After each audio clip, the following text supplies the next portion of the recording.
All right, welcome everyone. We've got a work session presentation this evening, other than me. I know I'm not a good entertainment. So tonight we'll go over neighborhood framework plan from Deanna Dupuy from our comprehensive planning team. And then we'll review the agenda, and somewhere in the middle we'll have to have some good words of wisdom and embarrassment for Jennifer Stevens as her last hearing after almost 16 years. So I feel like there could be an old joke in there or something, but. So Deanna, if you want to kick us off, and let's get started.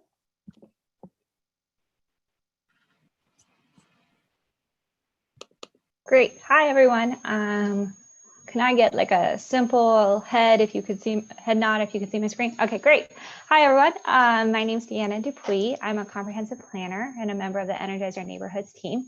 And I'm really excited to be here today to talk to you about neighborhood planning. And one of the reasons why I'm excited to talk about neighborhood planning with the commission is I don't often have the chance to interact with the commission. You guys are probably more familiar with my colleagues in current planning, but comprehensive planning, current planning, we do work together. We're kind of like two heads of the same coin. And I think if many people have been baking as a result of COVID and or being inside a lot, maybe this analogy will resonate with you. But I like to think of comprehensive planning. We're kind of the folks behind the scenes, what we would say, writing the recipe, and then you all on the commission and my colleagues in current planning, you guys are working on actually implementing that vision. So you're baking the bread if we're writing the recipes for bread. And just a little bit more information about our comprehensive planning team. There's 5 of us, and we work in different sections, but all to support Blueprint Boise, our comprehensive plan. We have our mobility group who really focuses on making sure our transportation and land use decisions are integrated. There's neighborhood planning, which I'm here representing, really focusing on the people aspect of our community and making sure that we're planning with them. And that's through our neighborhood plan program, which I'll be talking about, and our Energize Our Neighborhoods efforts. And then kind of last is our strategic planning group, which really is making sure that we are being strategic about how we're using land now to the benefit of us in the future. And if people, I'm sure most of you are familiar with Blueprint Boise, our comprehensive plan, but just a quick overview, this is essentially the table of contents. But I'm really going to focus on 2 of the chapters that give the specific guidance on how we should do neighborhood planning at the city. We have here chapter 2, which is our citywide goal and policy areas. There's a specific goal around stable neighborhoods. So making sure that our neighborhoods are, all neighborhoods in Boise are strong and interesting and vibrant, not just that there's one, central downtown. So we've spent a lot of time focusing on improving neighborhoods across the city. And then in the chapter 5, which is the action plan of the comprehensive plan, we actually specifically have an action around creating a neighborhood plan framework and then subsequently conducting neighborhood plans across the city. So that's really where I get my guidance to do neighborhood planning at the city. And so back to our analogy, if our comprehensive plan is a book of recipes, 101 ways to make bread, each of the individual recipes within the cookbook is a way you could think about a neighborhood plan. We're all working towards a vision of, interesting ways to make bread, but there's unique steps and unique ways to do it. So just a way to think about how neighborhood plans fit within the comprehensive plan. We have our city's vision, and a neighborhood plan is really that context-sensitive, localized way to achieve that vision on the ground. And really, when I'm working with a neighborhood, our end goal is really to get a clear vision of how the neighborhood wants to change and evolve, and how the city can work with the neighborhood to do that. That's the why are we doing this work?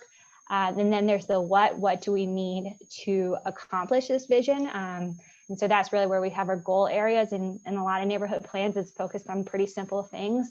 We want We want good housing, transportation, recreation. So those are really creating specific neighborhood level goals around those topics.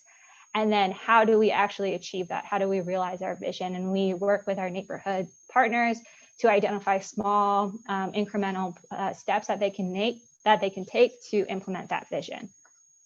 And so we've actually done a ton of neighborhood plans. The life of a neighborhood plan is probably 12 to 20 years. 20 years is a little bit long, but I kind of see how we've done neighborhood plans at the city of Boise. It's pre and post blueprint. So we have plans from 2000 to 2010, and then since blueprint, Boise has been adopted, which is really 2011 to the present. We've adopted or in the progress of developing 8 neighborhood plans across the city. And I know that current planning, they do a great job when there's a specific project in a neighborhood that has a neighborhood plan. They'll kind of share that summary of what is found in each of the neighborhood plans, what's that unique vision that the neighborhood is trying to achieve and work towards, and kind of giving us a good summary on how to evaluate the project in terms of realizing that vision. So we could do a ton of neighborhood plans, but we really want to make sure that they're useful.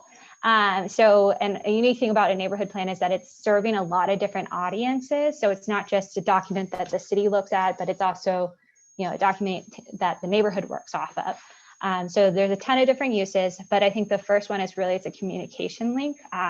When we're working with neighborhoods, we're trying to get them to be speaking the same language, right? The city has our own goals and the neighborhood often has their own goals. So how can we sit down and, get us to speak a similar language and get us to agree on what is our path forward? And that's a big part of neighborhood planning. And ultimately, once we're on that same page and we're speaking that same language, the goal would be able to have a recommendation in a neighborhood plan, right? To give guidance to decision makers when there's a tough decision, that this is the recommendation that the neighborhood would like. A really, really simple example would be if the neighborhood has articulated in their vision that they want to be a walkable neighborhood. And the recommendation then would be to a decision maker, if there was something to occur in that neighborhood that were to make it less walkable, the neighborhood's recommendation would be that this is in conflict with our neighborhood plan. Another useful thing is that it serves as a baseline. We always do a good context scan of what is on the ground today, what is the neighborhood today, and hopefully, the goal is in 10, 20 years, when we look back, we can be able to measure some progress or see how the neighborhood has stayed the same or how it's changed. And then we also use a neighborhood plan as a project list. We at the city, we have limited resources, so working with neighborhoods to articulate what specific projects can help them achieve that vision, and then what is their priority and what is the right implementation tool. So, simple project lists could be, we want more public art, or we want an improved pedestrian crossing at this intersection. So really articulating that so that we have, kind of can identify the neighborhood's priority of that specific investment. And we've recently created a prioritization of how do we determine what neighborhood gets a new neighborhood plan. This is something that's been pretty exciting, using data to identify areas with the highest planning need. We've created, 5 different themes, which are shown here, of different data points. So livability would be how much open space is there per 1,000 people in the neighborhood, or policy would be, is there already an existing neighborhood plan? Neighborhood change data points could be how many new building permits a year are occurring in this neighborhood. And so we take all that data and create an index, which would show, as shown here, is then we're able to map the neighborhoods with the highest planning need and then prioritize them in my neighborhood plan work plan to say, okay, we're going to be in this neighborhood in this next year or this next cycle of neighborhood plans, so that we can make sure neighborhoods that need them are getting the neighborhood plans in a timely manner, because it is a big investment and it is a time commitment. So once we've identified the neighborhoods that we're working in, we work with a lot of different parties, and that's probably one of the most fun parts about this job, is that we bring many different stakeholders together and try to have as many people as we can have a voice in the development of the neighborhood plan. So this is just some of the actors, but one of the important things to note here is we're always working with a committee. And we've been really trying hard to make sure that the committee, which we call the Neighborhood Plan Committee, is a group of people who represent diverse interests and that can share, how they interact and operate within that neighborhood. And they're really kind of advise the city and our consultant, if we hire a consultant, on, this feels right for our neighborhood, this doesn't feel right for our neighborhood. So they're really providing that localized feedback on how to make sure the neighborhood plan represents them. We also work with neighborhood associations. They're often people helping us identify people to serve on the committee. And then everything is always just welcome to the neighborhood as a whole, which includes, business owners, nonprofits that operate in there. We want to make sure that everyone feels open to participate and that it's an inclusive process, because that's what creates the best neighborhood plans. This is just a really simple outline of how we create neighborhood plans. So we end up with a document at the end, but the process is just as important as the end document. We've really broken it up into 4 simple phases, where first we learn about the neighborhood, and we ask folks, what are your strengths? What are your weaknesses? What are you concerned about? Then with them, we work to vision to find solutions and find kind of a common consensus of what we want for the future. And then from there, we create the actual strategies and tactics to make sure that we're going to achieve our vision. Lastly, we'll finalize the neighborhood plan, and that's probably the few times we'll interact with the commission.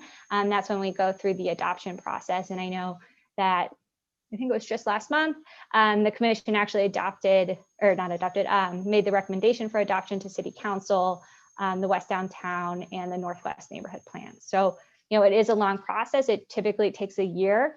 We're trying to definitely keep it within that 1 year timeframe, but we work with the neighborhood along the way. And you'll notice we always have, there's this workshops 1, workshops 2, workshop 3. We always try to have a big public engagement aspect at the end of each phase, or so that they're informing the development of the next phase. And there's just a ton of different ways we could do public engagement, and that's when we really rely on our neighborhood plan committee to fine tune what is the right type of public engagement for that neighborhood. We've done all sorts of different work, different engagements, really trying to reach the people where they are and make sure they're aware of the neighborhood plan and they feel that they want to participate in that their voice will be heard. And at the end of all this work, we'll create a document, which maybe some of you have seen, but we always try to cover the neighborhood today, which is describing the current conditions. We have been trying to always include what we call the basis for action, which is really the summary of all the public engagement we did. And so that anyone can open up that document and say, well, when did I get to give my input? How did the public have a role in this? So we've been trying in more recent plans to always have that description of the public engagement we completed. And then we'll have our vision and core values, which is, what does the neighborhood want to be in the future? And it's kind of more of that lofty vision. Then we have our more concrete goals and objectives. And then finally, a list of projects that the neighborhood would like to implement within the lifetime of the plan. So that was, just a really quick summary of neighborhood planning. But we have a ton of resources. That's one thing we've been really trying hard to do, is make sure folks know about neighborhood planning, and that, if they're interested, they can learn more. This first is our neighborhood planning framework, which is essentially what I just covered in a couple minutes, but it's a longer document. If you really want to dig into the details, I would recommend taking some time to read that. And I'm sure, Saline, we could share that out with the commission. Then we also have a neighborhood plan library, if anyone has seen that, on our city website, where we just post every neighborhood plan that's been adopted. We always do then a neighborhood plan project website. So if there's a plan currently we're currently developing a neighborhood plan, you'll be able to click on that, and any member of the public could see, what's next, how does my voice get heard, what are we studying, that type of work. And then we've also created a neighborhood data almanac, which is really the basis of what we created, the planning indicator, the indicators of planning mean. We compiled all of that data around demographics, housing, transportation. So we also have that available for folks to look at. And so that's really a quick summary of neighborhood planning, but I'm happy to answer any questions or if we have time. And yeah, thank you guys so much.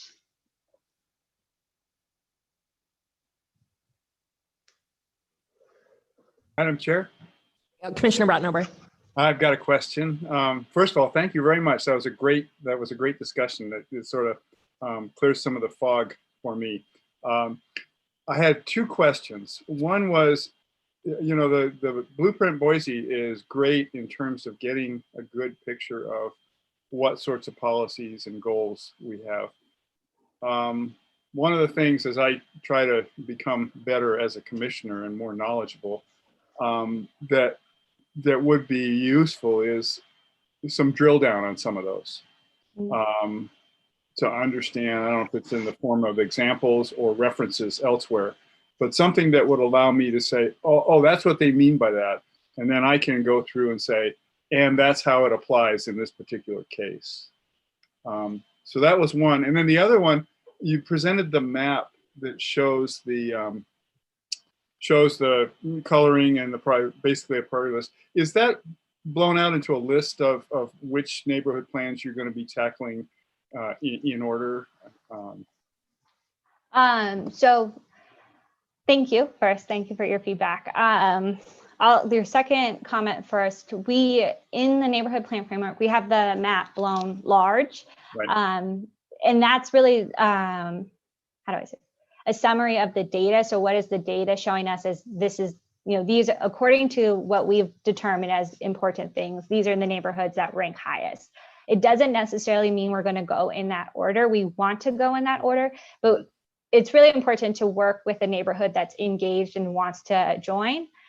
We also currently, our funding for neighborhood plans are through the neighborhood investment program, which I think that Energize is going to be presenting on some of their programmatic efforts.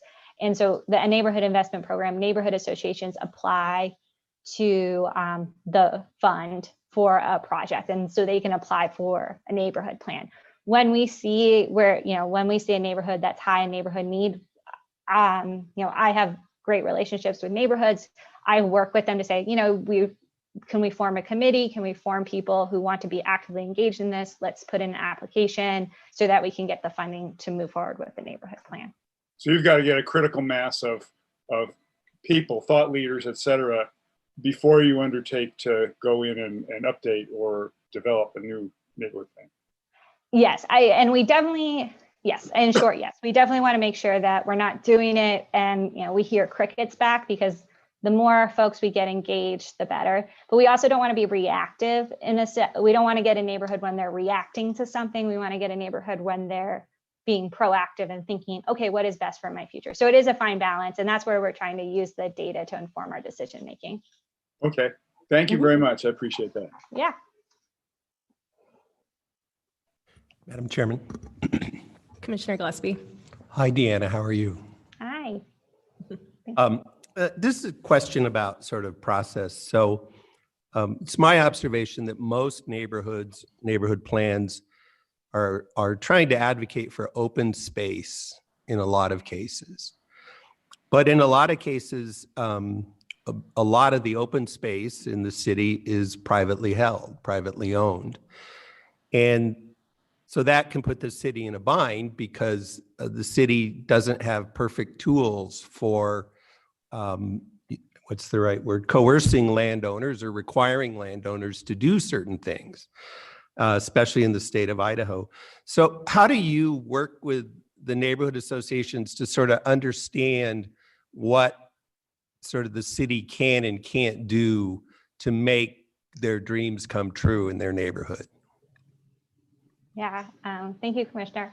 I think that's the perpetual question of working in the government is communicate. And I think that's where the first thing is the tool, what makes a neighborhood plan useful, is that it is a communication tool.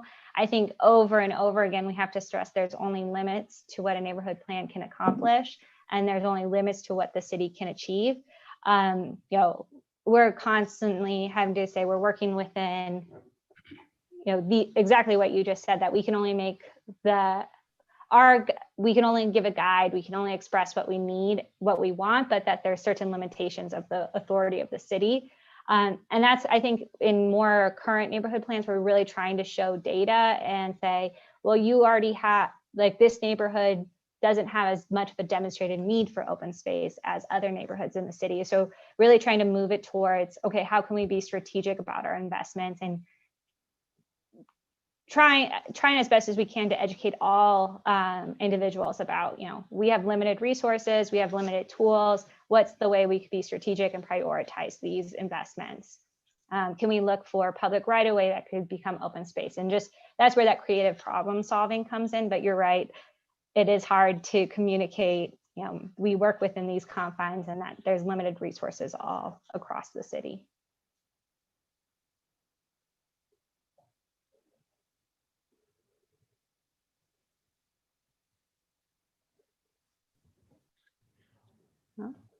Any other questions?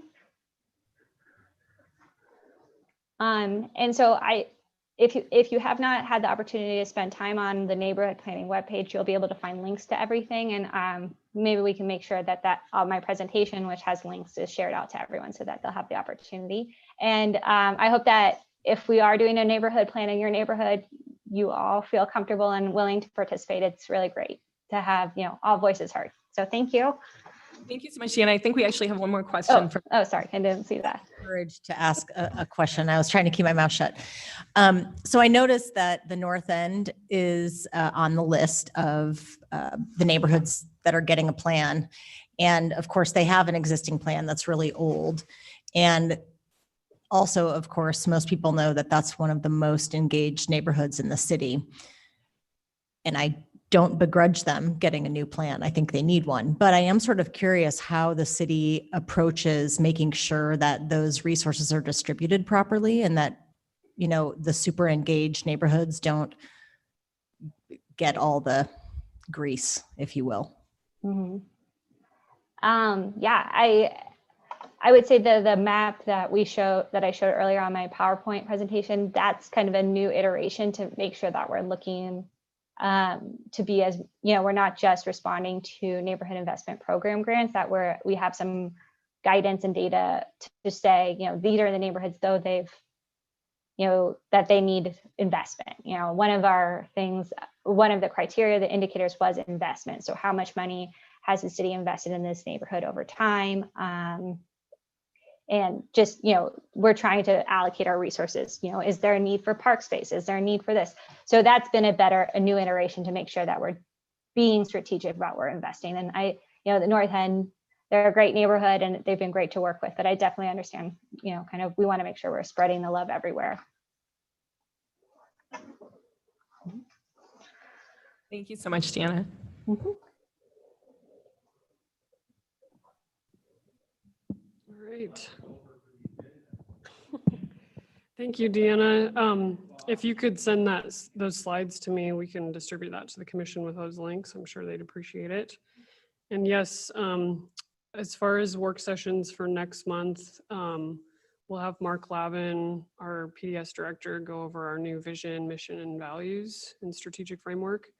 And then I'm not sure if it's November or December, we'll have Energize Our Neighborhoods come and talk to us as well. So yes, the agenda: minutes from September, and then CUP 20-28 on Franklin, a special exception for tavern and social event center in R3 HD CD zone. And that's it. We've got, let's see, it looks like 35 attendees on the line so far. And we'll start with Carla Nelson and the applicant and go from there. Well, we do have a few minutes. Just want to recognize Jennifer Stevens. Yeah, Mel, get back up on the stage.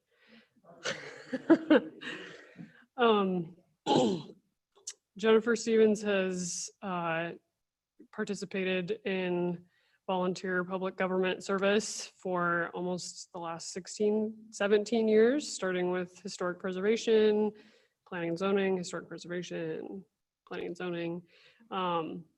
She has seen me grow here as a baby planner and now into what I am today. So I'm very sad to see her go and wish her all the best and whatever else she wants to tackle in life, which I'm sure will be great things. I'm confident this will not be the last time we hear or see from you. Probably not.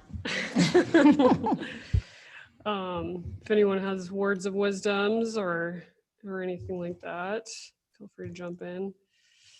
Not even words of wisdoms. Any good stories? Madam Chairman. Commissioner Gillespie. Well, I was going to offer a movement to sanction and censure Commissioner Stevens, but since we're not in a meeting, I can't offer a motion. I may do it anyway.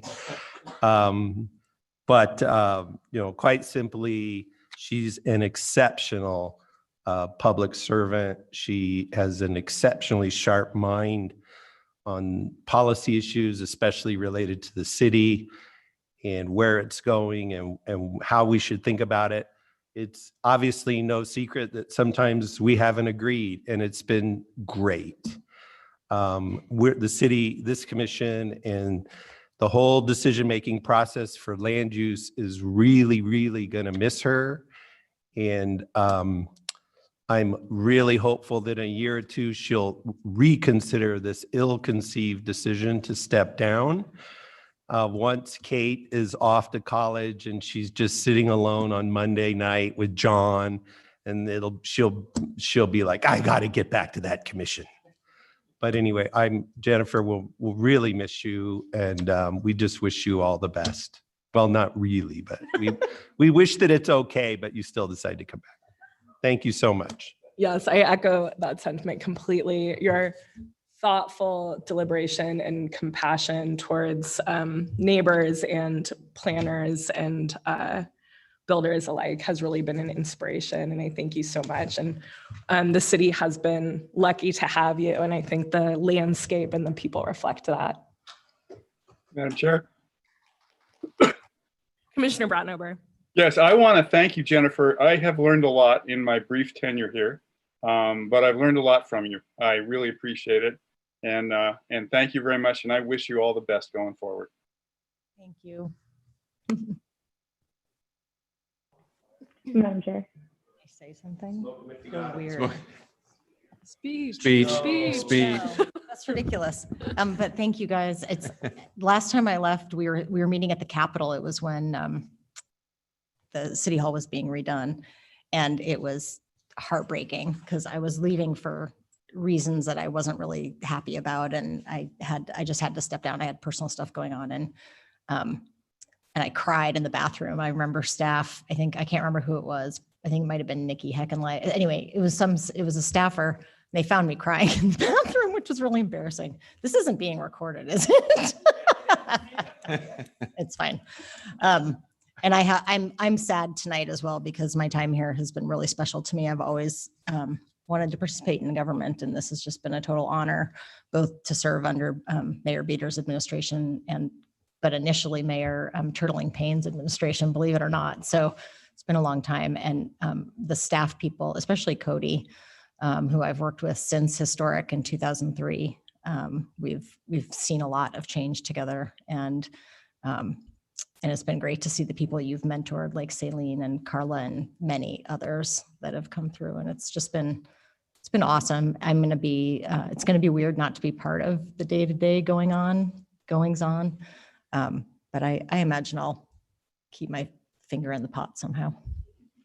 That remains to be seen how, but I think I will. So you guys are awesome. You're going to do a great job. The commission's in super, you'll be fine. I'm not too worried about you managing without me. So, but thanks to all of you for continuing to volunteer too, because it's not always the funnest job when people are yelling at you. So anyway, you guys are great. I'll probably watch you sometimes, which is really embarrassing.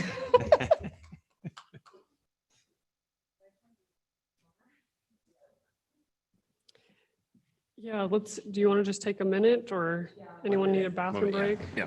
We'll get Okay. started here in maybe three One or or 4 2 minutes. minutes. Sorry, Yeah. folks.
Okay, I think if the commissioners that are online can start turning their cameras back on to let us know they're back. All right, good evening and welcome to the Boise City Planning and Zoning Commission public hearing. A few things to start out for tonight's proceedings. Everyone from the public entering the hearing has been automatically muted and cannot speak. As the item comes up for discussion, you'll be called upon and unmuted. There is a chat function in Zoom. This is not part of the record and should only be used for technical difficulties. I will include the phone number for tonight's hearing in case you have microphone difficulties. If you do have any other technical difficulties, you can email zoninginfo@cityofboise.org. Again, that's zoninginfo@cityofboise.org.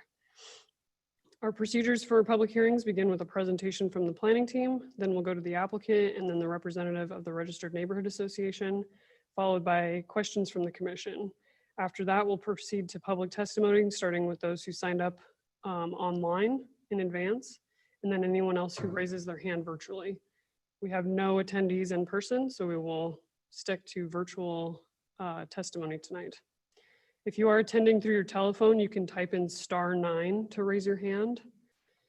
Let's see, each member of the public is allowed 3 minutes for testimony.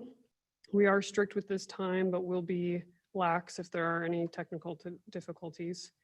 Finally, the applicant is allowed 5 minutes for rebuttal, after which the hearing will be closed and the commission will deliberate and render a decision. We do have 56 attendees tonight.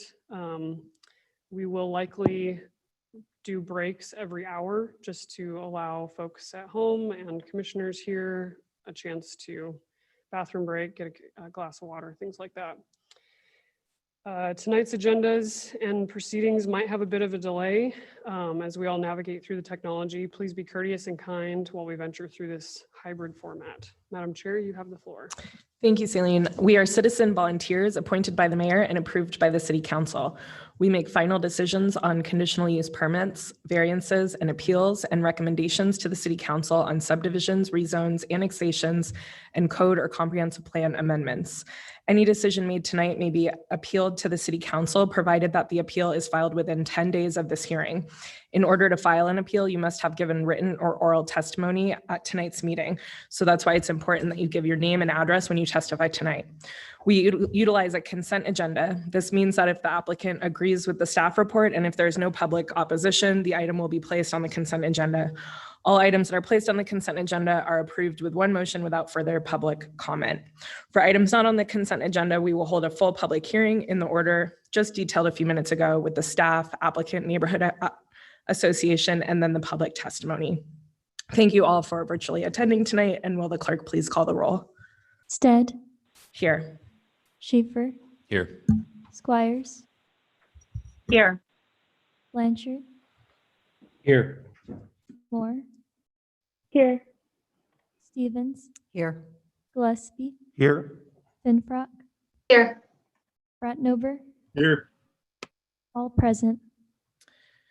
Great. So the only items that we have for consent agenda tonight are the minutes. So without objection from the commission, I will place the September 14th, 2020 and September 21st, 2020 minutes onto the consent agenda. And the clerk will entertain a motion. The chair will entertain a motion. Madam Chair, Commissioner Schaefer. I move to approve the consent agenda. Second. Second by Commissioner Stevens. Any discussion? Will the clerk please call the vote? Stead, Aye. Schaefer, Aye. Squires, Aye. Blanchard, Aye. Moore, Aye. Stevens, Aye. Gillespie, Aye. Finfrock, Aye. Bratnober, Aye. all in favor, motion carries. Okay, the first item of business tonight is, the only item of business tonight is item number 1, CUP 20-28 Franklin Hospitality Group. This item was deferred from September 21st, 2020. It's at 1502 West Franklin Street, and this is a conditional use permit for a special exception to operate a tavern and social events center in conjunction with an existing bed and breakfast. We'll first hear from staff. Carla, please go ahead. Madam Chair, Commissioners, I'll get my screen shared here in a moment. Before you tonight is a conditional use permit for a special exception to operate a tavern and social events center in conjunction with an existing bed and breakfast in a multifamily residential zone with historic and conservation district overlays. A parking reduction was originally included in the request, but the applicant has since arranged for shared off-site parking, which fulfills the parking requirements of the code. The subject property is 2 blocks north of State Street. Uses on this block are primarily comprised of single and multifamily residential, along with small offices. A grocery store is 1 block to the west, and other commercial uses are found along State Street, less than 700 feet to the south. If approved, the applicant intends to continue to operate a previously approved bed and breakfast, and additionally proposes to operate a beer garden or a tavern as defined by the use table, and an associated social event center in the backyard.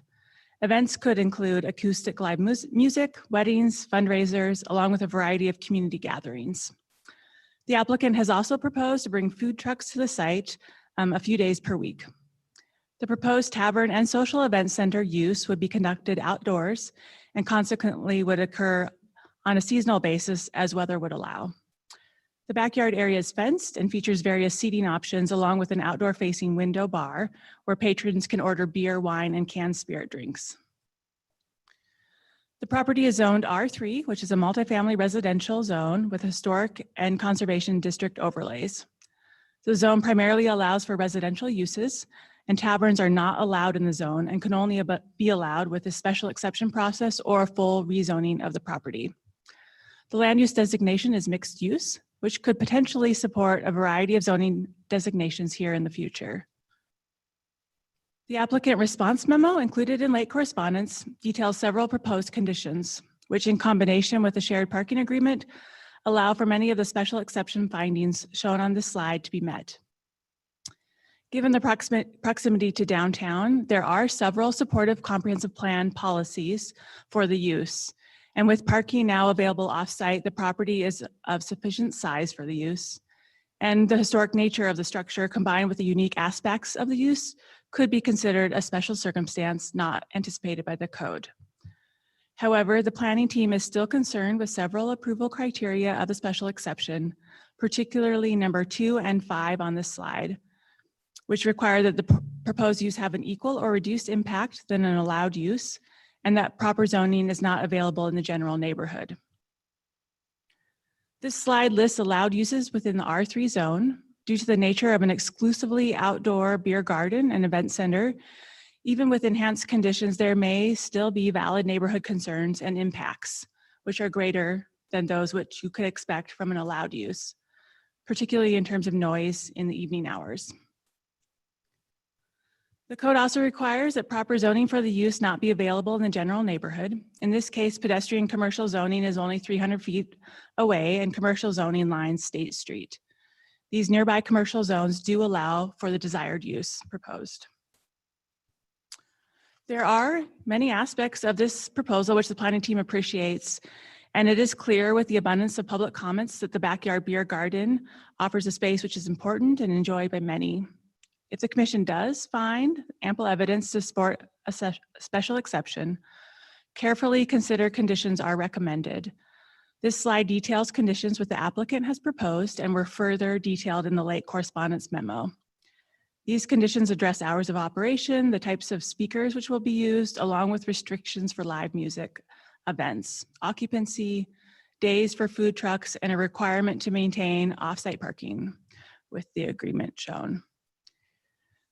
In this discussion we have tonight, it's important to understand that the approval standards for a special exception are purposefully high and difficult to meet. And as a result, the planning team is maintaining a recommendation of denial.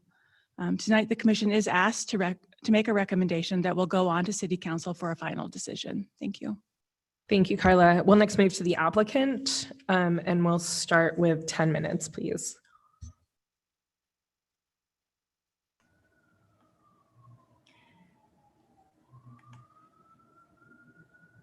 So I think I need Carla to stop sharing.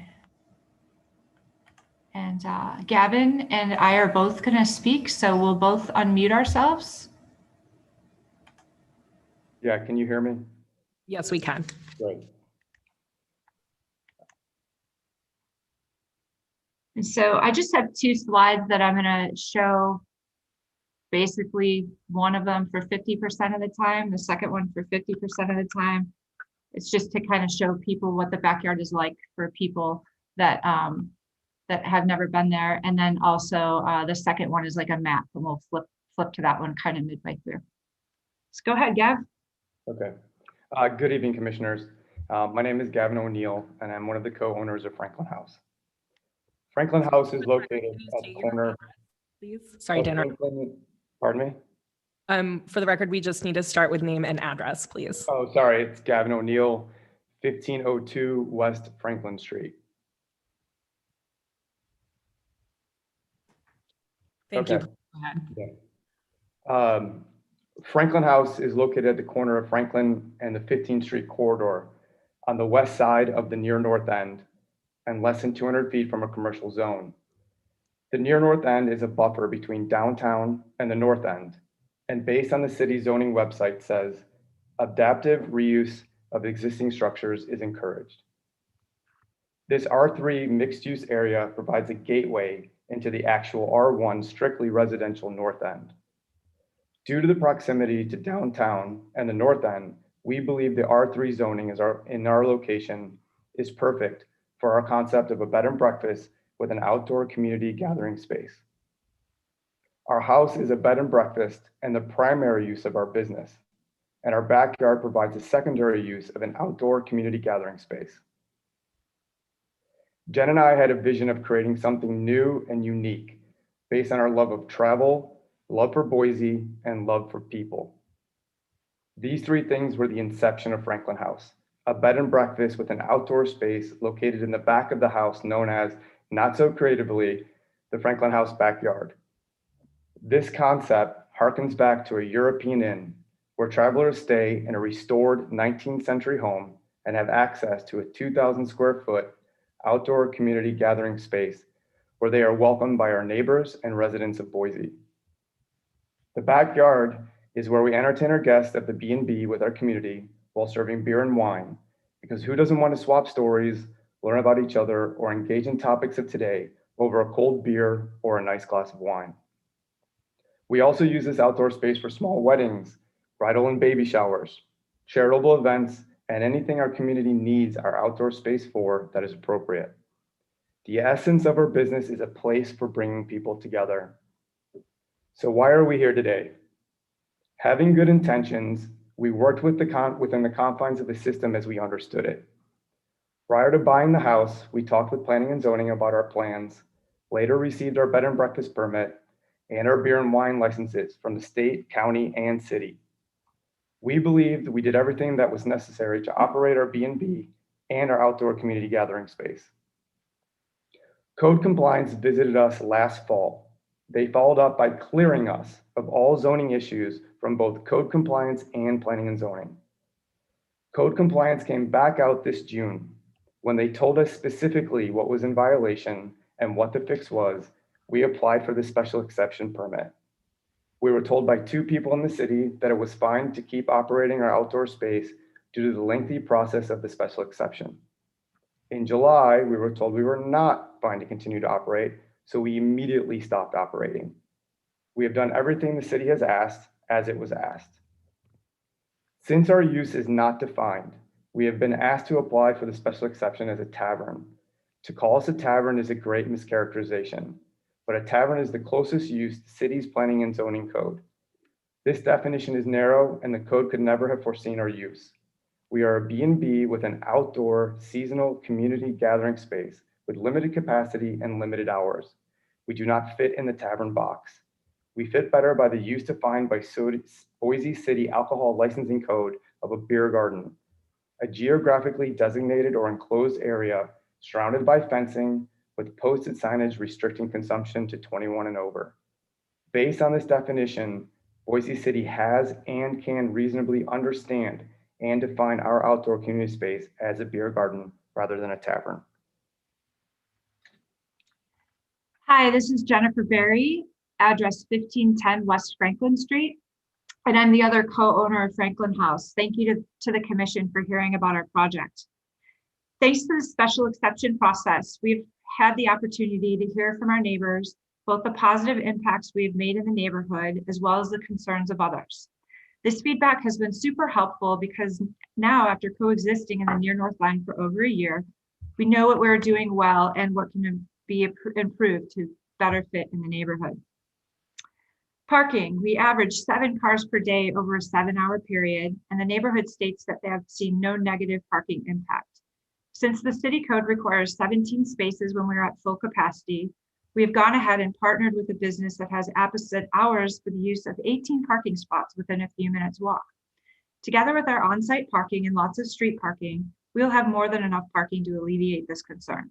A copy of the proposed parking agreement has been provided for your review. What we have noticed is often bikes would line the street where there is tons of car parking available. So we installed bike parking for at least 50 bikes. And you can see that by this picture on the bottom here.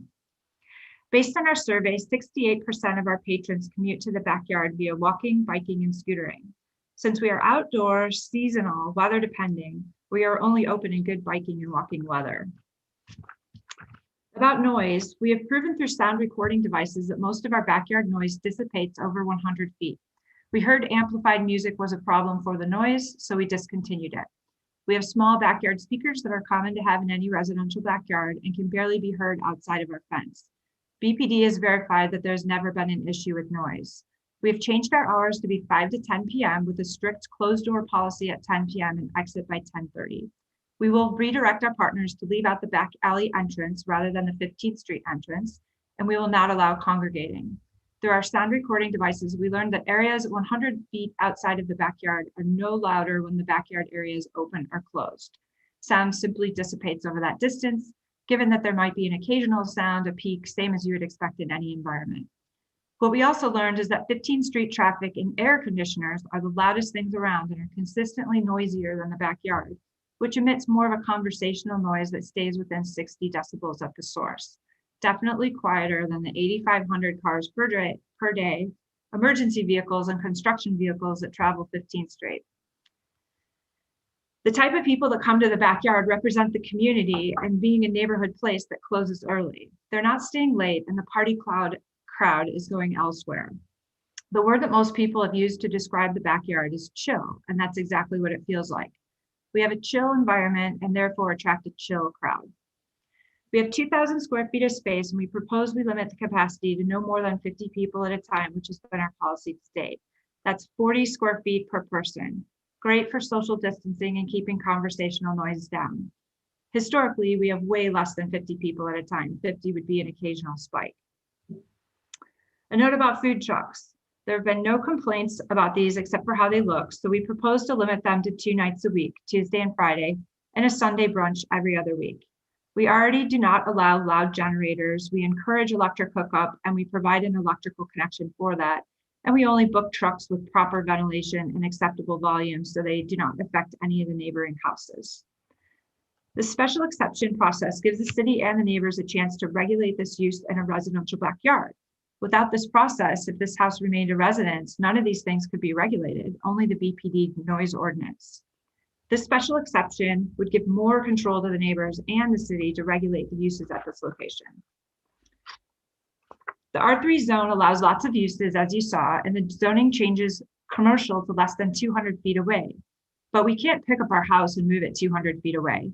It's important to note the character of the block that we're on and the proximity to commercial zoning and use. We're in the downtown planning zone in Blueprint Boise, which promotes adaptive reuse of existing structures. And our house was an ice house at the turn of the century. And in a way, we're returning it to its roots. Our ice house is what keeps our beer cold. In summary, we have done everything the city has asked from a permit process. Could we have done this smoother? Absolutely. But we're here now to make it right. It's important to note that we have nothing but acceptance and praise from our direct neighbors. In fact, they applaud us for the way we've cleaned up the corner and positively changed the neighborhood. We've also listened to the neighbors who have concerns, and we think we've addressed them all. We want to be a fit and a part of the near North End community. Maybe there's more we can do.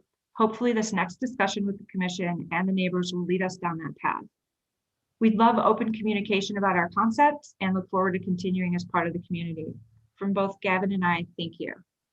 Just a comment about this slide. You're not expected to read all of the pieces on it, but it's basically showing you where businesses are, which is the darker blue. Houses with no homeowners exemption, so they could be rental houses, maybe they're not, are the lighter blue.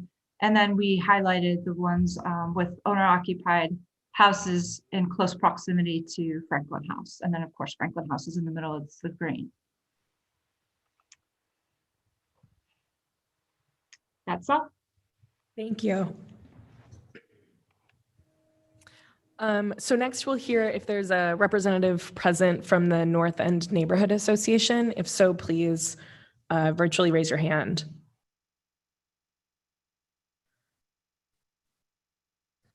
Okay, seeing none, we'll move on to questions from the commission for the staff or the applicant. It's your honor, Jen. Commissioner Or I'll go Stevens. if you want. Okay, nothing like getting put on the spot. Wow. Thanks. Thank you to Carla and to the applicant. I guess the first question that I'm curious about, just as a very basic point of fact, is has that parking agreement been actually executed? That's what not cleared me. Madam Chair, Commissioner Stevens, it wouldn't be executed unless this is approved. So if the use is approved, that would be a condition that we would want you to include, that they actually execute that agreement and finalize it. Okay. So I guess are all the questions then regarding parking that I might have asked sort of moot at this point? Like we know for a fact that that's going to be executed if the use gets approved? Madam Chair, Commissioner Stevens, yes, my understanding from the applicant is that they have been working with the property owner a block away, and they will be able to record that agreement if approved. Madam Chairman. Commissioner So Gillespie. I do have a parking related question. So it is at the council or the commission and the council's discretion as to whether they accept the proposed parking annex. I assume, for example, if the annex had been located a mile away, this commission could say, I think reasonably, it doesn't count.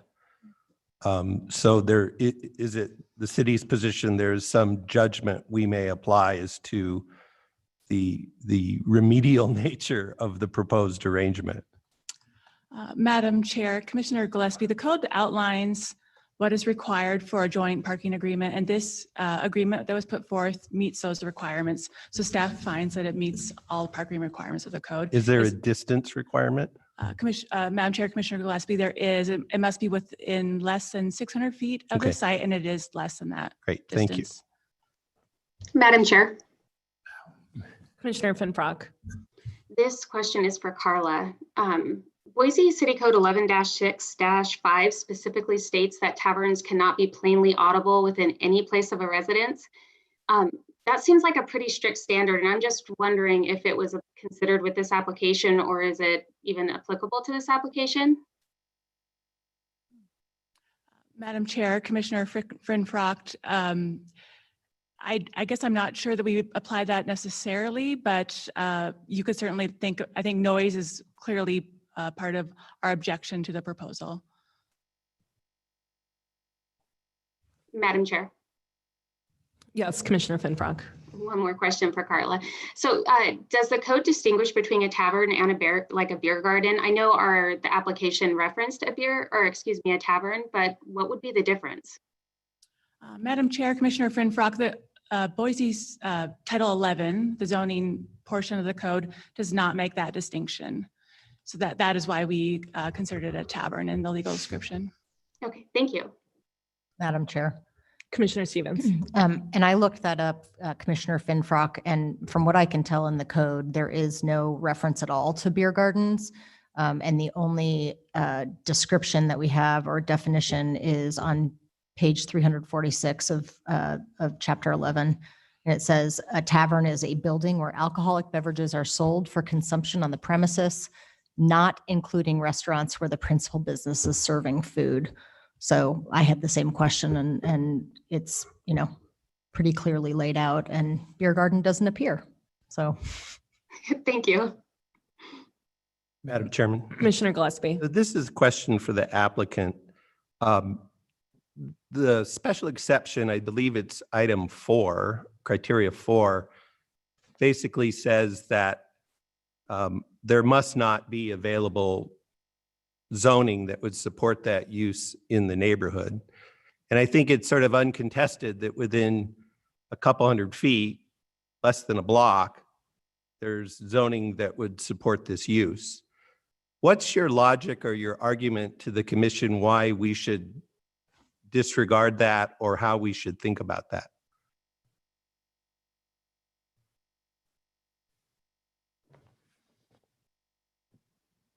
Oops, sorry, I was just looking for the unmute button.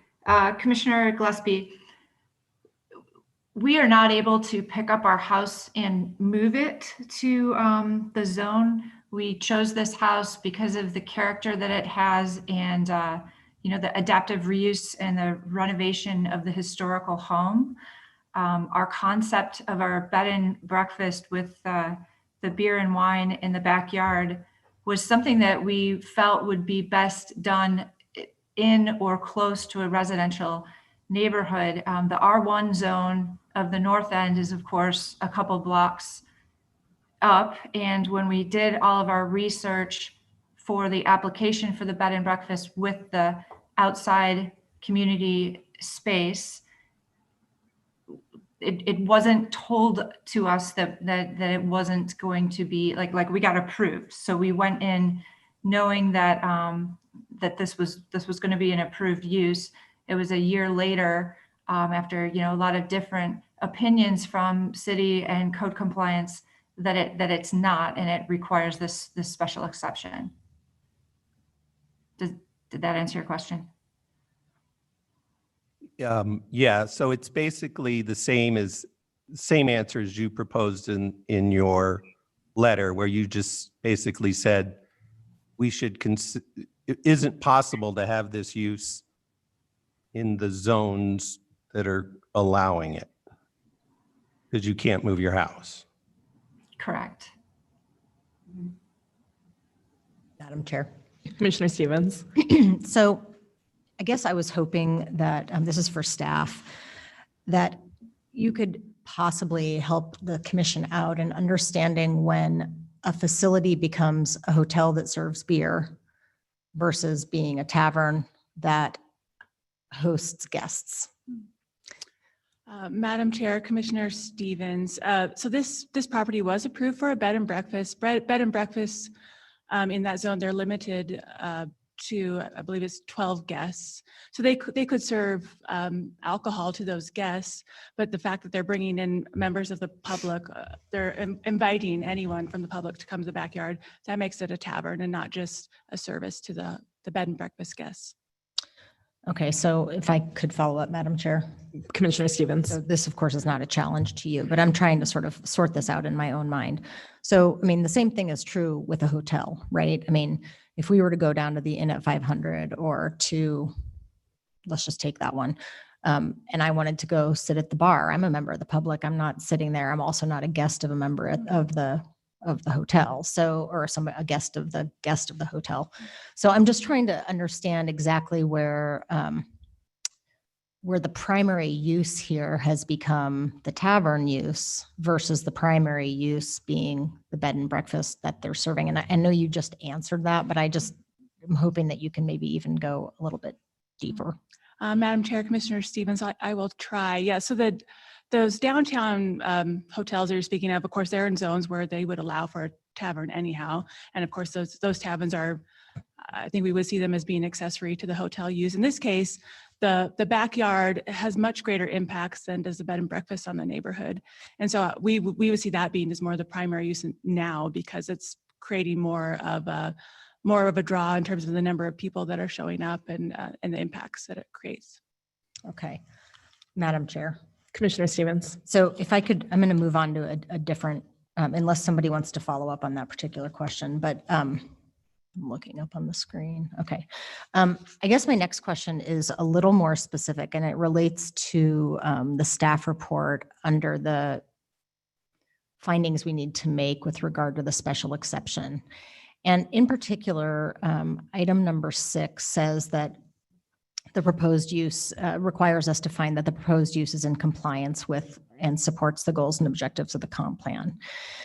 And the very first sentence says that according to principle, sorry, it's the second sentence, according to principle GDP MU.1, that the mix of uses within mixed use designations should be based on the site size, access, surrounding uses, and overall development context.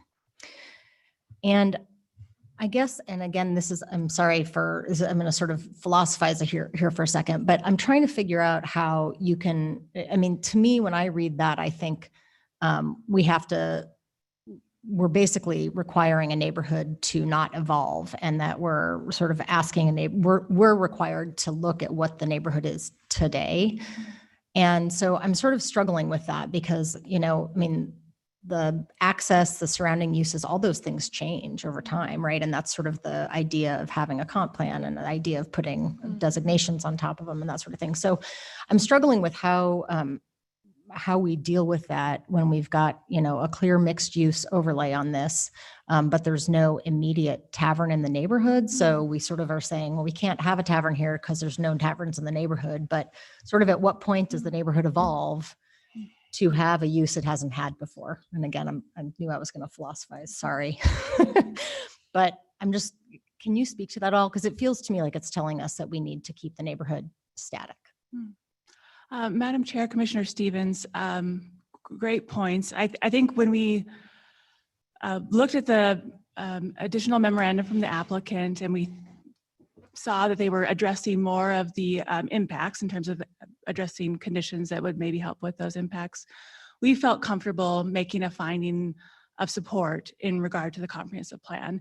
It is certainly close to downtown. It's in a mixed use future land use overlay, and you're exactly right, it is a transitional area in some ways from the more residential uses in the north end to the more commercial uses along State Street and then into downtown. So I think you could certainly make a case for support in regard to the comprehensive plan. Madam Chairman. Commissioner Gillespie. So Carla, in the city, interesting point. Do you know when the section of the plan related to daycare in residential neighborhoods was put in? Is that about 15, 20 years old? All that, there's a whole special section on how we implement what at that time was a special exception in a residential zone, in any residential zone. And the city spent a lot of time developing very specific criteria around putting daycare in our zones. And so in a sense, the city dealt with this policy issue, which was women going to work. And so they didn't need that in 1910, but they did by 1985, whenever they put that in. We didn't have a code in 1910, just FYI. So the city adapted not by a single administrative permit, which this is, but by sort of stepping back and saying, okay, how are we going to put daycare in these zones, and what zones are they? So I guess my question would be, has the city started any process related to how we put taverns or beer gardens or this sort of thing into our zones so that the commission isn't sitting here with just a set of bare facts that aren't, that are in conflict with the current special exception rule? Madam Chair, Commissioner Gillespie, not to my knowledge, I'm not aware of any kind of work that we've done in that regard. Thank you. Madam Chair. Commissioner Bratnober. A question for staff. So it sounds like noise or the concerns about potential noise are some of the key things that make item 2 of the approval criteria not stick. And I was wondering, there's some pretty comprehensive noise testing listed in the package. has the city had a chance to review that and kind of make an evaluation? Because the assertion's been made, and we heard it from the applicant in the beginning, that street noise and air conditioners are much louder than their beer garden. Madam Chair, Commissioner Bratnober, I certainly don't want to call into question their sound study, but it is hard for us to know on a staff level what the activity level was at the tavern or at that beer backyard during the times where they were doing the sound study. And they do show the times of day. So I mean, I think you can certainly get some information from it. We didn't feel comfortable saying based on that sound study that there wouldn't be impacts related to sound. Madam Chair? Commissioner Bratnober. So does that mean like you have some, I don't know, boilerplates that says if you have an establishment this size, holds this many people, we anticipate the sound levels are going to get to this much? Is that kind of the way you work through that? Madam Chair, Commissioner Bratnober, just considering the fact that it is an entirely outdoor beer garden where people are drinking up until about 10 p.m., we just naturally expect that there will be noise. Okay, thank you. Madam Chair. Madam Chair. Let's start with Commissioner Moore and then Commissioner Squires. Thank you. So to follow up on that, if this were recommended for approval and the noise levels were different than as anticipated, are there conditions? What would be the process? Would they continue to be able to keep their approvals? Would that approval be revoked and they have to go through this process again? What sort of, I guess, guarantees would we have that those noise levels will be regulated? Madam Chair, Commissioner Moore. So for instance, if you wanted to make a condition that music was not allowed past a certain hour, and if they were indeed having music events past that hour, then that would be something that could be taken up with code enforcement, and it would be cause for them to shut down the business and revoke the permit eventually, potentially to that degree. Thank you. Commissioner Squires. Madam Chair, my question is either for staff or the applicant. The applicant stated that code enforcement hadn't been called out because of noise-related issues or because of the food trucks.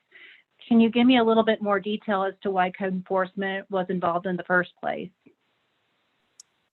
Madam Chair, Commissioner Squires, I believe code enforcement was called by one of the nearby neighbors who was, I think, concerned by the use that they didn't believe it was allowed there. And then I think noise was in fact part of their concern. Thank you. Madam Chair. Commissioner Blanchard. Thank you. A couple questions for staff, if I can, actually. On the code enforcement complaint, did code enforcement cite them on that fence? The fence to me seems, and that might sound arcane, but can we have a 6-foot tall fence and isn't that essentially the front yard? Or am I not looking at this properly?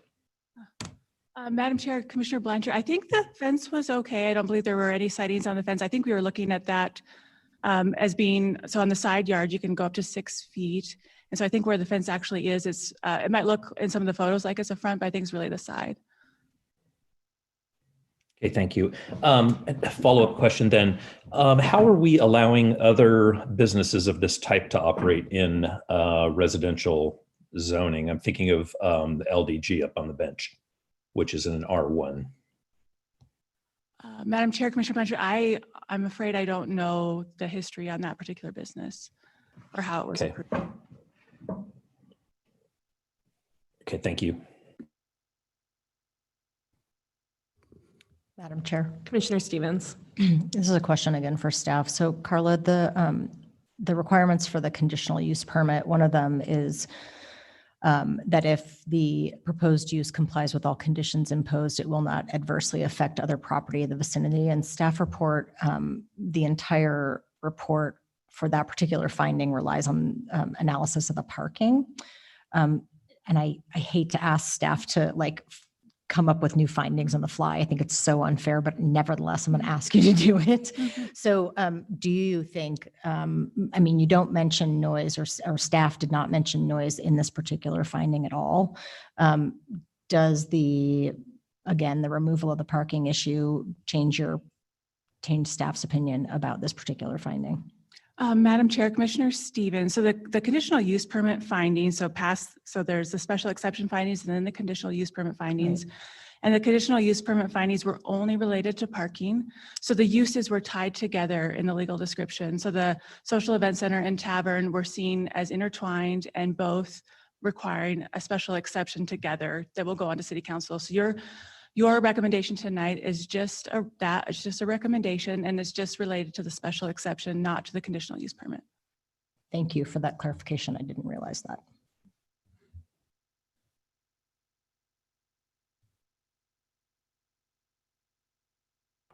Madam Chair. Commissioner Moore. So a follow-up question relating to the B&B, would that be an allowed use in those kind of commercial zones, those neighboring zones that we're kind of looking at as part of those? I think it's special exception item number either 2 or 4. Would a B&B be an allowed use either conditionally or just outright? Madam Chair, Commissioner Moore, yes, the B&B would be allowed in commercial zones.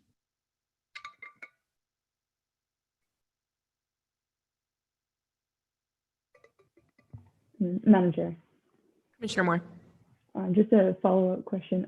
So in their initial approvals for just the B&B, was any mention of, I know the description that I read, I didn't see any mention of like a beer garden, liquor sales, alcohol sales, or anything of that nature, or is it just kind of a social event space? Madam Chair, Commissioner Moore, the bed and breakfast approval did not include any aspect of a tavern or a social event center. It's simply approved the bed and breakfast, none of the other uses.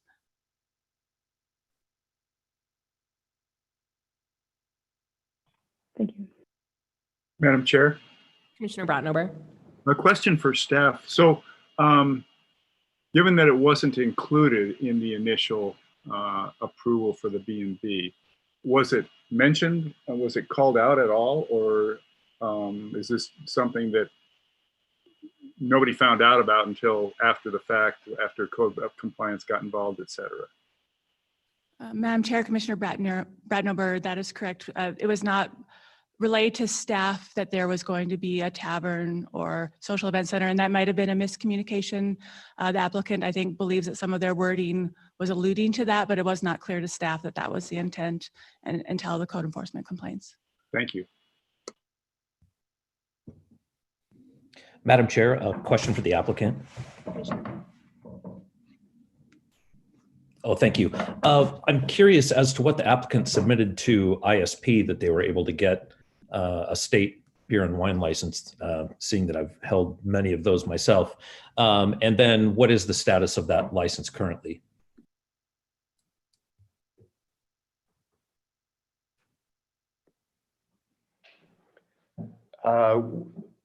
There's obviously, as you know, there's criteria with the forms, a map, whatever information they needed, we submitted everything that they needed to approve it.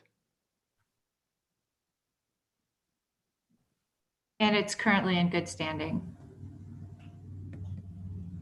Thank you. Thank you. Do we have any further questions from the commission? Madam Chair. Commissioner Stevens. There's another question for staff. So our code requires that taverns not be within 300 feet of a public school. I just want to make sure for the record that this is farther than that from North Junior High. Madam Chair, Commissioner Stevens, that is correct. It is further than 300 feet from North Junior High. Great. And any other concerns with regard to being close to churches or anything along those lines? 150 feet is what it says. Madam Chair, Commissioner Stevens, no. Thank you.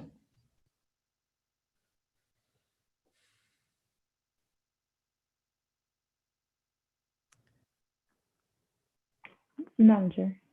Commissioner Moore. Just one kind of clarification. So with this special exception, does the special exception would stay with the business and not with the property itself? It doesn't act like a variance. It acts like just business related. So this business is no longer, that special exception goes away. Is that correct? Madam Chair, Commissioner Moore, that is correct. Madam Chairman.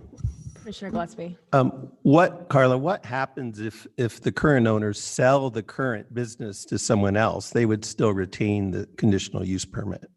Is that correct? Madam Chair, Commissioner Gillespie, that's correct. If it was a new use coming in wanting to do a different type of business, then they would have to go through their own process. But correct. So just to clarify, correct me if I'm wrong, the conditional use permit runs with the land and the use, right? Regardless of who owns it or any other conditions related to ownership.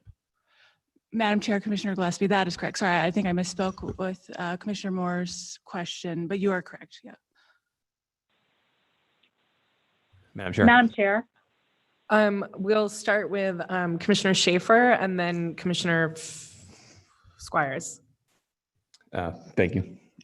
Question for staff. Carla, so on that same line of questioning, what happens if the current parking arrangement, it's I believe a year and a half, and then it renews annually after that point? If at some point in the future that agreement dissolves, how does that affect the CUP and the approval? Madam Chair, Commissioner Schaefer, that depends somewhat on the conditions that are recommended for approval and then ultimately approved by the council if it is approved. So if they decide to include a condition that parking agreement must be maintained, then that would cause the conditional use permit to be out of compliance. Okay, thank you. Commissioner Squires. Thank you, Madam Chair. The question I have is, I noticed, there's definitely a discussion about hours of operation, days of the week. What I didn't see, and maybe I missed it, and I apologize if I didn't see the months of use for this beer garden. Is this limited to certain months of the year? And just trying to give some level of assurance to neighbors that this is limited from May to September, for example. Just to understand what that might look like, or is this something that is envisioned to have fire pits in the backyard and to be open into the winter season as allowable? Madam Chair, Commissioner Squires, it was described by the applicant as being weather dependent. They mentioned just in conversation over the phone that they like the idea of opening around Tree Fort and then closing whenever weather becomes too cold for people to want to spend time in the backyard. But they haven't set those parameters for themselves yet. If the commission wanted to approve and add parameters related to months, that certainly would be within your discretion to make that recommendation. Thank you. Madam Chair. Commissioner Finfrock. Question for Carla. So I'm looking at this now, and you may have answered this, but for intended use, what other than residential property could go in this vicinity or this location?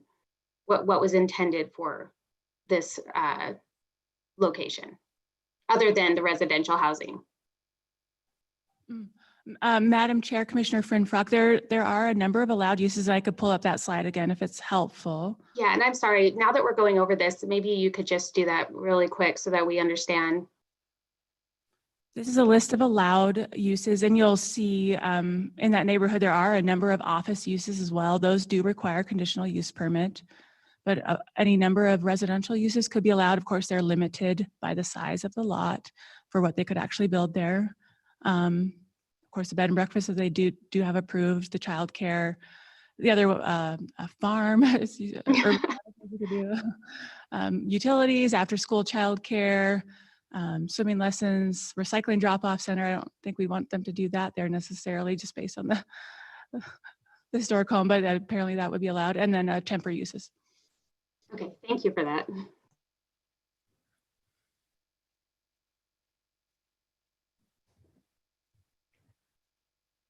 Okay.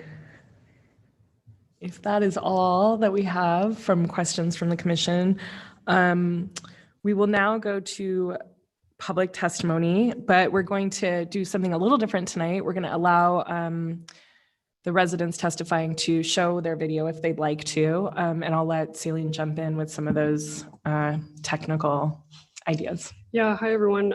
We've got one person here tonight, which will go first, and then Madam Chair will list off maybe 2 or 3 names, and I will change your role from attendee to panelist. That means that you'll be able to share your screen or to show your webcam if you'd like. You don't have to, but there's hardly anyone here, and it's going to be a long night of phone calls. So we'd love to see your face if you're willing to share. And I think that's it.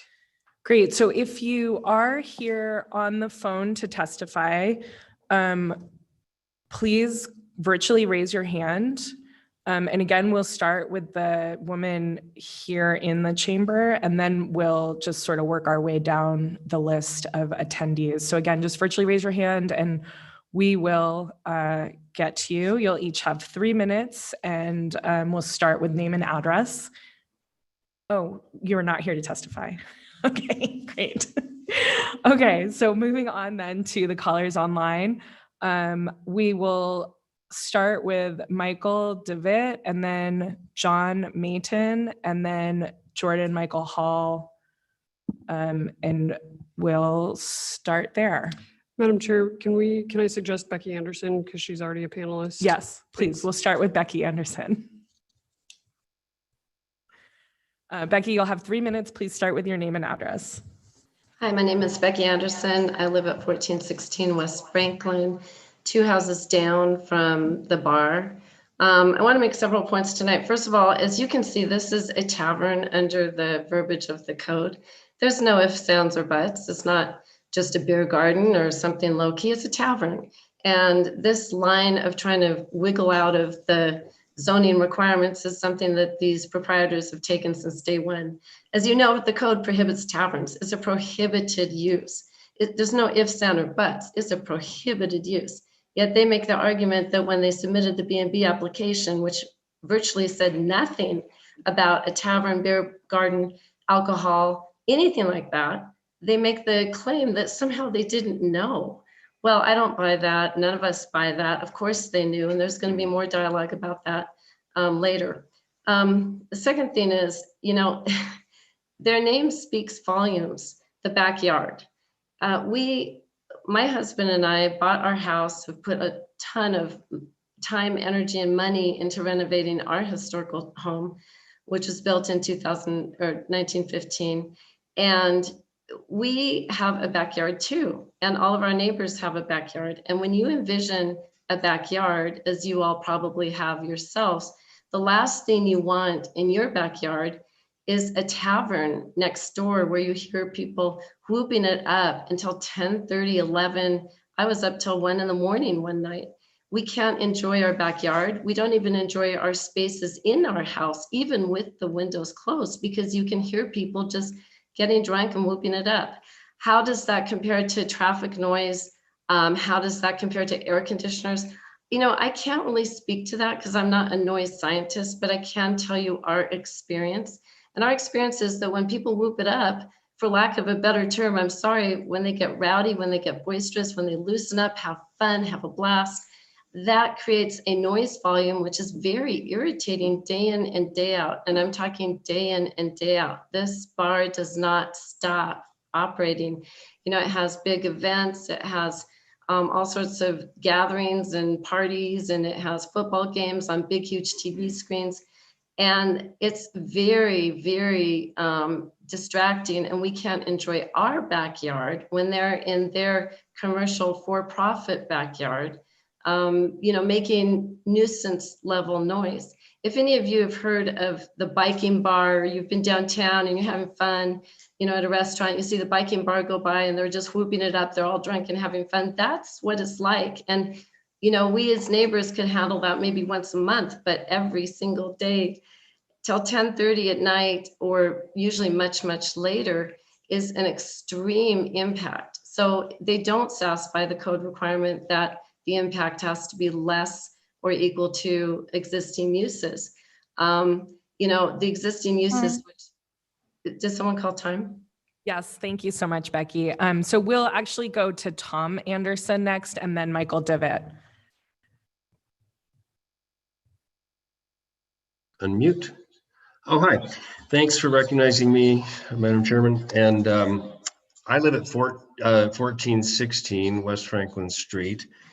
Until last summer, we enjoyed our backyard as a quiet sanctuary. And then the Franklin House opened a tavern in their backyard, which has a direct line of sight and sound to our backyard. So we hear the bar crowd, we hear all the loud talking and laughing, we hear the people drinking and partying, and we hear the music that they play.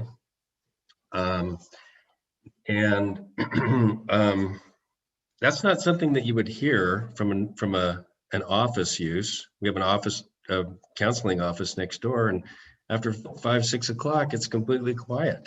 It's quiet all evening. And the same thing with our neighboring residential houses. They're quiet. This bar is not an equal or lesser use than a residence or office use, which is, I think, a requirement that you must find that it would be an equal or lesser use than an allowed use.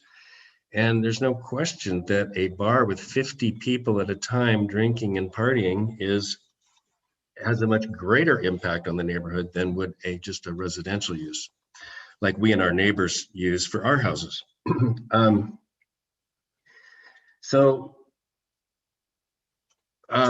We know what the impact has been because they've been operating for over a year. They operated for a year illegally. They weren't straight, I don't think, with the city. When they applied for a bed and breakfast application, they didn't mention anything about opening a bar and tavern. And that's one of the reasons that I think, if you look at their application for their bed and breakfast permit and see what they said they were going to do, it said nothing about a tavern. And then they just opened it anyway. So I think if you were going to approve this with conditions, you'd have to wonder whether you could count on the applicant to comply with those conditions. The approval of their bed and breakfast set conditions. It had conditions about the number of people, the parking spaces. They were required to have 3 parking spaces for their bed and breakfast. Then they opened their tavern and they used all 3 of those parking spaces for food trucks. Food trucks is something else that just are not really compatible with a residential neighborhood. It seems more like a carnival or a fair to have food trucks and crowds gathering outside, going from the bar while drinking and going to the food truck. It makes our neighborhood commercial, not residential, to have this kind of activity. There was mention of a sound study. This isn't a sound study by an expert sound technician. This is something that they bought probably at Best Buy. They bought a little sound meter and they made their own sound study. This is not something to be relied upon. They made their own study, decided when to measure, what to report in it. If you wanted a sound study, I think you'd want an independent, unbiased expert, not the applicant themselves making a sound study. Thank you so much. That's your time. Next, we'll move on to Michael Devitt. Michael, please start with your name and address, and you'll have 3 minutes.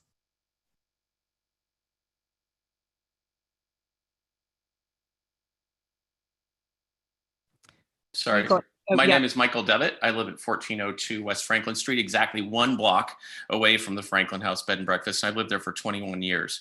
My wife and I have raised our 2 children in our house. It is our home, and I can attest that the noise from the Franklin House makes our backyard nearly impossible to enjoy. While I strongly oppose the granting of this conditional use permit to allow for a bar, and I appreciate Commissioner Stevens' definition, it is by city code an establishment that sells alcoholic beverages to patrons for consumption on the premises.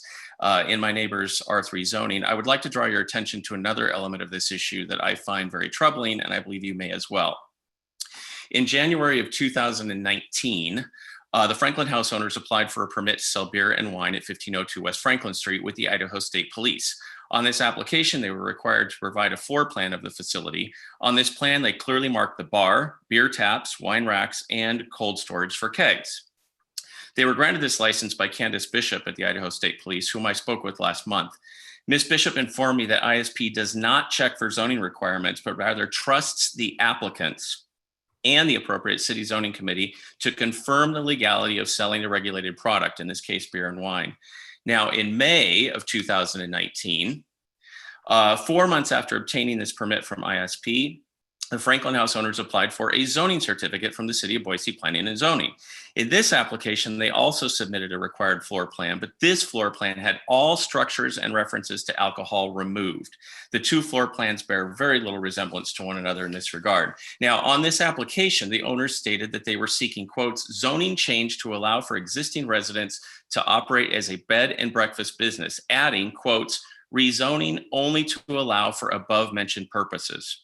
They both then signed this application, stating that the information they provided was, quotes, true and accurate, and agreed that if it was not true and accurate, they could face, quotes, rejection or revocation of an issued permit, and agreed to be subject to, quotes, applicable civil or criminal penalties. These documents are hard to place in any other context other than a significant misrepresentation by the Franklin House owners on a P&Z application. The owners already had a beer and wine license, but told P&Z they were planning only on operating a bed and breakfast.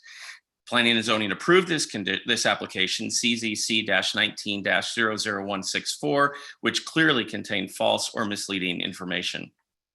This is a serious violation of the trust that each of you places in those completing important applications. One has to wonder if the applicants anticipated that P&Z would not be aware of the ISP beer and wine permit, or that ISP would not verify proper zoning for the sale of alcohol. Please take this lack of transparency into account when considering this conditional use permit. Thank you. Thank you, Mr. Devitt. Next, we'll hear from John Mayton, please. Can you hear me? Yes. All right. My name is John Mayton. I live at 2634 North Peregrine Place. Let me first say that I am in support of the Franklin House receiving a special exemption permit. I have lived all over America and parts of the world during my 20 years of service in the Army. I've been in Boise around 12 years now. During that time, I have witnessed a lack of community across America. Franklin House is not a bar or food establishment. When you go into a bar or food establishment, I have found that you are only by yourself or with those that you came with. No one else talks to you. There is no community there. Imagine if you were at a restaurant and started talking to all the tables around you. The surrounding tables most likely would not have a conversation with you. Currently, there are no places near downtown, to include Hyde Park, that you can do that. Can you imagine sitting in a restaurant in Hyde Park and talking to those tables around you? I can't do that. Everyone looks at you crazy. Franklin House is different. I have seen similar places in Europe, but not here in the States. At Franklin House, you get to go meet your neighbors and build relationships as much as you choose to. It has an atmosphere that you can sit and talk to anyone around you, and it is welcome. Just because Franklin House serves beer should not be a deciding factor, but does it build a community? That should be the question. Franklin House is in a central location that many people in the community have access to. It's not in the middle of a quiet street, like I keep hearing, but it's around many businesses. Countless homes around there are actual businesses that don't build the community. Within a 2-block radius, there are 2 gas stations, a liquor store, a brewery, and many other establishments. To say that this is a quiet residential neighborhood is really just being dishonest. The area is kind of zoned as a buffer area between downtown and the north end. That's why it's a great idea or area for something like the Franklin House, a place where you're able to have a community meeting place while not disrupting the community. While at Franklin House, I've had countless conversations about trails. I've never hiked, but I've gone to explore. I have recommendations for restaurants that I've never eaten at, but I've gone to eat at. Shopping, the same exact thing. I mean, it's all these places I could take my children to that I never would have found out unless I was part of a community where I was talking to my neighbors. I'm all for building better communities and actually meeting and getting to know the people in them. Boise should not be like Meridian and those other countless suburbs that no one talks to anyone, and there is really not a sense of community. I ask that you please support this special exemption and start having places like the Franklin House get a foothold in Boise and build a more welcoming community that Boise should be known for. That's all I got. Thank you. Yeah, Thank you. Next, we'll move on to Jordan Michael Hall, and then Miss Nichols, and then Kelly Olson. Go ahead, please, Mr. Hall. You'll have 3 minutes. Please start with your name and address. Thank you for the commission. My name is Jordan Hall. I live at 4029 West Farmview Drive. And I wanted to start off by saying I'm actually a new resident of Boise. As of this week, I probably am one of the newest residents, as I just went under contract in a new house. But I'm the byproduct of what I like to believe, and I'd like to reference Commissioner Stevens when I say the evolution of Boise. I'm a native of Los Angeles. I explored Boise because I was looking for a better quality of life. And I'd like to believe that I'm a byproduct of that good growth. And the Franklin House in the backyard was my gateway to Boise. I stayed at the Franklin House over the last few months as I continued my search for a residence in Boise. I have been there firsthand, day and night. I've slept physically feet away from the backyard. And I can honestly say, just from my own opinion, it is a huge factor into why I felt this community was what it was. Coming from a city like Los Angeles, I was nervous. I'll be perfectly honest. As a person of color, as a member of the LGBTQ community, it was daunting to think I'm moving to Idaho. But I found that Boise and the Franklin House was a huge gateway to me finding acceptance. Contrary to maybe some of the comments I've heard from some of the other neighbors, I've actually found that the welcoming activity as well as the welcoming patrons that attend the Franklin House largely impacted my reason or my decision to moving. And it's not solely because of the backyard or solely because of the Franklin House. It was helped me to, I think, spread my wings as well as to get to know and meet other people. I think what I'm asking for, what I would ask the commission to consider is the evolution and exceptions to rules. There are exceptions to rules that all of us in this community, our country, are all facing today. We're looking and also oftentimes looking to be more progressive or inclusive of newer concepts and ideas that bring us together. And all I can say is, as a person who's stayed there, who's physically stayed at that residence, as well as an Airbnb that's next door, I never felt this issue of noise. I never felt unsafe. I was introduced to my real estate agent at Franklin House. I met my appraiser at Franklin House, my mortgage banker at Franklin House. It was a place of central need for me, and I think a lot of other people that are there. I only can say that there are things that are part of the Franklin House that may seem new to other people or a concept that is not the norm. But what we really are asking, I think, as a community, and you'll hear from many neighbors, is that the exception is personal for a lot of us. And the growth in this reconsideration or consideration for the exemption is one that impacts us as individuals, and I think betters Boise as a community. Thank you, Mr. Hall. Next, we'll hear from Ms. Nichols. Hi there, my name is Amaya Nichols. My family lives at 3852 Park Center Boulevard.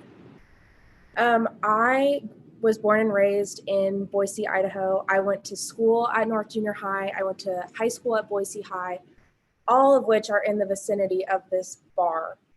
And I think that speaks to why we have zoning requirements to begin with. I mean, it doesn't make any sense to me why there should be intoxicated, loud, potentially, crazy people walking around near schools and houses with small children. I just don't think that's the environment that, was envisioned when this area was zoned, especially with the amount of families and obviously children from North Junior High and Boise High School. I know that these bars can bring community. I'm 22 years old. These types of establishments are generally targeted towards people my age who like to drink and party and whoop it up. And I totally understand that. And it's a great place to make friends. But there's something to be said about being able to go over to a friend's house and enjoy a nice dinner and community in the backyard without having to worry about noise or honestly any kind of drunk people wandering the streets around the area or, just being ludicrous. So yeah, I'm in opposition to the Franklin House continuing to operate a bar. Yeah. Thank you, Ms. Nichols. Next, we'll hear from Kelly Olson, and then Aiden David Carlson, and then China Tipton. So Kelly, you are up. Please start with your name and address, and you have 3 minutes. Okay, thank you very much. Kelly Olson, 1307 North 13th Street. And I appreciate the opportunity to offer comments. I want to strenuously object to any special exceptions to zoning and parking requirements. You know, just because you're only a few hundred feet from a commercial zone district doesn't make your residential neighborhood expendable. It's not a commercial district. And I want to speak from personal experience. I have lived at this residence for 33 years. I've seen the total evolution of the Hyde Park commercial district that is situated smack in the middle of a commercial historic district. Okay. And you as a commission have not, perhaps you individuals, but the planning and zoning over the last 3 decades, you have made a lot of dozens of individual zoning and planning decisions that carved out parking exceptions for these businesses. And I can tell you from personal experience every day of the year that these parking exceptions have placed a very high burden on the residences in this neighborhood. Yeah. For example, parking most nights of the week, and that's almost 365 days out of the week. And the parking demand has resurged even in the midst of a big COVID spread in this community. Almost every night of the year, we see parking demands from the Hyde Park commercial district overflow 3 to 4 blocks into our neighborhoods. Today, we cannot park in front of our own homes. So these planning and zoning decisions that you make where you grant parking exceptions have turned these neighborhoods into Brooklyn, New York, or Capitol Hill in Seattle, or the Pearl District in Portland. And those are all really awesome places to live and to visit, but they're not Boise, Idaho. They're not the North End. And once you make these decisions, you completely change the character of this neighborhood and you introduce all kinds of challenges. I can speak again personally. I have spent the last 5 years working very diligently with the Ada Planning Highway District to achieve traffic calming on 13th Street. And it's been a long slog, but we will start to see construction of devices that will help us calm the traffic that results from all of the activity that occurs in the Hyde Park district. And you will see the same thing happen when you start making exceptions along Franklin Street and all the other streets that potentially could come up with similar type projects. A bed and breakfast is a great idea. A bed and breakfast with a tavern is not a good idea for this neighborhood. Thank you. Ms. Olson. Hi, Aiden. Please start with your name and address, and you'll have 3 minutes. Thank you. My name is Aiden David Carlson, 1418 West Hayes. I'm sitting in my office right now, and I can see the backyard less than 100 feet away from me. The one thing I just wanted to share is that I'm this year's Boise Young Professionals Entrepreneur of the Year and the Outreach Chair for Boise Young Professionals. So as an entrepreneur and a young professional, I just want to talk about my business, Adventures in Boise. We partner with a lot of small local businesses to curate fun and unique experiences that celebrate all things Boise. Last October, we had the privilege of partnering with the Backyard to host a small intimate gathering and a membership drive for our current members. From that, we were able to recruit half a dozen members, all new members that then became clients of ours, in which we were able to support 12 other different small businesses over the course of that next year, promoting all the things that make Boise so incredibly special. Without community partners like the Backyard, I think my business would cease to exist, one, and many of Boise's best kept secrets would remain relatively unknown and uncelebrated. I'm personally super grateful for the Backyard's contributions, the community that they support in helping me build my brand and empowering other small business owners here in the Treasure Valley. In addition, the Backyard's really helped me to support 3 local nonprofits over the course of the last year. We've hosted events for the Idaho Conservation League. They had a 2019 membership drive which was super fun and well attended. We facilitated a small gathering and conversations about inclusion with the nonprofit Includability Inc. Through the backyard of Franklin House. And they even served as panelists, sharing their experience as business owners to students of One Stone, where I work full time. I firmly believe and support the backyard, and I think that their show of support to Idaho nonprofits speaks highly to their character, which shouldn't be in question. And I just encourage you to please approve the special exemption for the backyard of Franklin House. I yield the rest of my time. Thank you, Mr. Carlson. Next up, we have Ms. Tipton, and then Larry Olson, Tammy Martin, and Matt Wigglesworth. Go ahead, Ms. Tipton. You'll have 3 minutes. Please start with your name and address. Thank you. My name is China Tipton. I live at 2571 South Waterbury Lane. And I just want to talk quickly about the comprehensive plan, because I think the council touched really good on that, about whether Franklin House supports the objectives of the comprehensive plan. Boise has a really good blueprint Boise layout, and they had an idea for this neighborhood. And while a lot of the opposition talks about this being a residential neighborhood, this is in fact a mixed use neighborhood. And I think the Franklin House does a really great job of blending those two things. Yes, it's 200 feet from the Albertsons and 400 feet from the school and the true residential area. But what it looks like is a really well restored historic house that frankly, when it's closed, you can't even tell that it's anything more than a backyard. And when it's open, which people will talk to, the noise and the hours, it sounds like nothing more than a slightly larger barbecue in a backyard. While they talk about whooping and hollering, I'm pretty sure anybody that's gone there, if somebody were to scream, they'd probably be kicked out, or if they were to get parties, this isn't a bar where you're doing shots or doing anything like that. It's a very chill atmosphere. And I say that not to be repetitive, but to basically talk about the environment, about it being more of a beer garden than a tavern. And I do wish the code had that kind of exception, but unfortunately it doesn't. For the record, some of these have been approved, like Roosevelt, which is approved in R2, and Little Dutch Garden, which was approved in an R1. And so this is much quieter than any of those. But to reiterate, it's in a mixed use area.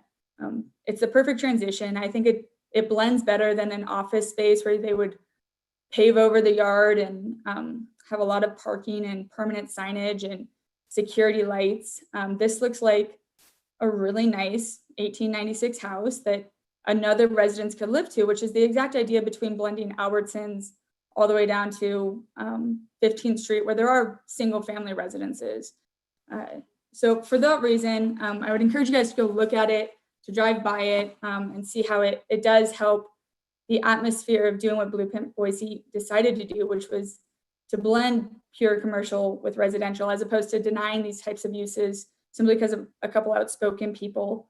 I think it's an ideal mixed use area where it provides a quiet transition from commercial business to residential by visually being no different than a historic North End house, limiting its guest and noise impact. This isn't some Paria with neon signs or 40 TVs, but still providing a nice buffer between a single family home and, like I said, the commercial Albertsons. So with that, I have nothing more. Thank you, Ms. Tipton. Next up, we have Larry Olson. Please start with your name and address. My name is Larry Olson. Address is 1812 North 8th Street in Boise, Idaho. And I just am going to make a statement here. I've owned businesses in Boise. I've owned a group daycare that needed zoning changes, and just watching what's happened here would give me pause to try to do something else to get a zoning approval, because basically what I'm seeing as an outsider is I see a business go through all the process, go through all the steps, go through certifications, be open for a year, and then be told to shut down. If that was my daycare and I've gone through all those, and I've been through this process, and I've requested zoning changes, and I've talked to neighbors. And if I was in a situation like that again, and I was told to shut down, I'd go bankrupt. It gives me pause to recommend anybody who has a business idea that's outside of the norm to even consider Boise. So I give up the rest of my time. Thank you. Thank you, Mr. Olson. Next up, we have Tammy Martin. Please Start with your name and address.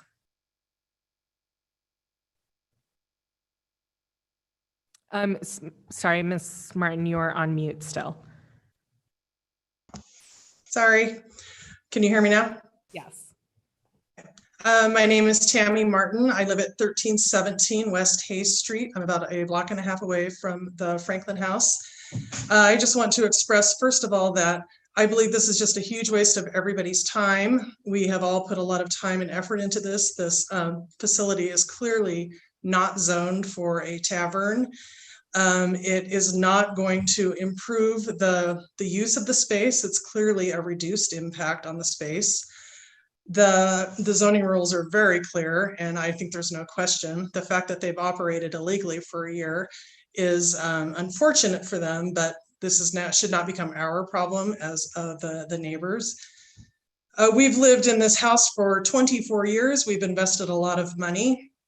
So have all the other residences around here. Collectively, we have millions of dollars into our homes, and we don't want to have any kind of a snowball effect of this. If you grant them an exception, I have huge concerns that it's going to snowball where I would not want to live next to a bar. I would sell my house. I don't think another residence will want to live in there, and I think this will snowball into something not what we want.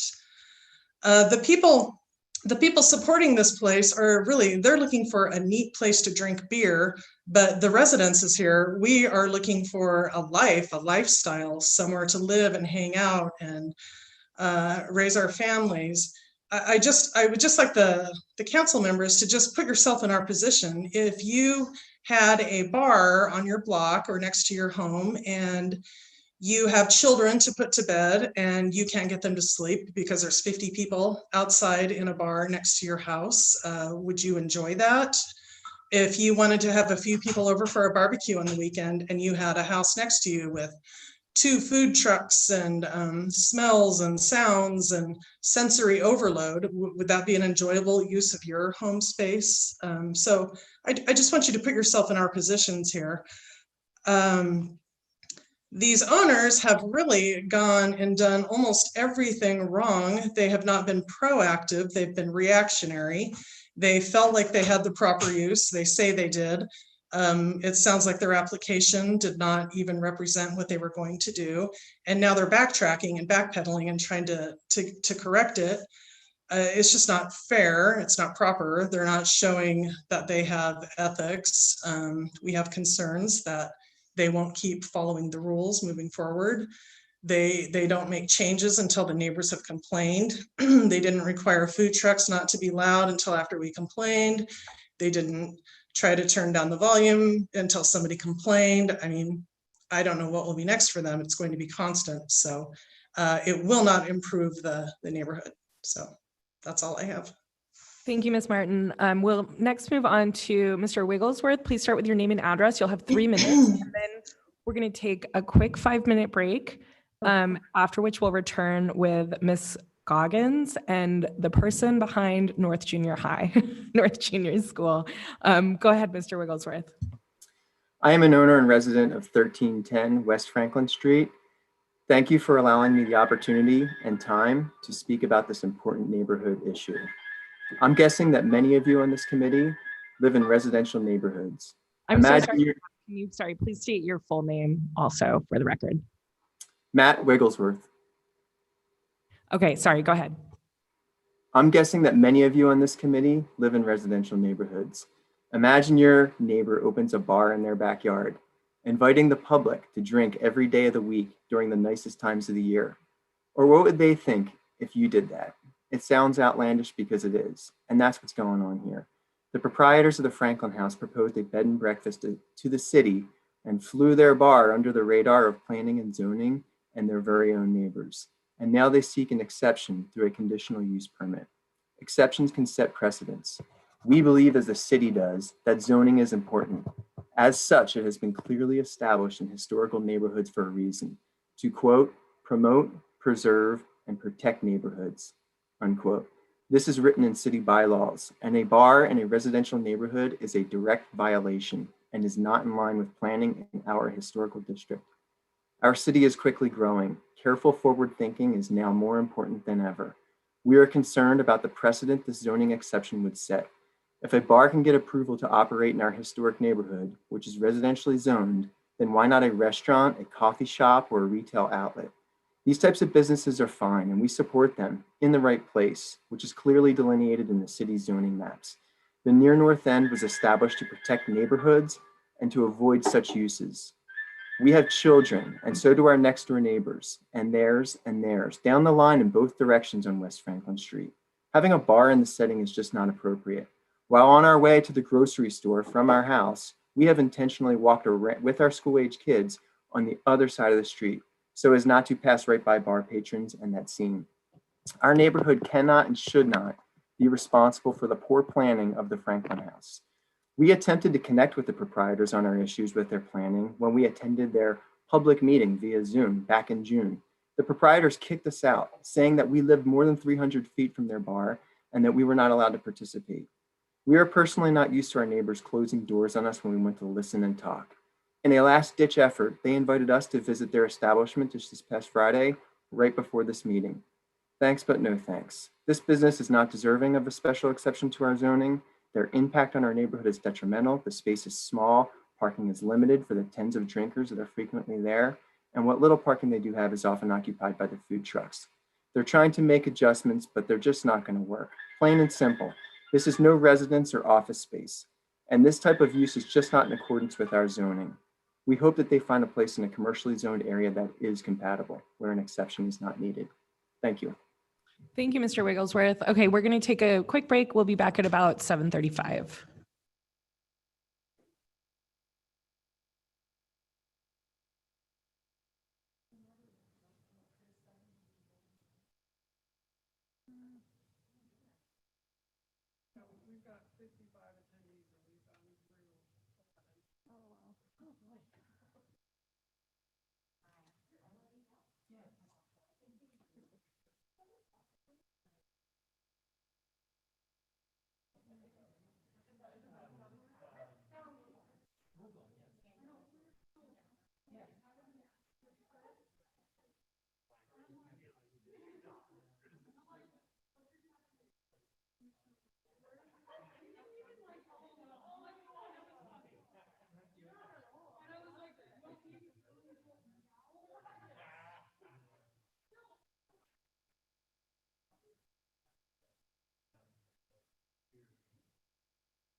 Yeah, I'm totally nerdy that way. Sure.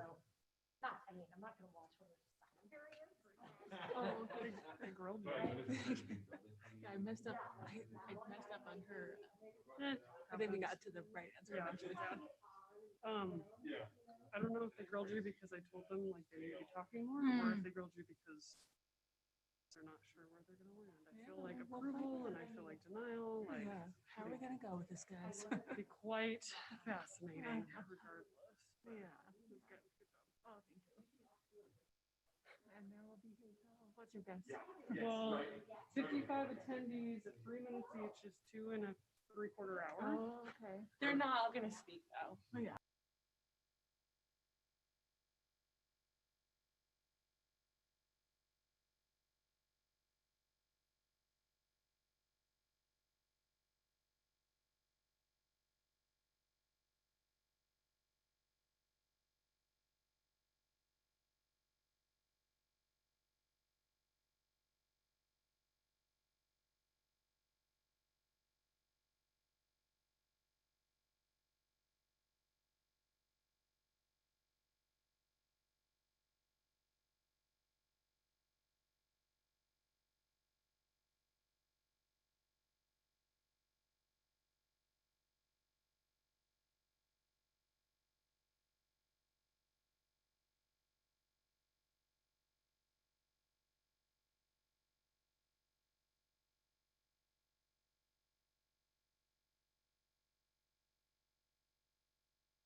Hello and welcome back. Before we move on to the names I had, I think Ms. Scoggins and then North Junior School, I was going to just check in with the caller that we have on the phone, the last 4 digits of the number. Wait, it just jumped. Oh, because the last 4 digits are 7833. I don't know if you can virtually raise your hand. So if you are ready to testify, please go ahead. This is for the phone number ending in 7833. Please start with your name and address and you'll have 3 minutes.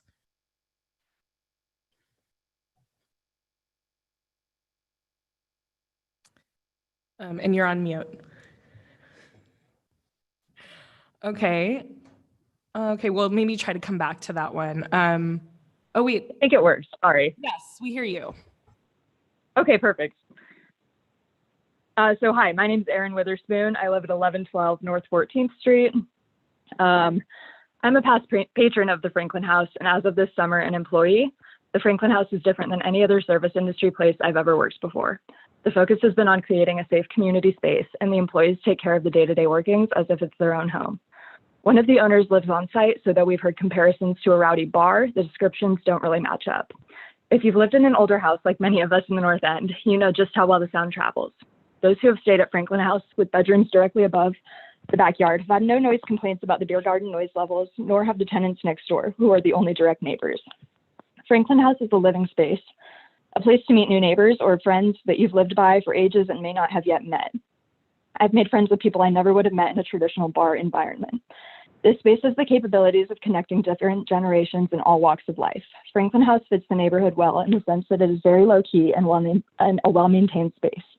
You'll never see litter around the property, smoking or vaping, or the 2 a.m. bar crowd stumbling down the streets.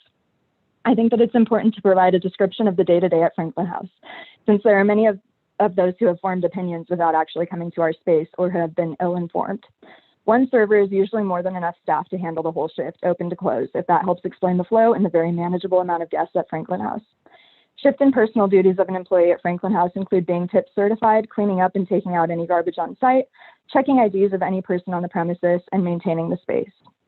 I've also seen a concern for those stating that we sell liquor without a liquor license. We do have canned cocktails at our establishment, and similarly to an Albertsons, zoned commercially, pedestrian, and a strip mall with shops, a nano brewery, and a liquor store, which is 1 block away, you are allowed to sell canned cocktails with a beer and wine license due to the percentage of alcohol in a premixed drink. Most of these canned cocktails are approximately the same ABV as a local draft beer. For those unfamiliar with the restaurant industry, these canned cocktails are becoming very popular for this reason, along with the fact that some people have gluten allergies or allergies to the sulfites in wine. Having canned cocktails with a low ABV isn't exactly the same as pouring shots for the young and rowdy downtown crowd. I'd like to ask you to approve this special exception permit, and I'd like to thank everyone in attendance tonight, as well as the commissioners, for hearing our reasons for maintaining this wonderful community space. Thank you. We'll move on next to Ms. Goggins, and then North Junior School, and then Molly O'Leary.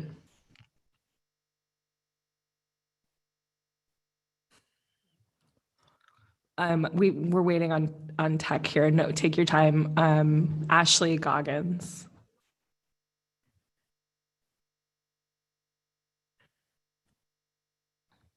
Okay, Ashley, you should be able to go ahead and unmute, and please start with your name and address.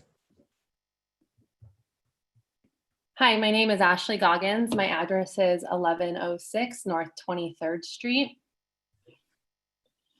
I'm a new resident of the North End here in Boise, and I'm an advocate for the Franklin House and the community it supports.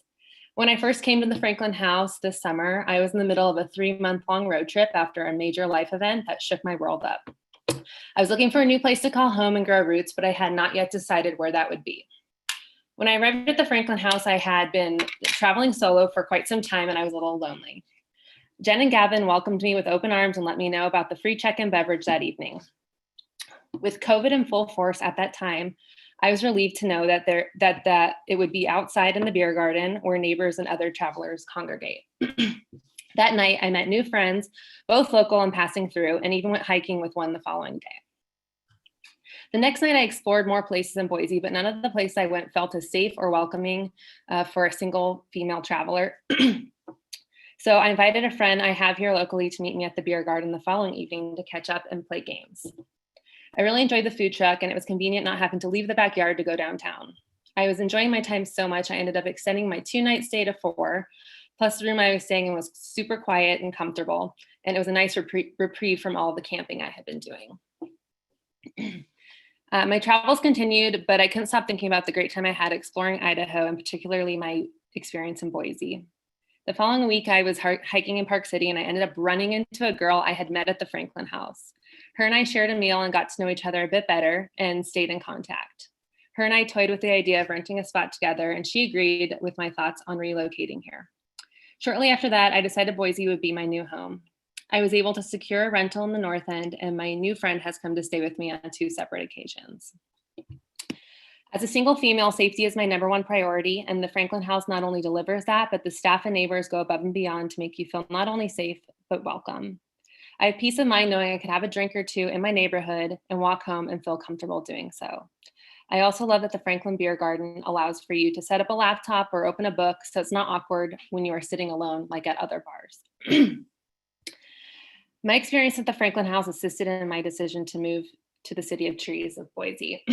I've made life-changing connections here, and I have recently secured a job at a local startup. I feel so lucky to have come across the gem of the Franklin House and can't wait to show my friends and family it next season.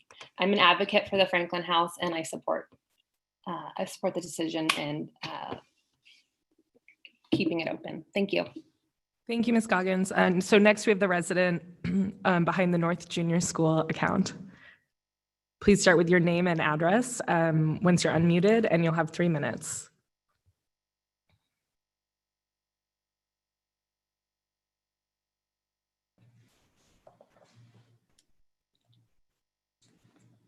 Is that me?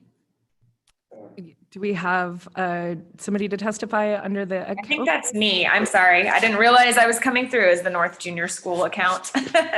My apologies. My name is Jennifer O'Gara, and I live at 1597 East Lens Lane. Thank you, Commission. Sorry, I'm trying to move into light, for listening to us tonight.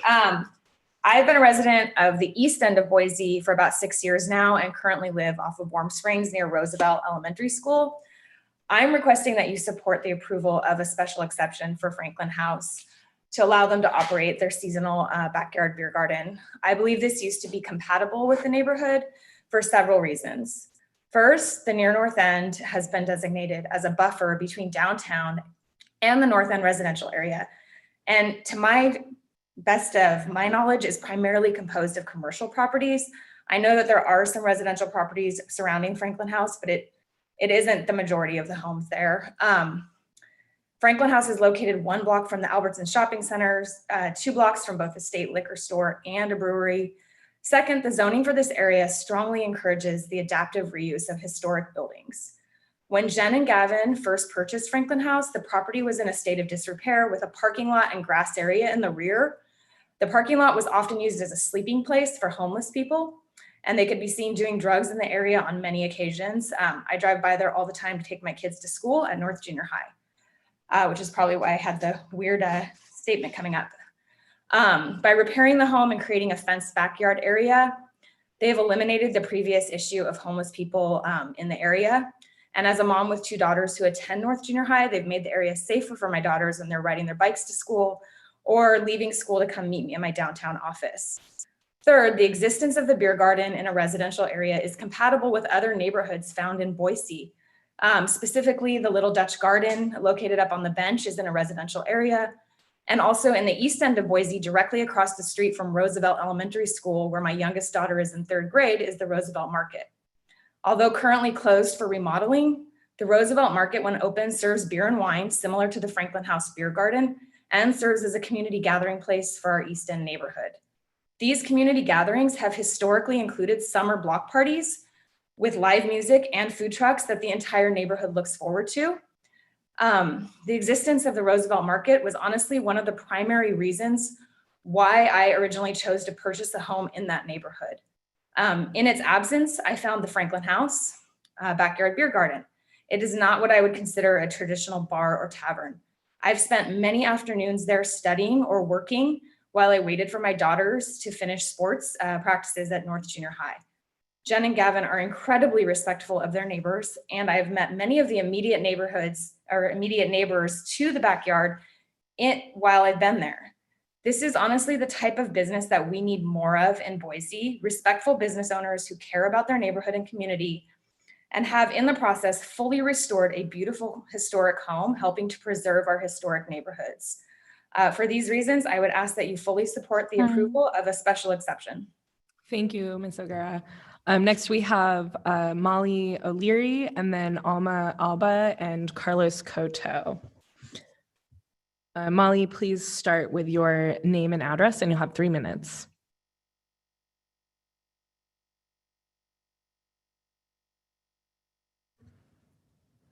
Molly, I think you're still on mute. Hopefully you're there. Hi, my name is Molly O'Leary, and I live at 1508 North 18th Street in Boise, Idaho. I also own a property at 810 North 14th Street, which is in this general neighborhood of the application that we're discussing tonight. I have to say that I drive up 15th Street often coming home. And as I saw the progress on this project, I was shocked that it was a beer garden. I just was dumbfounded that something like that could have been approved by planning and zoning. We'll come to find out through this process, it wasn't in fact approved by planning and zoning. It sneaked in under the radar, if you will. To me, it feels an awful lot like that old saying, it's easier to seek forgiveness than to seek permission. It feels to me like that is exactly what's going on here. I used to live at 810 North 14th Street, and let me tell you, the sound carries a long distance at night. I'm not a sound expert, but I would question any sound study that didn't take into account the acoustics that happen at night. Something about the density of the air. I won't profess to be any kind of an expert, but there were many times when I had to call Boise police to get them to shut down drunken parties that neighbors were having in their backyards. I cannot even imagine living next to or anywhere in the vicinity of this going on 7 days a week. It's just mind-boggling that this could even be considered. I think it's just a no-brainer. I would like to ask the commission, and I'm sure you weigh evidence all the time. To me, the testimony in favor of this, it's all very heartwarming about the community that is being found. But honestly, if you don't live in the neighborhood and you're not the one whose property value is impacted and quiet enjoyment of your property that you've invested money in, there should be very little weight given to people who just enjoy the community of drinking wine or beer with other people in a backyard. That has very little weight here at all. And lastly, I guess I'd like to say, honestly, I mean, you're commissioners, planning and zoning commissioners, you deal with zoning issues all the time. You're the experts. And you know that zoning exists for a reason. And it exists for a reason like laws in general exist for a reason. And that is so that we can all order our lives accordingly. And there are many people who have invested many hundreds of thousands of dollars in their property on the basis of the zoning that exists. Thank you, Ms. O'Leary. Next, we'll hear from Ms. Alba and then Mr. Koto. Ms. Alba, please go ahead and unmute. You'll have 3 minutes. Please start with your name and address. Hi, my name is Alma Alba, and I live at 1415 West Franklin. I have lived here for, I think I moved in June, the second week of June. And as soon as I think the first 3 days that I moved into my home, I started visiting the Franklin House. And from the moment that I walked in, I felt so welcome and safe. And I can tell you that as a single woman and as a single woman of color, it is very, very important to me to find a place where I can go and relax and have a glass of wine. Never did I expect to walk in and meet all of my neighbors. Not only meet them, but have them recognize me by name. I mean, now I can walk down the street, my neighbors recognize my dogs, they wave, they say my name. Roxanne across the street from the Franklin House. I've met her through the Franklin House, and she would walk over and give me some of her vegetables from her garden. And I think that's a really beautiful lost culture that we need, not just in Boise, but throughout the country, especially in a time where everything is so divided and everything is so political. It is incredible to me what the owners at Franklin House have been able to do. Now, I've heard a lot of things about noise and parking. I am sitting here and I can see the Franklin House. My window is always open. I am a small business owner. I go to school. I've worked full time, and I've never had any issues with any sound. The only sound that I do hear is from the traffic going up the street on 15th. As far as parking, I have never seen that be an issue either. I mean, most of the time you'll see bikes, you'll see people walking down to Franklin House. So I find it very deceiving to say that parking has been an issue when it has never been an issue for me, and I live kitty corner from the establishment. Noise has never been an issue. The only time that I do know they're open is because they have their small backyard lights, the backyard lights that any person has in their backyard. Matter of fact, I have some of those lights myself. So I am a strong supporter of the Franklin House. I can't thank them enough for making me feel safe, making me feel welcome. And I feel very, very blessed to have met them. I yield the rest of my time. Thank you.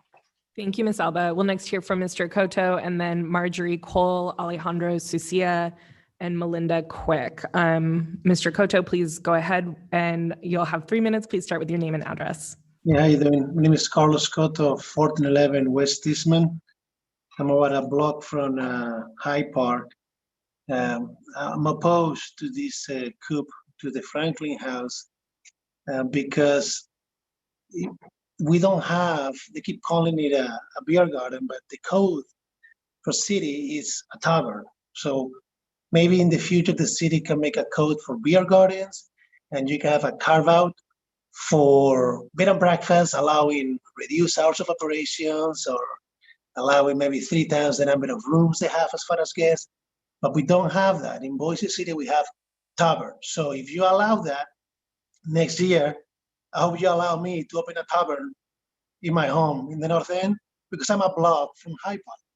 And then the year after that, I hope you allow whoever is in Harrison that decides to open a tavern to open a tavern too. And then we will put an end to that. You can't have taverns in residential neighborhoods. That's just what it boils down to. And again, I understand it's a cool place. I've had a beer there myself, but before I knew that they had an illegal bar or an illegal tavern or whatever you want to call it, but we don't have the code to define a beer garden. You cannot allow a tavern to be open because it's a tavern, not a beer garden. And in a residential neighborhood, to do that, to me, is insane, like I said. Just because they are within 200 yards of commercial, I am within 200 yards of Parrilla. So are you going to allow me to open a bar? I'm sure you're not. If I come back next year and ask you for a bar permit on my house, you'll laugh at me. And you should do the same. You should tell them, sorry, we don't have that. You cannot have a tavern. If we work to have a code for beer gardens, you can reapply it under a beer garden and get a covered exemption for bed and breakfast if that ever comes into code. We don't have that. So growth at all costs and supported business at all costs is not okay. And this is one of those cases where growth at all costs and supporting business at all costs regarding what the residents' feelings or what the residents' investment in their homes is not okay. So I ask you to please deny this exemption and please work within the city council to try to get a beer garden law written down with a carve of bed and breakfast, and then they can reapply when that's done. Until then, I think it's a pretty easy no. That's all I have. Thank you. Thank you, Mr. Cotto. Ms. Cole, you'll have 3 minutes. Please start with your name and address once you are unmuted.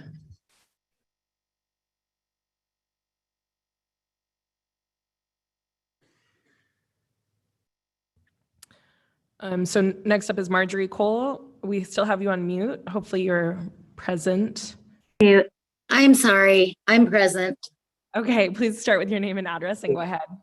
Yeah, hello, my name is Shemina Cole and I live at 1512 West Franklin Street, and we've been there for 23 years. It's a house away from the Franklin House. My husband and I are in favor for the special exception permit. The hurdles that Jen and Gavin have been jumping through, in my opinion, are mind-boggling. Their attention to detail has been extremely impressive. I know this because they have kept all of us directly affected, I reiterate, directly affected by the backyard, involved in the process of adding this wonderful addition to our neighborhood. They have used sound meters, eliminated local live musicians because their music was amplified. Even the food trucks Jen painstakingly chose because she wanted them to be quiet with no unpleasant food odors, and they wanted it to enhance the experience of a fresh local cuisine for their guests and neighborhood. I realize, I just don't understand why this is an issue. They don't have multiple food trucks, they have one. They're not against code. They're not on private property. They have ample parking. In fact, most people walk and ride their bikes, and they're dog friendly, which is, really important to our neighborhood. The North End is dog friendly. Jen and Gavin have always had the willingness to compromise with any and all issues, which they just shut down. There's no way property values will be compromised. I mean, really, we live across the street from a low-income housing. I mean, it's an apartment complex, which has been very difficult as we are moving. I mean, and Albertsons is a half a block away from our house. It's like calling the city and say, hey, I can smell fried chicken and it's offensive because, you know, I'm a vegetarian or vegan. You know, lastly, I cannot believe that the block of 14th and Franklin cannot sleep, really, because of the noise. Really, really. It's not a drunken bar. I mean, it's just, I mean, you know, if we can't hear it, I really do think they're stretching the truth because they have this point that they want to make. You know, this is a neighborhood gathering place. I mean, it's a gem. You know, we don't have block parties to get to know each other, but we do have the backyard. So we can all get to know each other. And I think that's a beautiful thing. I appreciate it. And I give you your time. Also, my husband is with me. He is not on a separate phone. I don't know if he can speak and have 3 minutes. Sure, yeah. Have him jump on. Please start with your name and address. And all right. My name is Sean Cole, 1512 West Franklin Street. I've owned that property since 1972. Back in 1972, probably no one on your board has even been in Idaho that long, let alone the North End. It was a ghetto, okay? We grew up in the ghetto. What I've seen over the years is people coming in and fixing up these old homes and making them beautiful again. When Jen and Gavin came and bought those two corner places, not only have they made them absolutely beautiful, but it got rid of a lot of the homeless people in our alley, drinking, hanging out, doing drugs. Now, when I hear what's going on in the 1400 block of Franklin, I'm quite confused because they seem to be very angry because everything they said is untrue. My house is literally divided by one backyard, and we have never had an issue with noise. We've never had an issue with litter. We've never had an issue with vagrancy or whooping it up, like our one lady keeps wanting to say. I've never seen more than 25 people at that place, to be honest. And I don't know what that lady's talking about, but that has never happened. And evidently sound must travel one way, and it must be going down towards Boise High. And if it is traveling that way, I imagine a lot of their suspicions are coming from Fancy Freeze, which. So if there's any kind of noise that is annoying, it's the sirens that are constantly coming up and down 15th and 16th Street. We know all of our neighbors. And I can say them by name, and I think it's a wonderful place. And I was leery at first, but I went through all of last year and part of this year, and we had no issues. Thank you for your time. Thank you, Mr. Cole. Next, we'll hear from Mr. Susia, and then Melinda Quick and Michael Greer.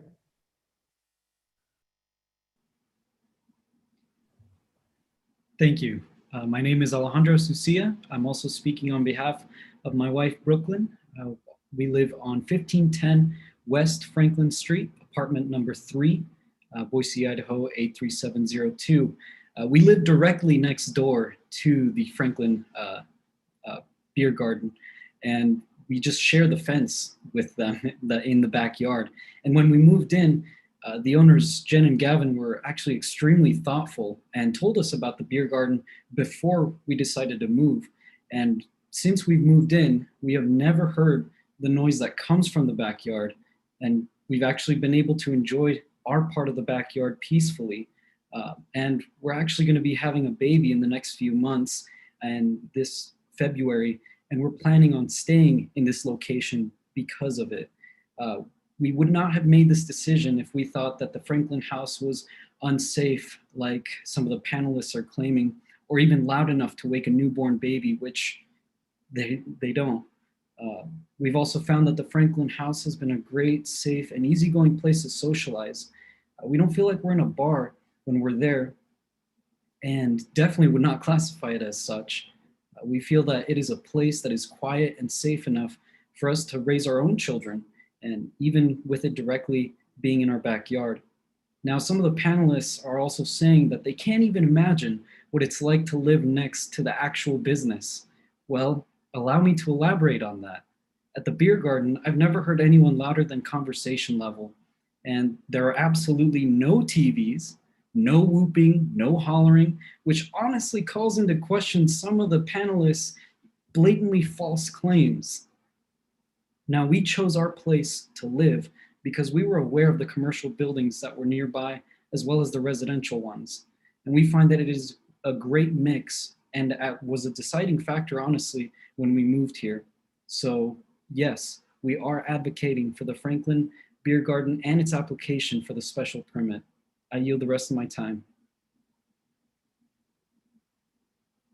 Thank you, Mr. Sucia. Next, we'll hear from Melinda Quick. Please start with your name and address and 3 minutes. My name is Melinda Quick, and I live at 1608 Reinhardt Drive. As a first patron and now employee of Franklin House's backyard, as well as a born and raised Boisean, I fully support the approval of this conditional use permit. I first visited the backyard during a membership drive for Idaho Conservation League and can testify as a citizen of Boise, this is not Main Street in downtown. All public members or panelists who have opposed this permit tonight who cite themselves as neighbors have never, to my knowledge, come by or asked to have a conversation with the owners about their concerns. Jen and Gavin are the most responsive and open business owners I know, and that's coming from someone who grew up in a Boise locally owned small business family. Additionally, as someone who consistently plans events and applies for alcohol permits in my profession outside of the backyard, I just want to remind folks how complicated that process is for first-time applicants and how confusing it is just on a city versus state level. There's absolutely no sneakiness here or attempt at being sneaky and trying to sneak a bar into a neighborhood without anyone being aware. They were truly just doing as they were informed.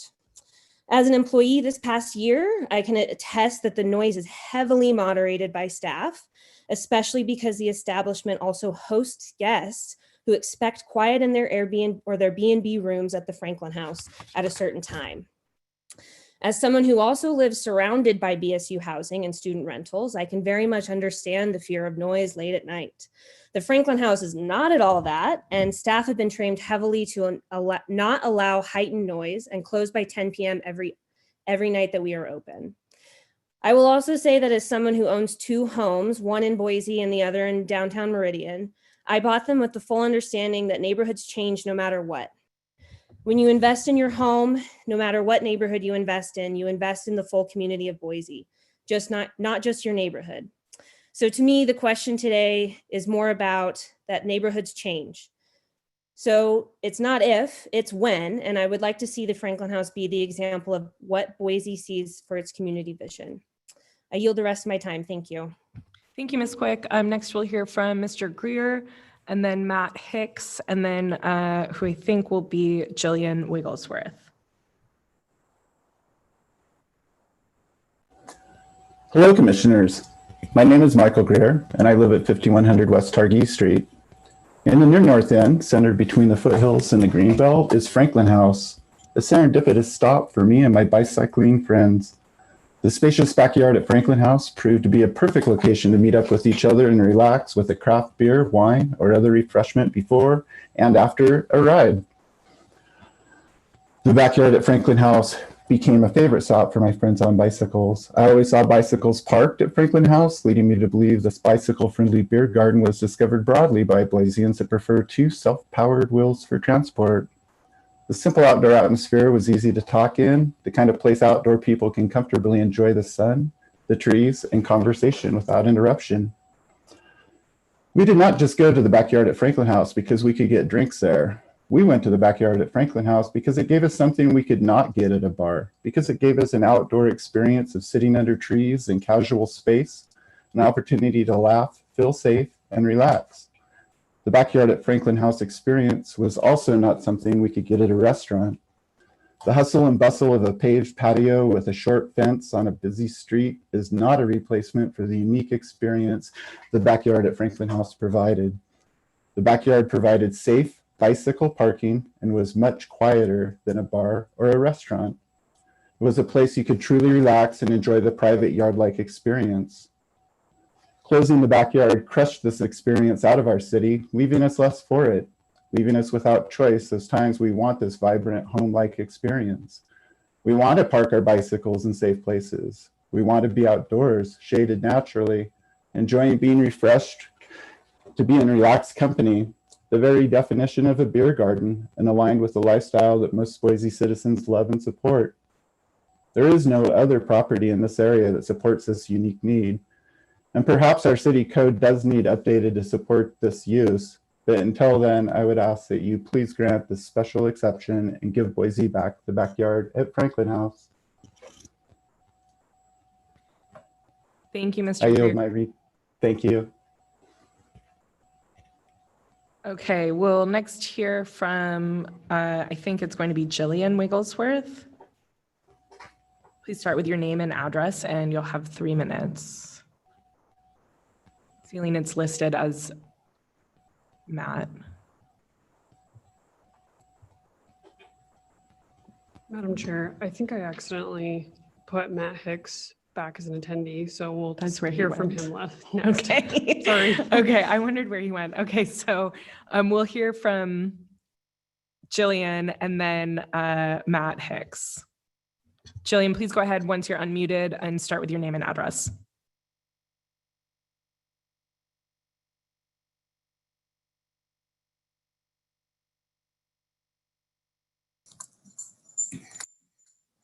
Hi.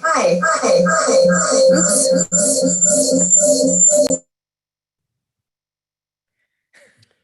Jillian, if you have the hearing played on YouTube or something like that at home or another device listening in, you'll need to mute that before you can speak.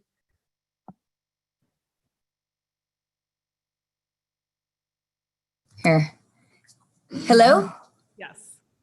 You have your, I don't know what's going on. Yeah, go ahead, Jillian. Please start with your name and address. I show unmuted, We hear you. but I can't hear them. Hang on.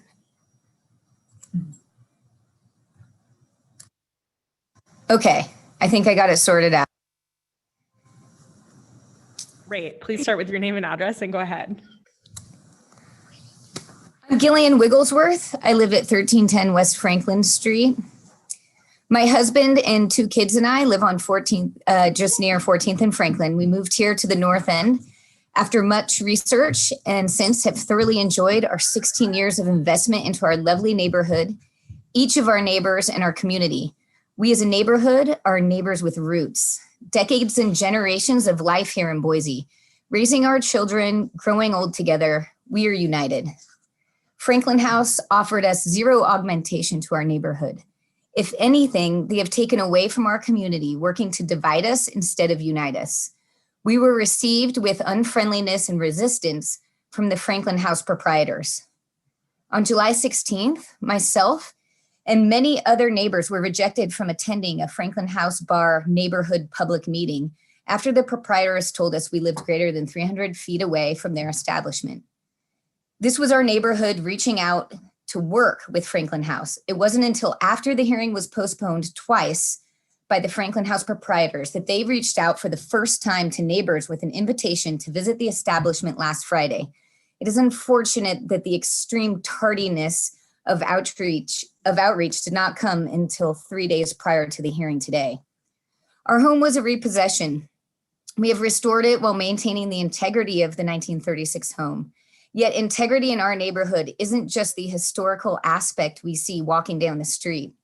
Integrity is also strongly reflected in our act of preserving and protecting social, cultural, and environmental character of Boise's North End neighborhood. By living here, we as a North End community choose to accept and live in accordance with one's principles, including honesty, fairness, and decency. We do this by demonstrating good character and by being free of corruption and hypocrisy. The Franklin House opened as a bed and breakfast, yet deceptively rolled into operating an illegal tavern for 14 months. In addition, Jen Burry was cited on July 31st for a zoning-related violation. These actions do not display or role model integrity in our community. The Franklin House and Tavern, the Franklin House as a tavern and special events center turns a residential use into a commercial use and will and has produced greater impact upon the neighborhood. This is demonstrated by large groups of people congregating outside that generate pandemonium or uproars of commotion during daytime and nighttime hours, and at times with live music or aired sports events or movies. It also creates opportunity for intoxicated individuals to leak into the public space surrounding the property, keeping neighbors second guessing personal safety and safety of their property. It's unfortunate Jen and Gavin chose a location incompatible with their business model, especially since they could have established their business plan a couple 100 feet away. Providing a special exemption to the Franklin House Bar could set a precedence for other commercial businesses to establish in mixed use, which, by the way. Thank you, Ms. Wigglesworth. That's your time. Next up, we'll hear from Matt Hicks. Apologies for the delay there, Matt, but please start with your name and address. That's fine. Yes, I'm Matt Hicks. I live at 1315 North 23rd Street. I've lived there for the last 10 years, over 20 years in Boise. I'm here to speak in support of the Franklin House. I think it's been a great addition to the North End, and it's enhanced our quality of life here. Just to reemphasize a few points that have been made, I think this is the type of business that we want to be supporting. Its location is ideal for residents of the North End to access it either on foot or bicycle. You don't have to cross State Street. The business is actually very COVID friendly, which is something I haven't heard raised to this point. It's an outside beer garden. It's just kind of naturally socially distanced the way it's laid out. So I think that's a real positive. Just speaking to a point I think Commissioner Stevens made earlier, how does a neighborhood evolve? Well, it evolves through the planning and zoning process, through this process. And I think the conditional use special exception process is a great way to get different uses that don't necessarily fit the neat definitions, the narrow definitions that are in place. And so I think you have tools in there to impose conditions and do it in a thoughtful and deliberate fashion. And I think this business kind of meets that criteria.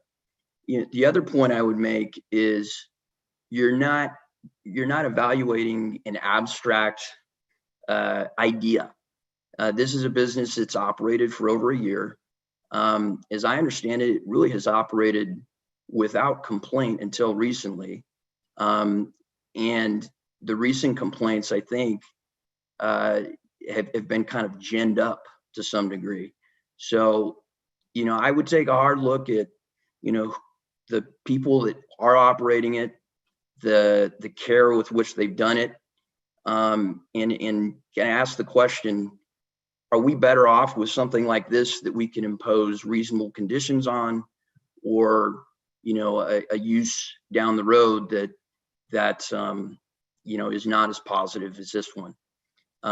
So with that, again, I would reiterate my full support for the Franklin House. Thank you, Mr. Hicks. Next, we'll hear from Christina Hardesty, and then Joshua Nikash, and then Janelle Brunner. So Christina, you're up. Please start with your name and address, and you'll have 3 minutes. Hi, yes, my name is Christina Hardesty, and my address is 4665 North Bantry Place, and I'm here to oppose the special exception. I would like to bring this back to the certain requirements that the Franklin House has to meet to be granted the special exception. And as has been stated before, special exception should be granted conservatively because zoning exists for a reason. And the code requires that special exceptions allow uses of equal or lesser impact. And that's really important. A tavern is explicitly not required by this code, or excuse me, by this zoning area. And even though it might be allowed a block away or 2 blocks away, it's not allowed in this residential zone in R3. And a tavern is certainly not equal or lesser impact than the residential homes and quiet professional offices in that area. And that's really important to remember. They have not met that standard. It's higher use, it's higher noise, it's more people, it's less parking for residents. And it is certainly of much greater impact than the residential homes, professional offices in that area. And I would also like to stress that a walk down Franklin Street shows you that that neighborhood in particular is very quiet. It's not a commercial zone. It's clearly heavily residential. There are families, young children, schools, and churches. And though I agree with some earlier comments that neighborhoods should evolve with the times, this neighborhood is still very residential, plain and simple. And as you have heard tonight, the actual residents of the neighborhood, those on Franklin Street, do not want a bar in their neighborhood. And another thing that I would also like to stress, which has been briefly mentioned before, but that noise is not limited to just speakers and loud music. I understand that the owners have tried to limit that after concerns from neighbors, which is much appreciated. But although music and speakers certainly contribute to noise, the noise is more about the atmosphere created by the bar environment. Bars create rowdy noise, and it seems like there's contradicting testimony as to what sorts of noise has been heard. But I can testify that I have heard this noise. Although I don't live in the neighborhood, my parents do, and I can speak to the fact that this bar creates real noise. Quiet family dinners just a few doors down in the summer have been overrun by the backyard's patrons leaving the backyard, walking down Franklin Street in front of the house or in the alley, and being rowdy and laughing and screaming. So with that, I urge the committee to reject the special exception. Thank you. Thank you, Christina. We also had Alex Hardesty on our sign-up sheet. Is he there with you now, and would he like to testify? Alex should be on, but not in the same room as me. So. Okay, we'll work our way down to him then. Thank you. Okay, next we'll hear from Joshua. Please start with your name and address. Hello, my name is Joshua Nickash. I live at 710 North 15th Street. I've lived here for about 10 years now. I basically live right across from the backyard or the Franklin house on 15th Street. I am in support of them getting this special permit. I have found that it is a wonderful place for people to gather. I'm not the most outgoing person, and in my 10 years, I've probably met more people from around the North End in the last few months that they've been operating than I have in the past 10 years. I won't argue whether you want to call it a tavern or not. It does not feel like a tavern when I go there. It actually feels like a backyard, with some different aspects to it. And for a person like me, I'm one of these North Enders that has a tiny house and I don't have a backyard. My backyard basically is a asphalt sidewalk about 6 feet in width, and I have a big fence that I cannot see over. That's my backyard.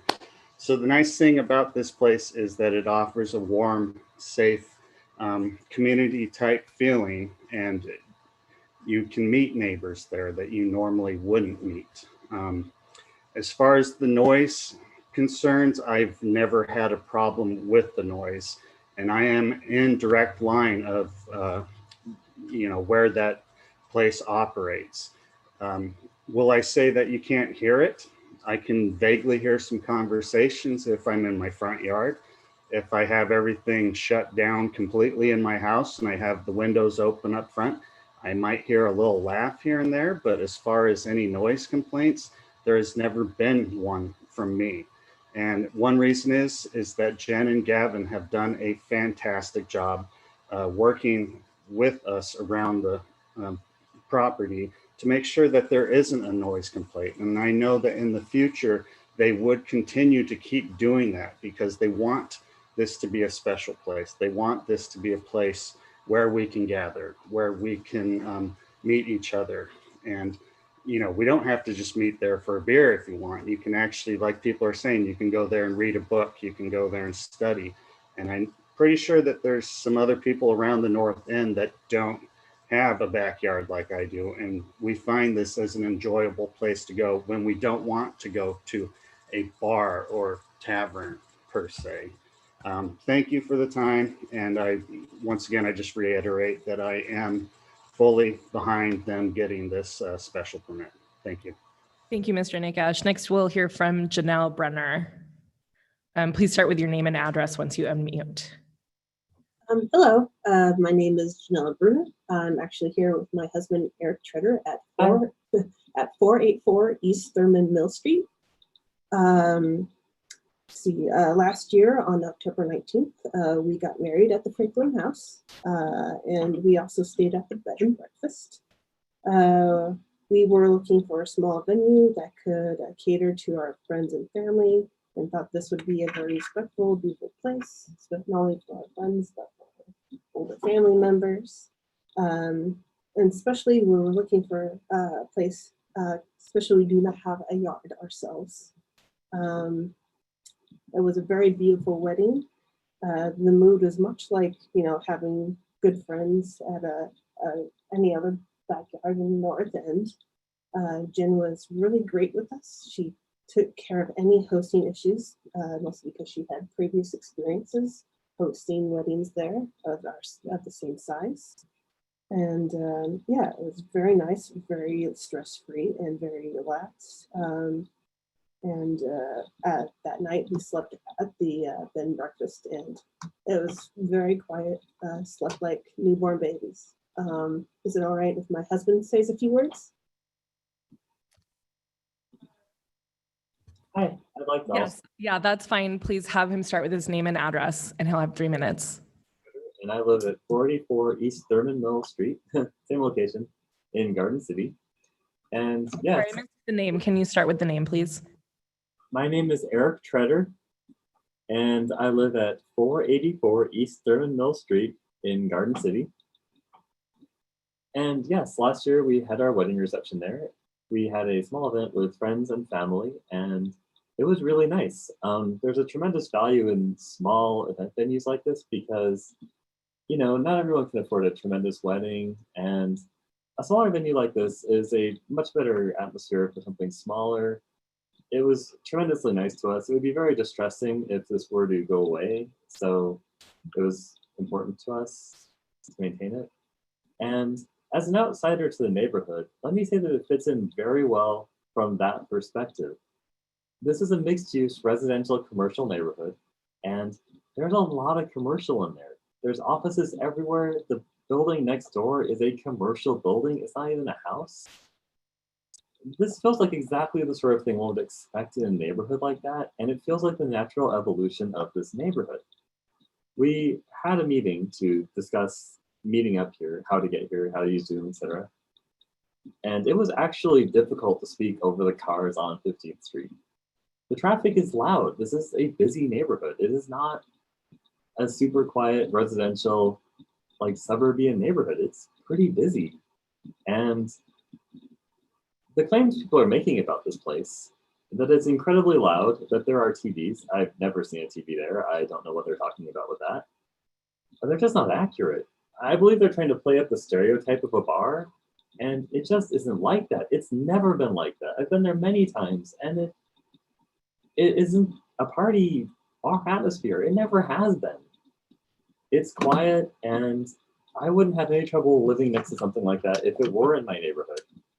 And, you know, having a backyard like this, like it is great if you don't actually have a yard. We live in a townhouse, and we don't. And it's tremendously nice for us, and I really don't think it is a problem to the neighborhood. It feels like it fits right in.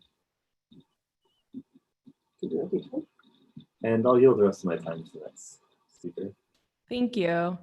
I wanted to make a note to all of our online attendees that any written testimony submitted by the deadline was included in our packet and has been recorded for the record, and it has been reviewed by us as well. We have heard some really great testimony on the noise and the community. And so we encourage new testimony when we return from a 5-minute break. Like I said, we'd love to hear some new testimony outside of those two topics. So we'll be back at about 8:33.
people were already there.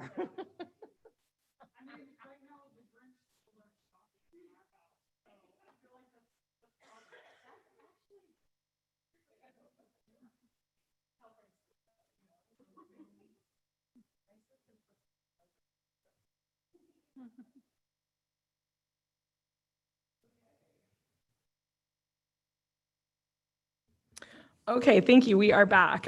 So if you were in agreement with the testimony that we've heard and you're willing to leave it at that, please lower your hand. And if you are still looking to speak tonight, please raise your hand or keep it raised. We'll move on next to Bree Katz and then Gary Allen and Sarah Forager. Bree, go ahead. Once you're unmuted, please start with your name and address, and you'll have 3 minutes. Okay, thank you. My name is Bree Katz, and I live at 2202 North 9th Street, and I'd like to ask that a special exception be granted to the Franklin House to allow them to operate their seasonal beer garden. The lines between the backyard as a business and the backyard as a community are quite blurred for me. I realize this cancer card can get old quickly, but when I was new to town and newly diagnosed, the Franklin House and the backyard were coming online, and this was my first community here. My out-of-town friends and family, my support system have all stayed in the rooms at Franklin House, enjoyed the fire pits in the backyard and beers outside, even when I couldn't drink with them. I made new friends in the backyard, and I was and still am so happy to know that a space exists here for me in Boise that is decidedly not a bar and not a tavern and not in the hustle of downtown, but instead a place where I can be social and feel safe in my neighborhood, a sanctuary for me, if you will. On another note, like most historic homes, North End homes reveal themselves, their character, and their potential with each renovation. The unique nature of the Franklin House in the backyard unfolded as the space was renovated and reimagined, and this property has been so thoughtfully created to welcome visitors and build community that it's impossible to detangle this use from this house. I can't imagine Franklin House in the backyard existing elsewhere. It doesn't seem right in an R1 zone, and it definitely does not fit in a pedestrian commercial zone. Otherwise, it would just become something else and not that interesting or special, in my opinion. This can only exist here. Next, I think it's fair to say that everyone knows rules and codes, needs and plans change. The neighbors, for example, who spoke earlier, or anybody who has invested their hard-earned money in major renovations of their North End homes have themselves already participated in changing the fabric of the neighborhood they moved into. Neighborhoods change, new needs and opportunities emerge. If this neighborhood was static, do we all honestly think North End homes would be as valuable as they are right now? The properties surrounding Franklin House haven't lost value, and if that's the fear, the data does not bear that out. We know that even nearly perfect plans aren't perfect for everybody always. Nobody has a crystal ball. Codes can never truly foresee the future and all future uses, but fortunately, codes know this about themselves, and that's why there are exceptions. I'd also like to point out that I don't think 1502 was a residence before it was the Franklin House. I think someone might have said that it was before, but it was a birthing center. And I don't know what the sound studies have to say about that, but I imagine there was much more screaming and hooting and hollering and whatnot then than there's here now. Lastly, I'm hopeful that everybody involved in the conversation about this special exception uses this opportunity to consider the creative, collaborative ways that local government can work with neighbors and local businesses to foster the community feel of the North End and keep us evolving in a dynamic way. Thank you, Ms. Katz. Next on to Gary Allen. Once you're unmuted, please start with your name and address.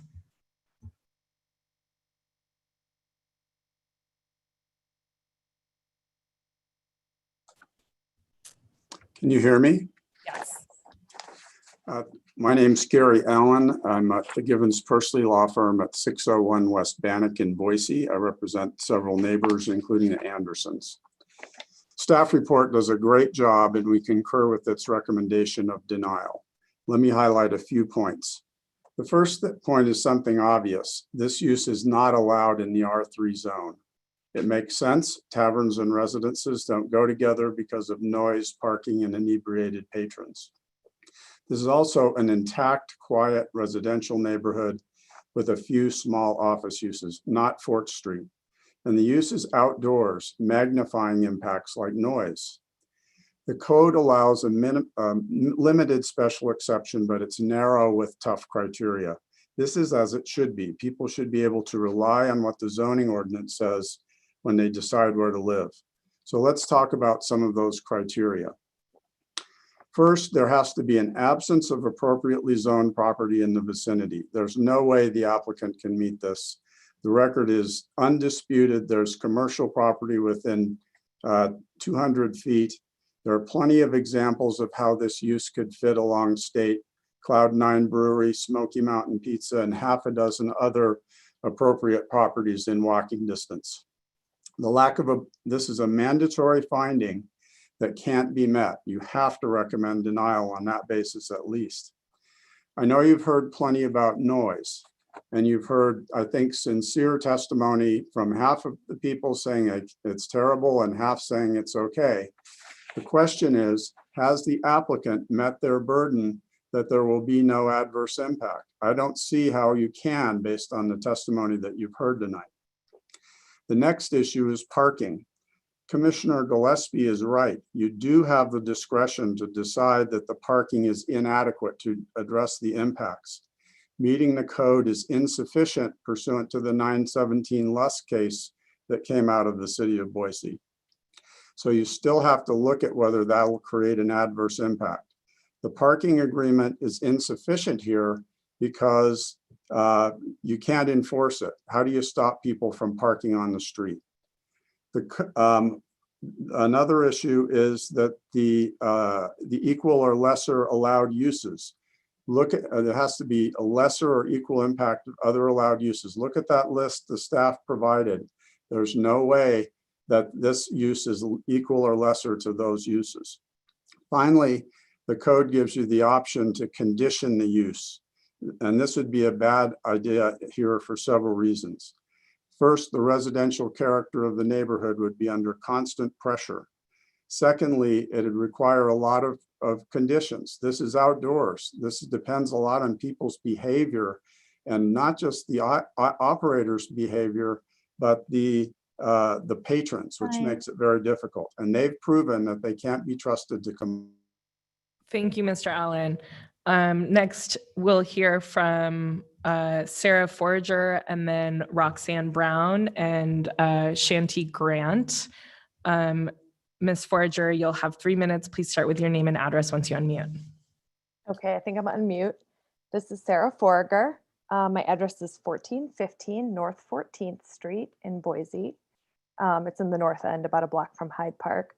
I just wanted to chime in here and say more about the planning and zoning process. Small Business Association, first thing they put when you go to be an entrepreneur or make your business plan is that businesses should make sure their locations conform to zoning requirements, like top step. This is very important because presumably time and thought and expertise have gone into the zones in Boise, hopefully. If we don't have adherence to this process and we seek permission after the fact, Boise becomes kind of haphazardly put together as a result of hindsight zoning. I'm going to assume that code exists for many reasons. The way I see it is that it's protecting quality of life, but it's also protecting neighborhoods from being taken advantage of by commercial interests. As Boise grows, this enforcement is going to become more and more important. I moved here to be back by my family in the North End, but prior to this, I spent 10 years in California. So I'm freezing cold right now. I'm wearing like 5 sweaters. But having spent 10 years in California, I can tell you that the commercial potential of Boise is huge. And as it increases, especially here in the North End, acting and operating without prior permission is going to become the norm if Boise doesn't hold a firm line on their existing planning and zoning codes and processes. This is just how Californians operate. It's how people who will take advantage of the system will operate. If you let hindsight zoning become the norm, that's what's going to happen here, especially in the North End. And then 2 quick other points. One was just brought up by the previous commenter. From the testimony I've heard, there's nothing in here that says that this business couldn't operate somewhere else. It doesn't sound like it depends on brick and mortar I didn't hear anything about like this specific location is so key. It sounded to be more intangible elements of community that Jen and Gavin have created. And it also sounds like it's based on a backyard, which plenty exist on Hayes Street. My brother has one that's commercially zoned and residential. The backyard, the beer garden could relocate 2.5 blocks away and be completely legal. Still have the community everybody speaks of. People can still walk there that find it really key. So I think this really comes back to getting permission and beginning to do things the legal and right way versus operating under the radar for a year and then having a 3-hour planning and zoning meeting to kind of get hindsight zoning in place. All right, thank you very much for your time, and I'm eager to hear the discussion. Thank you, Ms. Forger. Next, we'll hear from Roxanne Brown. Please start with your name and address once you unmute.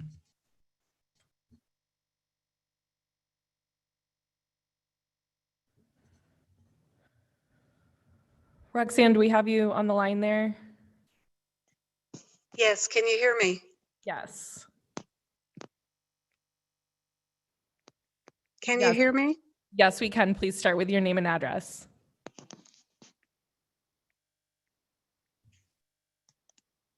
Okay. I'm struggling with my audio. I cannot hear you. We can hear you.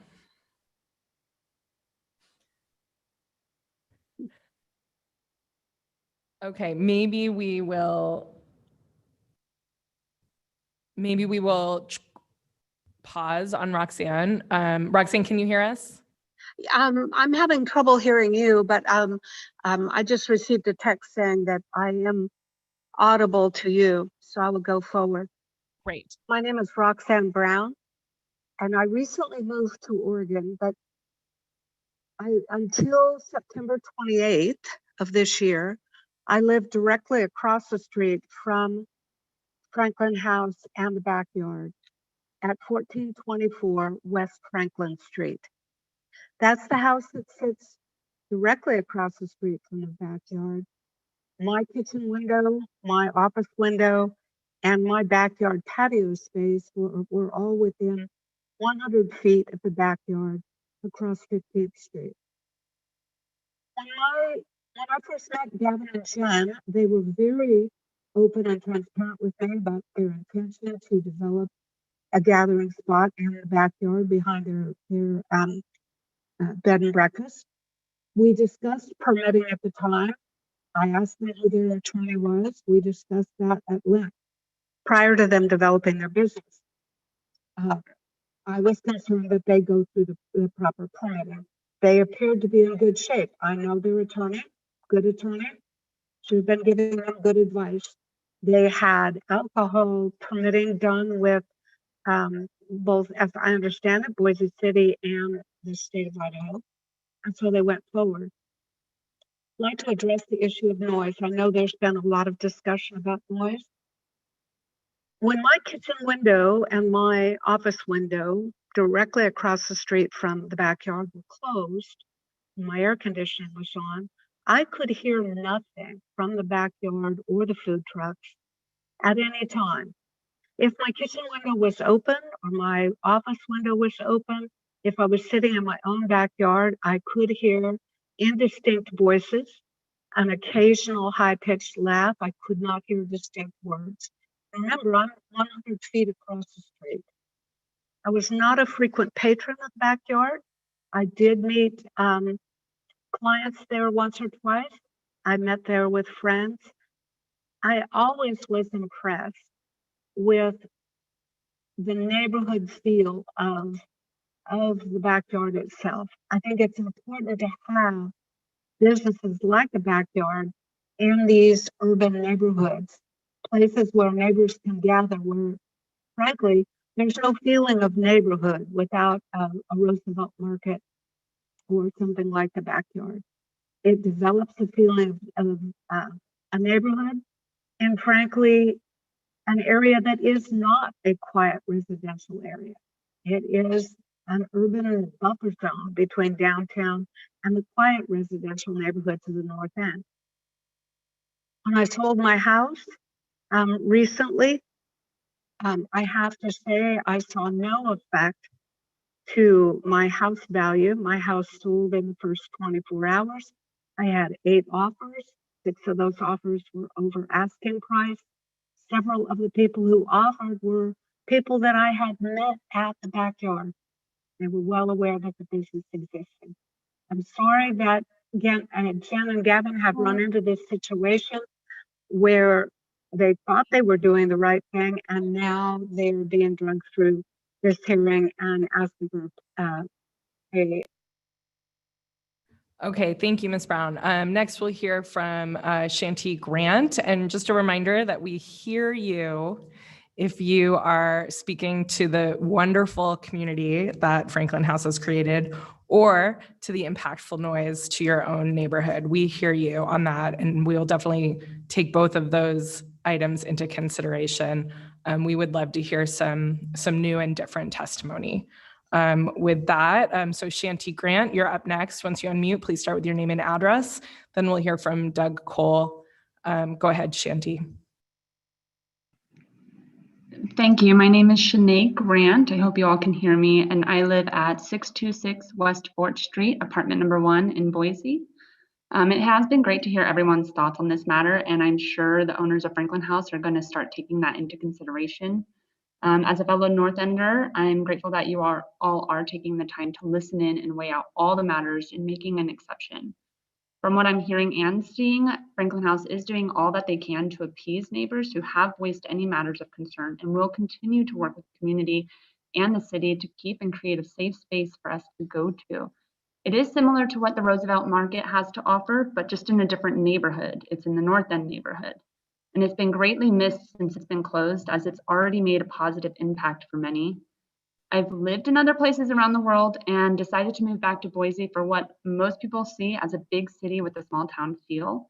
It's a warm, welcoming place with a sense of community. A lot of others are discovering this place, and growth is inevitable. But with growth, community is sometimes depleted. I know this sounds like a broken record, as many people have explained that this is a place of community, but personally, I don't want to see us lose that in a city we all love. Franklin House helps in keeping that sense of community, and I fully support them and hope an exception to the rule is made. I yield my time. Thank you.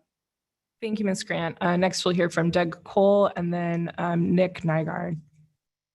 Hi, my name is Doug Cole. I live at 1419 North 22nd Street. In July, I purchased a home at 1507 West Hayes Street, directly behind the Franklin House in the backyard. This is after attending the backyard many times over the preceding year, and I bought it for over $400 a square foot. So values are doing just fine. I purchased the property because I wanted close interaction with neighbors, and then also to enjoy the Sunday brunch, the odd new person that comes in from out of town. North Enders crave this type of venue, which is why the Boise Co-op Uncorked Wine Bar, Cloud 9, Hyde House are so popular. I attended the neighborhood meetings held by Jen and Gavin, and also the NINA meeting regarding their backyard. I understand the complaints initiated by one attorney couple and shared by a few of their friends and family center on quote unquote fit for the neighborhood. They are concerned that the typical behavior you would see at bars downtown at, say, like 6th and Main would be exhibited at the backyard. This couldn't be further from reality. The noise, loitering, and smoking which accompanies the college bars downtown aren't a factor at the backyard because they don't allow it. In my experience, the backyard closes the windows of the bar at 10 o'clock. It asks people to close their tabs. They strictly prohibit smoking and make the rounds to ensure compliance. And to my knowledge, they've had 0 private events with live music the entire 2020 spring and summer season. In fact, the conversational noise they do get is often drowned out by the busy 15th Street corridor. The backyard isn't a place for people to come to get rowdy. It's not a pickup place. There are no liquor shots, no mechanical bulls. It's a place to build community in an inclusive, safe environment, and a place to meet your neighbors over a pint of beer or a glass of wine. A handful of people complaining would know this if they've attended the backyard, but they haven't, despite open invitations to do so. How do we know the backyard isn't like bars downtown and isn't likely to cause problems? Because we have a 1-year history of their performance. I'm not aware of a single complaint validated by authorities in sifting through public records. With 4 calls, the police have shown up and left without issuing any tickets because there isn't anything out of order. No noise issues, no loitering, no parking congestion, and no public drunkenness, no COVID safety concerns, no anything. I know the owners, Jen and Gavin, and they're accommodating people. If there are concerns, they will address them with their staff and make changes. They've also shown themselves to be open to compromise, demonstrating what good neighbors do. I urge the commission to give special attention to the property owners and residents in the immediate vicinity, such as myself, who have grown to love the backyard for what it represents, a mellow, laid-back location in which to get to know the community better around a beer, a flickering fire, or a hammock swing. Please issue the special exemption so we can celebrate what makes Boise the special place it is. Thank you, Mr. Cole. Next, we'll hear from Nick Nygaard. Please start with your name and address. And then next, we'll hear from Matt Wayan and then Alex Witherspoon. Please go ahead, Nick. Yeah, my name is Nick Nygaard. I live at 2938 North Redway Road. And thank you for recognizing me. And I'm here to speak about the sound study report that was performed on the area around the backyard. I've chosen to speak about the subject due to my familiarity of sound emittance and transmission. I've written and have reviewed several sound studies in the past for industrial power plants as a role as a mechanical engineer. As such, my general summation is that the backyard is not the main noise driver or significant contributor to the sound environment. At the distance and location of the complaint, the ambient sound is essentially the same as when the backyard is opened or closed. The location of the main complaint has anywhere from a 7 to 9 decibel drop in sound intensity from noise generated at a distance of 100 to 125 feet. This is roughly the distance from the backyard to the location of the complaint. For reference, a 3 decibel decrease in sound equates to half of the sound intensity. Natural factors such as trees, shrubs, and fences provide a damping effect where the sound is absorbed and reflected and does not propagate efficiently and loses intensity quickly. Hence why we see a very large drop in noise. With that said, the noise generated at the backyard, as measured at the source inside the backyard, is a magnitude on order between normal conversation and classroom chatter. That noise, once traveled outwards, about 100 to 125 feet distance, or to the complaint area location, will have been broken up to the point of no longer being readable by instrumentation, let alone the human ear. This is shown and supported on multiple graphs within the report. In fact, the main source of the noise at the complaint location, as measured over multiple days, was the adjacent neighbor's air conditioning unit, along with general traffic along 15th Street, which, by the way, is not your general quiet subdivision type of street. There's 8,500 cars a day that pass along that street. So it is difficult to fully get into every detail of the sound study in only a few minutes I have, but overall, it's my opinion that this report is concise, forthright, and complete. The report contains real-world quantifiable data showing that the backyard creates little to no noise impact on the surrounding area.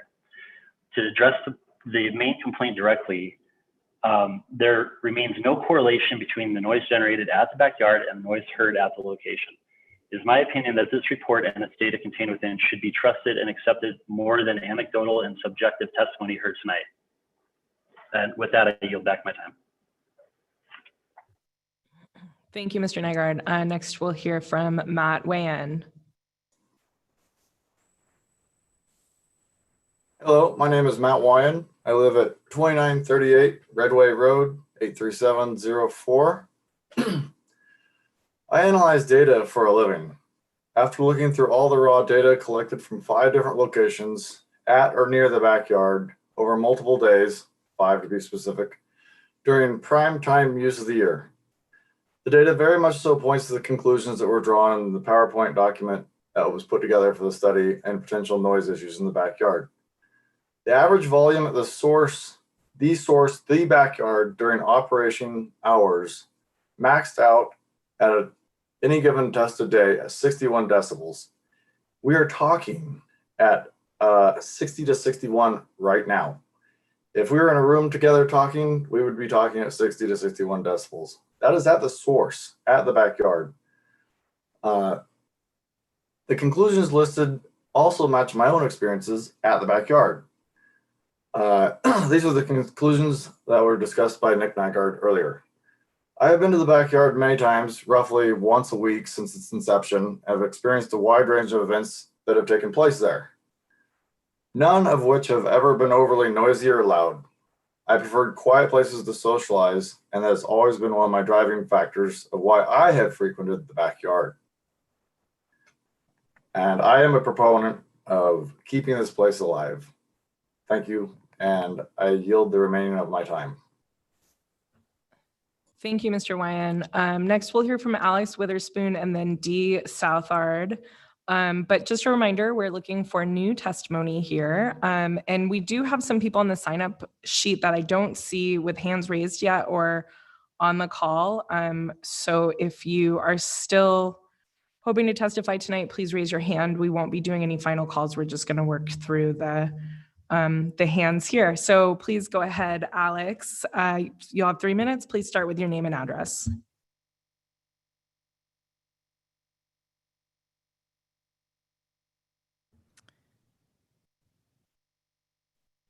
Alex, you're muted, but. Sorry, I'm here. Okay, great.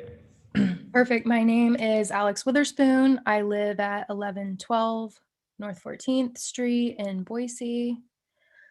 First, I would like to thank the commissioners for taking their time to hear what everyone has to say regarding the benefit the Franklin House brings in its current location and in the neighborhood where I reside.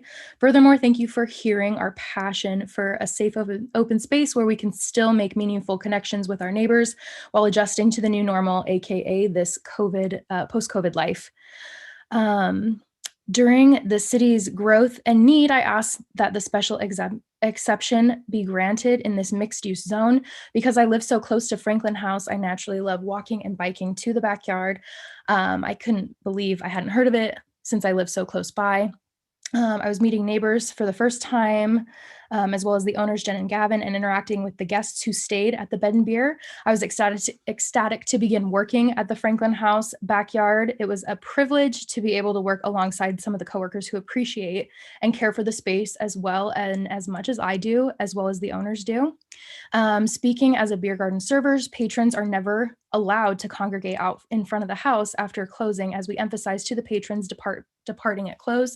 We see ourselves as defenders of the space and the neighborhood, considering we also live in this area.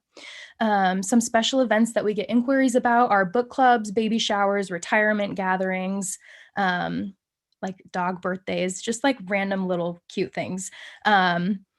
The setup is it's fenced in, and the backyard facilitates with its open setup. It's an easy flow within for inclusive conversation between our guests and our neighbors.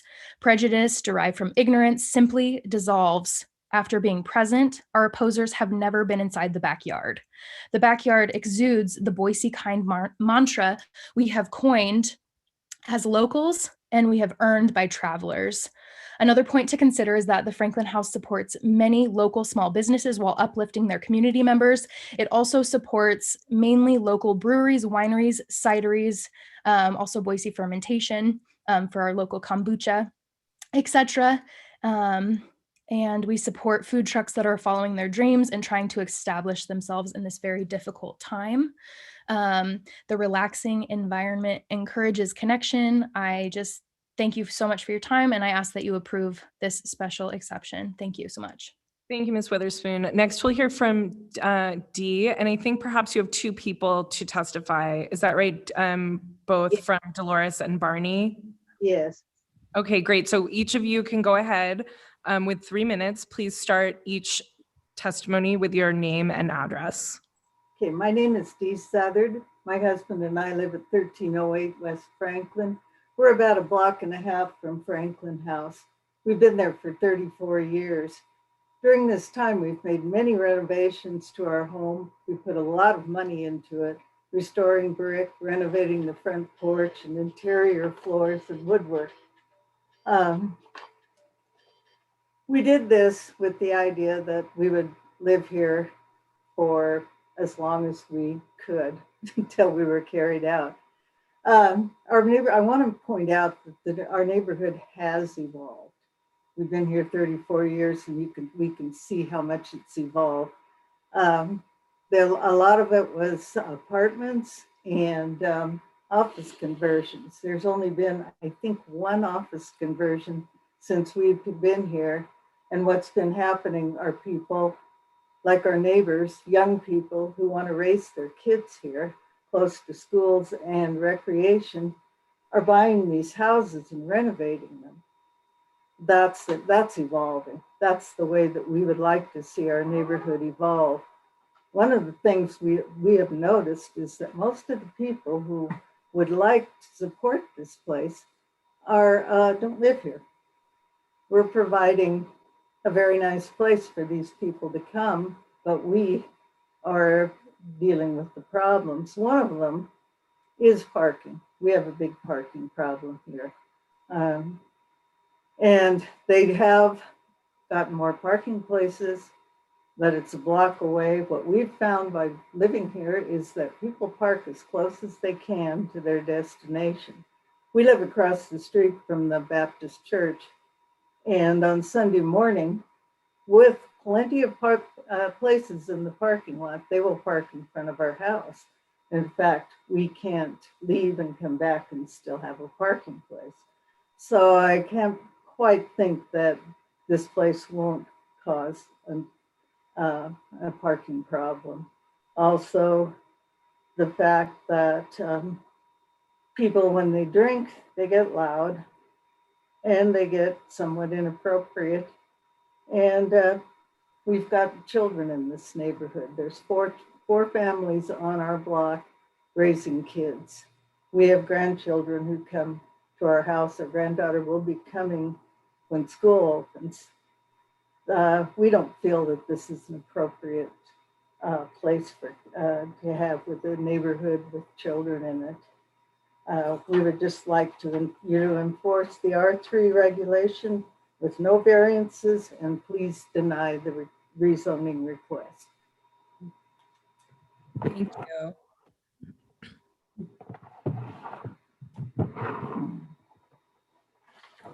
Good evening.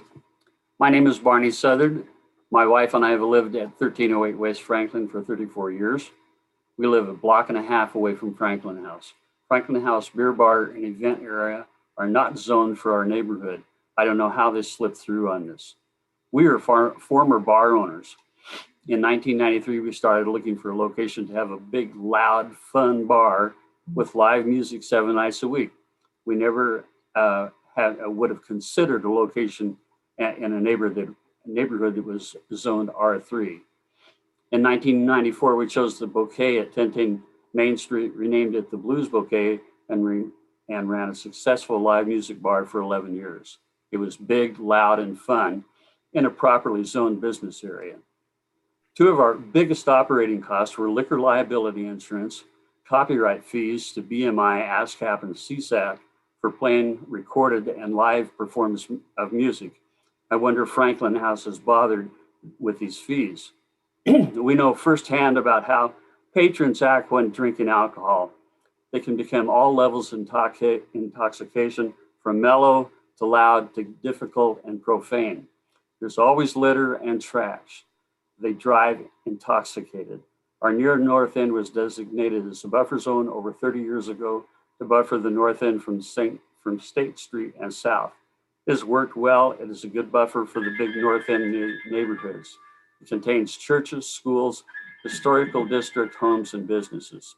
Our great-granddaughter started 7th grade this year at North Junior High.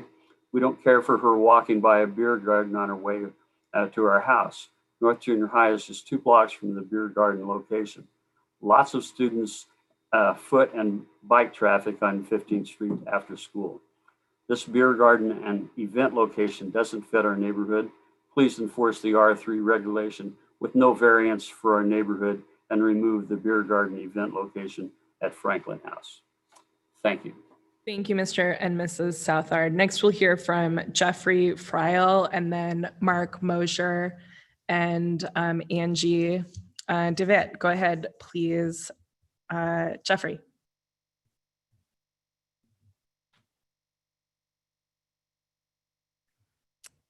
Jeffrey, you're still on mute. So once you unmute, please start with your name and address, and you'll have 3 minutes. Hello, my name is Jeffrey T. Friel. I live at 1518 West Franklin Street. I've resided in my house for almost 18 years now. I'm a native Boisean, one of the few it seems like anymore. I grew up in a city that started at 69,000 people. Now we're approaching 400. And I think that the addition of the Franklin House to our area is tremendous. It's helping to make a vibrant neighborhood. Parking issues, I think, are going to be absolved with the parking agreement. The specific building in question has never been a residence as long as I've lived here. It was a counseling office before a birthing center. Catty corner from that business is another counseling center.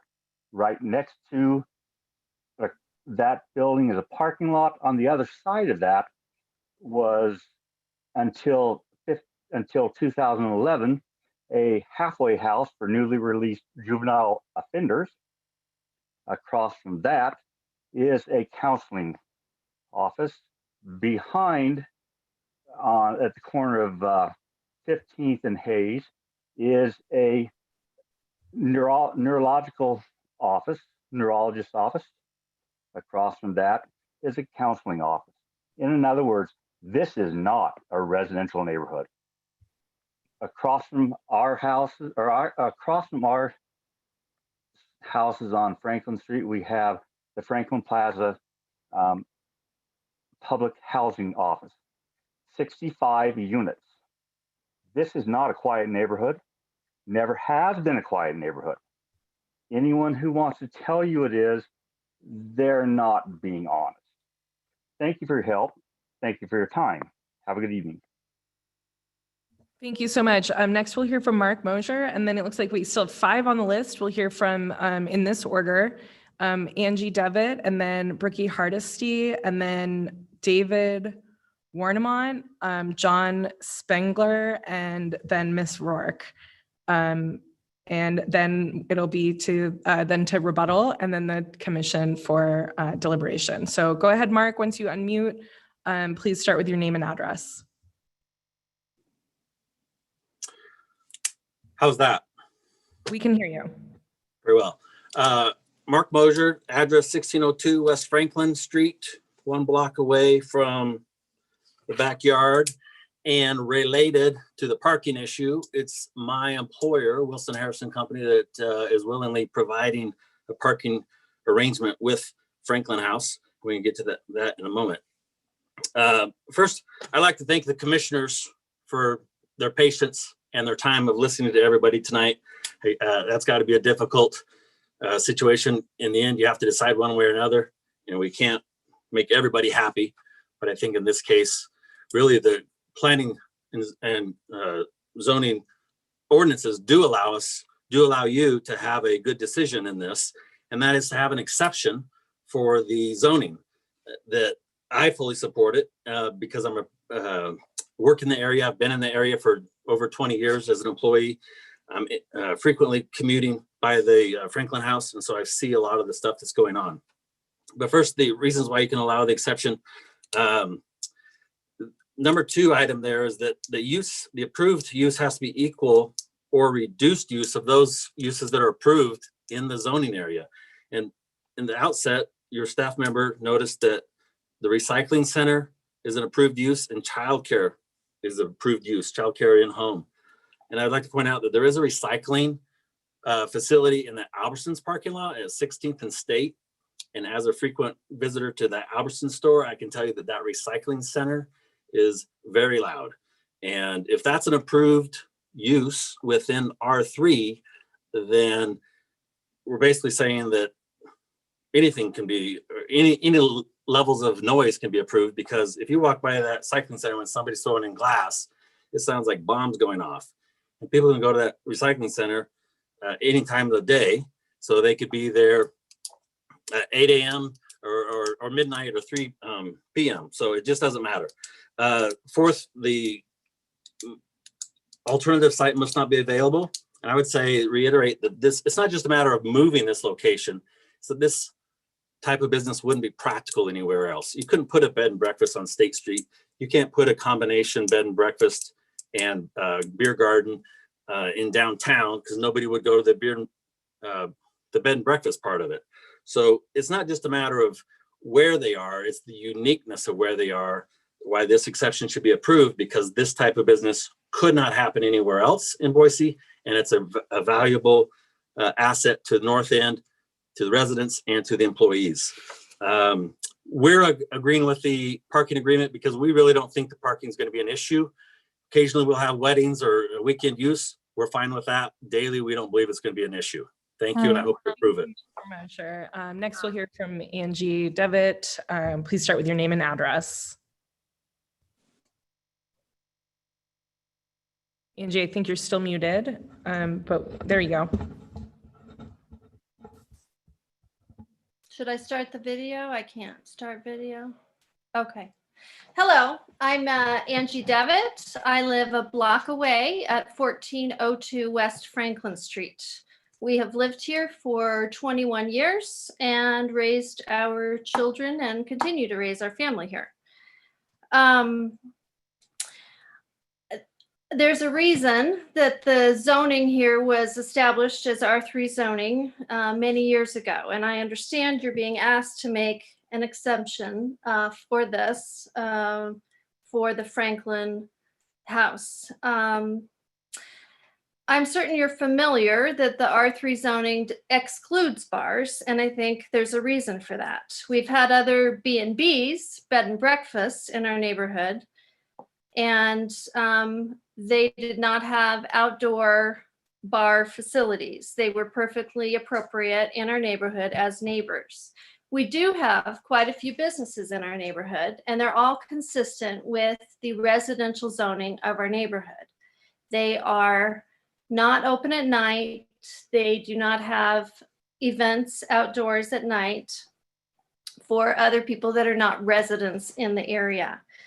I think most of the support that you've heard tonight have been from customers and supporters who do not live in this neighborhood. They live close by, close enough to ride their bikes or walk, but they do not live in the neighborhood, including the last gentleman who owns a business, but again, does not live here.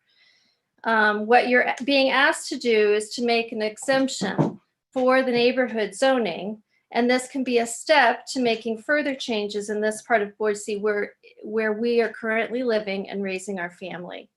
So I would ask that you take that into consideration. Would you want zoning next to your home that changes what the experience of in your own neighborhood?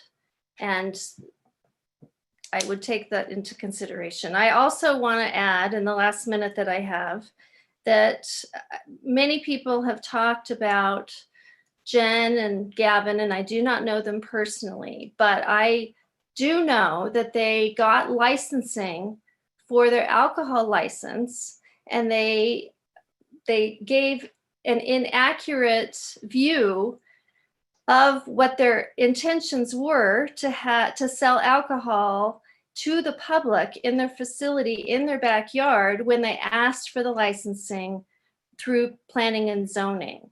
So planning and zoning, R3 zoning, as you know, it's appropriate to have a bed and breakfast. That excludes having a bar. A beer garden is the same thing as a bar. And they also, during COVID, when all other bars in the area, in our Ada County and our Boise community were asked to shut down, they continued to be open. Thank you, Ms. Devitt. Next, we'll hear from Ms. Hardesty. Once you unmute, please start with your name and address. Hi, can you hear me? Yes. Okay, awesome. My name is Brookie Hardesty, and I live in 1416 West Franklin Street. It's right across 15th Street from the bar. Okay, so I would like to respond to what a few people have mentioned, the idea of community building. Franklin House, although it clearly attracts younger and loyal customers, is not a fresh or loyal concept, novel concept, sorry. In fact, 15th Street, 13th Street, 4th Street, Hyde Park are just a few blocks away where neighbors gather in a vibrant and appropriate location. This neighborhood is not 13th Street. This is Franklin Street. The neighbors don't want this community building. They want their peace and quiet. Also, I want to touch on the importance of precedence.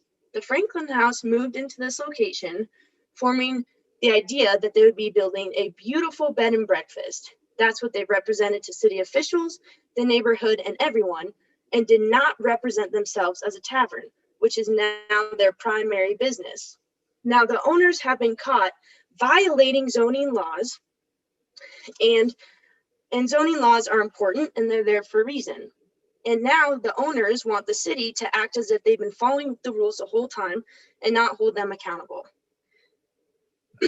And it's one thing to side with the bar, which is just one location that can relocate, versus not siding with the neighbors that they are living in those houses. And the neighbors simply just want their peace and quiet. And another important thing to mention too is a lot of the supporters of the Franklin House are employees. And whereas a lot of the opposers of Franklin House are neighbors who are living there. And that's all about I have to say. Thank you, Ms. Hardesty. Next, we'll hear from David Warnemont. Go ahead, please start with your name and address.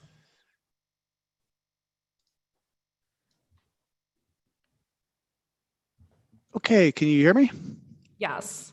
Okay, my name is Dave Warnemont. I live on 2943 Mountain Shadow Road. And I wanted to share a summary of the issues that were submitted to the city in letters and also were repeated here today and some of the discussions we have had. My objective would be to identify and separate the beliefs and opinions and feelings from facts that are taken from the letters and also that we have heard today, and provide an objective fact-based review of the issues that have been raised here today. First, I wanted to note that a lot of the comments that have been made that are in the negative area are from people that don't live in close proximity to the Franklin House and have not been to the backyard or the Franklin House. And then also I want to note that the backyard is seasonal use venue, and that should probably also be considered when we're requesting for the exemption to this request. The two first items are the ones that are the core of a lot of the neighbors. They're saying that there's a tavern operating in the neighborhood and that there's special events there. Yes, that is true. And that is the reason why we are here today to request a special exemption in the conditional use permit. The next biggest thing is the problems that have been said about the noise study, the noise in the area, but the noise study that had been shared, which is pretty objective, shows that there really isn't a problem coming from the backyard, that the biggest noise contributions come from the traffic on 15th Street and the air conditioners. The other item was the parking. We've already talked about it. It's mentioned here several times that initially there was not appropriate parking, but there is a plan, if it's approved, to provide the adequate parking that's required to move forward. The food trucks, yes, there are food trucks, but we've already heard that there's a limited use plan with low noise selections for their providers. There's a letter about commercial lighting being used on the property. This is simply not true. They're using the 11-watt bulbs that you'll find at Costco. And in fact, some of the people that have submitted unfavorable letters to the city have these same exact lights in their backyards right now. Talk about trash in the gutters and sidewalks. This is simply not true. There is no trash resulting from the backyard that has been noted. COVID compliance, this is also not true. The COVID compliance was put into place on July 4th. The police have been called several times and they have documented there have been no findings of both noise or out of compliance with COVID. There's some comments about the children in the neighborhood. It's kind of a deep subject, but all we can say about that is there have been no issues reported during the first year of operation. There's concerns about drunken driving that might be possible from the backyard. We have not found any incidents from the Boise city in the year of operation. In fact, 68% of the people don't even drive there.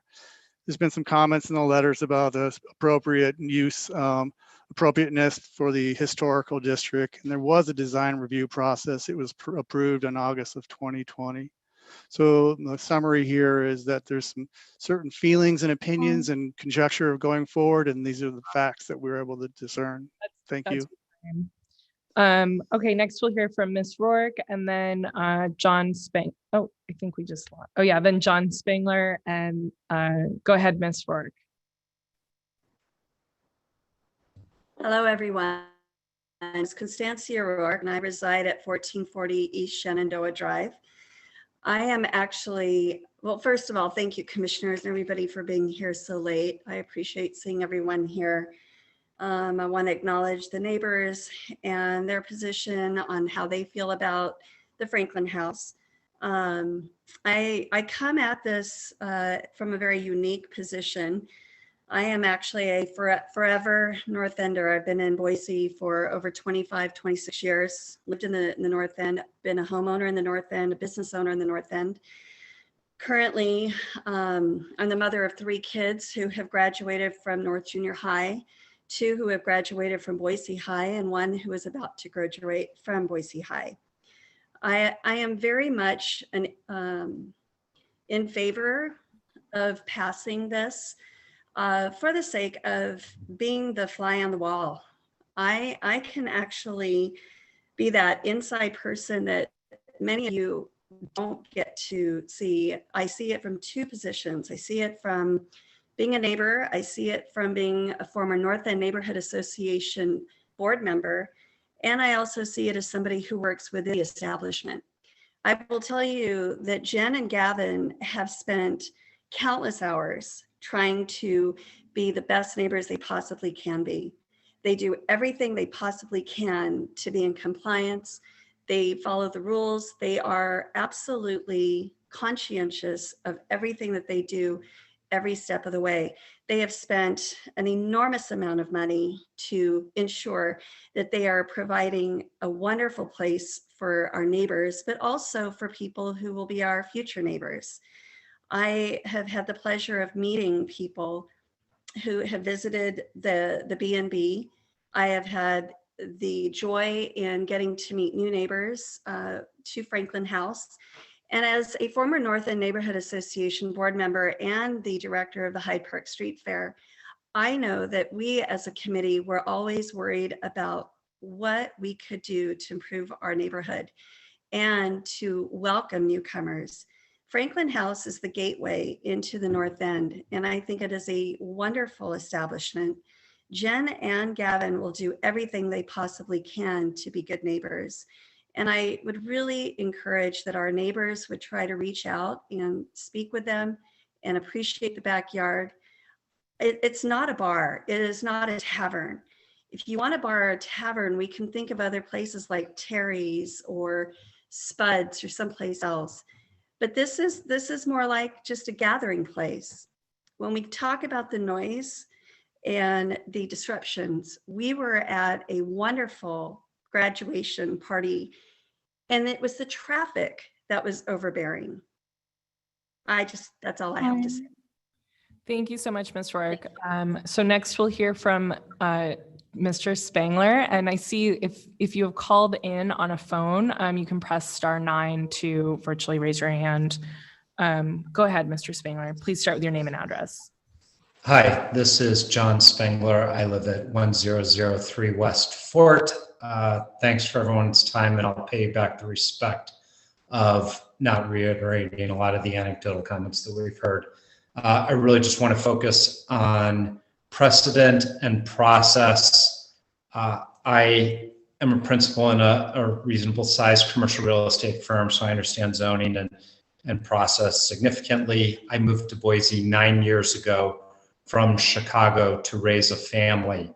I live in the same Hayes Street Historic District and R3 zone as the Franklin House. I have 3 young children. The rear corner of my home, my 116-year-old historic home, is 6 feet from my neighbor's backyard. My 4-year-old daughter's bedroom is in that corner of my home. If someone is allowed to open a bar in a backyard in this district, would we allow someone to open a bar 6 feet from my 4-year-old daughter's bedroom? The precedent that this would set is confusing to me that it was given this much time and energy. And to make it even more concerning, the process that has been followed to try to get this exemption is equally confusing. Back channeling an endeavor is something that will never work in zoning, in business, in any concern. We need to have a viable process to make change, to allow communities to evolve, to allow neighborhoods to evolve. And following a process such as this can't possibly be endorsed. I certainly appreciate that there are people that enjoy this bar. I met my wife in a bar. That they can be great communities. That's wonderful, but we have to respect precedent. We have to follow a process to get there. Process matters, and following a viable, honest process is the only way that we can facilitate, civilized, organized change, particularly as it relates to zoning. So I respect that people have enjoyed this bar, but I would certainly hope that those people could respect our R3 zoned residential neighborhood. And I want to thank the commission for recognizing that we need to facilitate a legitimate process, not allowing illegal activities and then making it legal through an exception. So thank you for your time. Thank you, Mr. Spangler. Let's see, next we have Daniel Forager. Please start with your name and address once we get you bumped. Oh, there we go. Yeah, please start with your name and address. You have 3 minutes. Hi.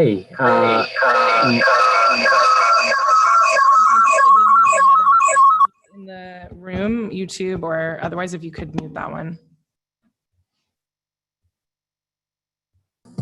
Can you still hear me? We can hear you now. Yeah, please go ahead. I'm trying. Can you hear me?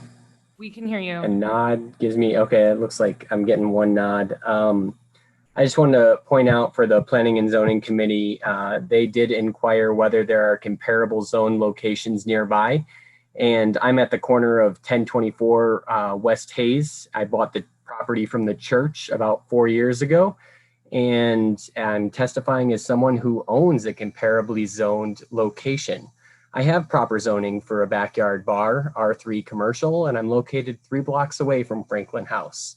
I have been to Franklin House, and I don't see any reason why I or Franklin House couldn't replicate the backyard bar experience within my yard with proper zoning. We could pick up the umbrellas, lights, and speakers and sound system and wheel them down the street, just 3 blocks, and we'd be able to run that same bar in my backyard. However, I don't feel it's appropriate for our neighborhood. I live on the opposite corner of Mr. Spangler, who just spoke, and I would hate to subject his family and young kids to that experience. But if this sets the example or the precedent, then I am more than willing to understand that as a potential commercial or income proposition. So I hope that the Planning and Zoning can evaluate this and look at it in the proper process moving forward. I know that I have plenty of space to run a similar operation, but I don't think it's appropriate for the neighborhood or the Hayes Historic District. Thank you. Thank you, Mr. Forager.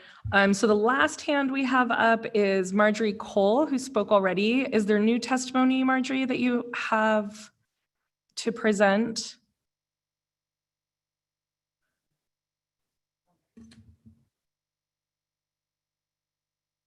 I'm sorry. I apologize. Can you hear me? Okay, I just want you to know this is not a bar. Oh wait, I'm sorry. ever since Tonight. it's not a bar. Okay, yeah, we have already heard from Ms. Cole. So that's the end of our public testimony, it looks like. So now it's on to, oh, okay. So we're going to take a 5-minute break and then we're going to come back to a 5-minute rebuttal from the applicant.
Let's get it done.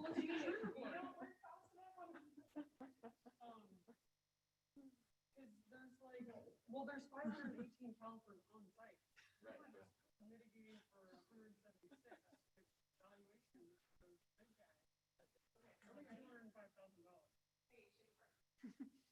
So I'm working on something else right now. He's working on an application over there. Okay, thank you. We are back, and we will start with the applicant for a 5-minute rebuttal. Okay, thank you. Can you hear me? Yes. All right, great. This is Jennifer, and first I'd like to clear up a couple questions that are just simple things that you guys were talking about asking earlier. The parking agreement will be signed, but we're holding off until we had the commission hear everything in case there's some changes, so we didn't have to go through that twice. The account that parties go on until 1 a.m. There was one time that we rented the house, the entire house, out to a group of Tree Fort employees, and they did break all of our rules and regulations. They presented themselves and their party as one thing, and they did another thing. And it was horrible, and we heard about it from our neighbors.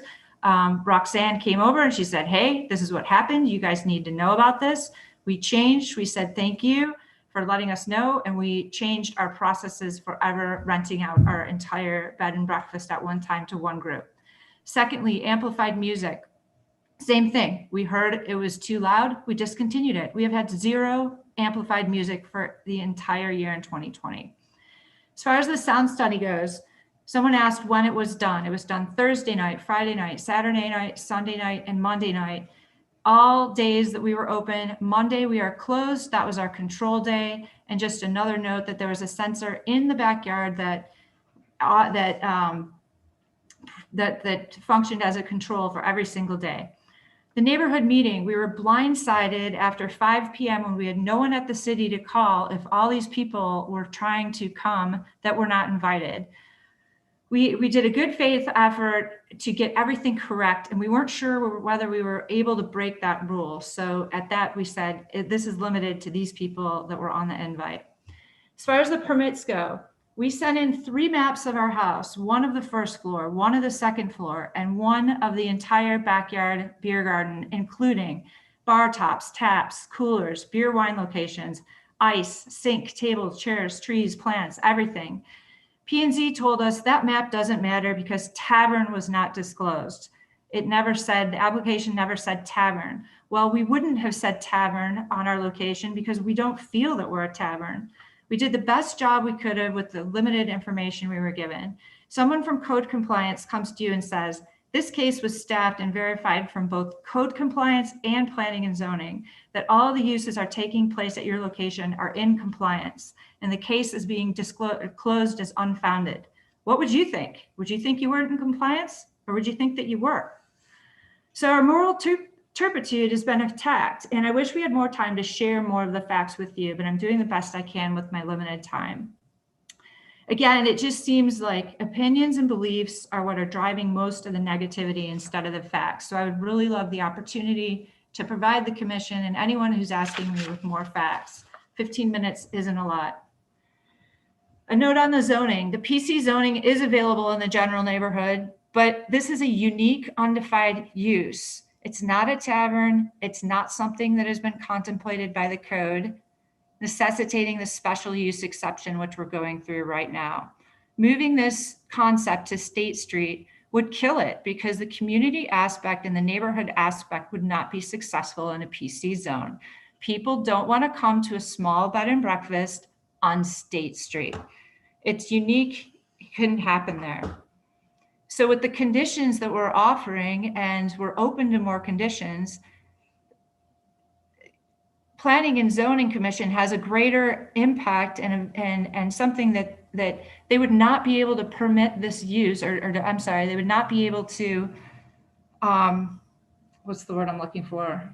They would not be able to regulate this use to a residential use. If someone buys this house and does a rental, Planning and Commission really can't do anything. BPD can do a noise violation, but there's not anything that can do. What we're offering you is to regulate it. Let's say what can be done in the neighborhood. Let's look at the actual people that live close to the backyard and what needs to be done. Let's take the people that don't live close to the backyard that still have concerns and alleviate those concerns. So this process is giving the commission a greater control in trying to come up with successful uses, acceptable uses, and continue our successful road to compliance. That's all I've got. Thank you. Thank you so much, Ms. Burry. Okay, so this ends this portion of the hearing, and The rebuttal is the hardest part because it's just. the item is now before the commission. Madam Chair, Commissioner Stevens. I'll move that we deny CUP 20-28. Second. I'm going to go with a second from Commissioner Finfrock. Picking things up. Commissioner Stevens. Madam Chair, thank you. For those of you who weren't here for the work session, it was my last night tonight, and I love going out, hearing, I don't know, 70 people talk and 70 people engaged in the community. That's about the best going away present I could have gotten tonight, so thank you. That's why I've been doing this as long as I have, is because I love that. I love that about our community, that people get really passionate about these kinds of things and the uses in their neighborhood. So I want to clear up a couple of things for the record that we heard about, just so that it's clear. Number one, the application that came before the city in 2019 did not actually come to planning and zoning. So I just want to make sure that's clear to everybody. It was a certificate that was granted at the administrative level, and that's because it was just for a bed and breakfast, not for what we are dealing with tonight. Another really important point, it's really strange, by the way, to be having this conversation to a totally empty room. I guess the other thing I wanted to point out is that there are a lot of concerns about precedent, a lot of concerns that whatever we do tonight is going to set precedent, and everybody on the call needs to know that that's not how it works. This is not like a legal body where we're not the Supreme Court. Every single application that comes before us is separate and analyzed separately. So it's important that you understand that. Was there to be a decision by either us or city council, city council, to approve this.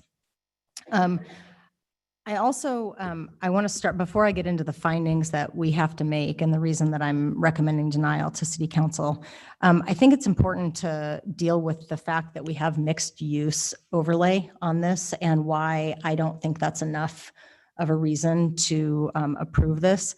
I think what I would be really concerned with here, and we'll get into the reasons for the special exception or my reasons for voting against this in a minute, but I'd really worry that we would lose part of the mixed use, that we would be trading a bar scene, a tavern, whatever you want to call that, and I'll get to that in a minute, for single family living. And I think, it's very clear to me that if this is the direction that we go in this neighborhood with this kind of a use, we probably will see a decline, if not a complete vacancy of single family living in this neighborhood. And I think we would actually end up losing the mixed use field that's there right now. So I just wanted to make that point.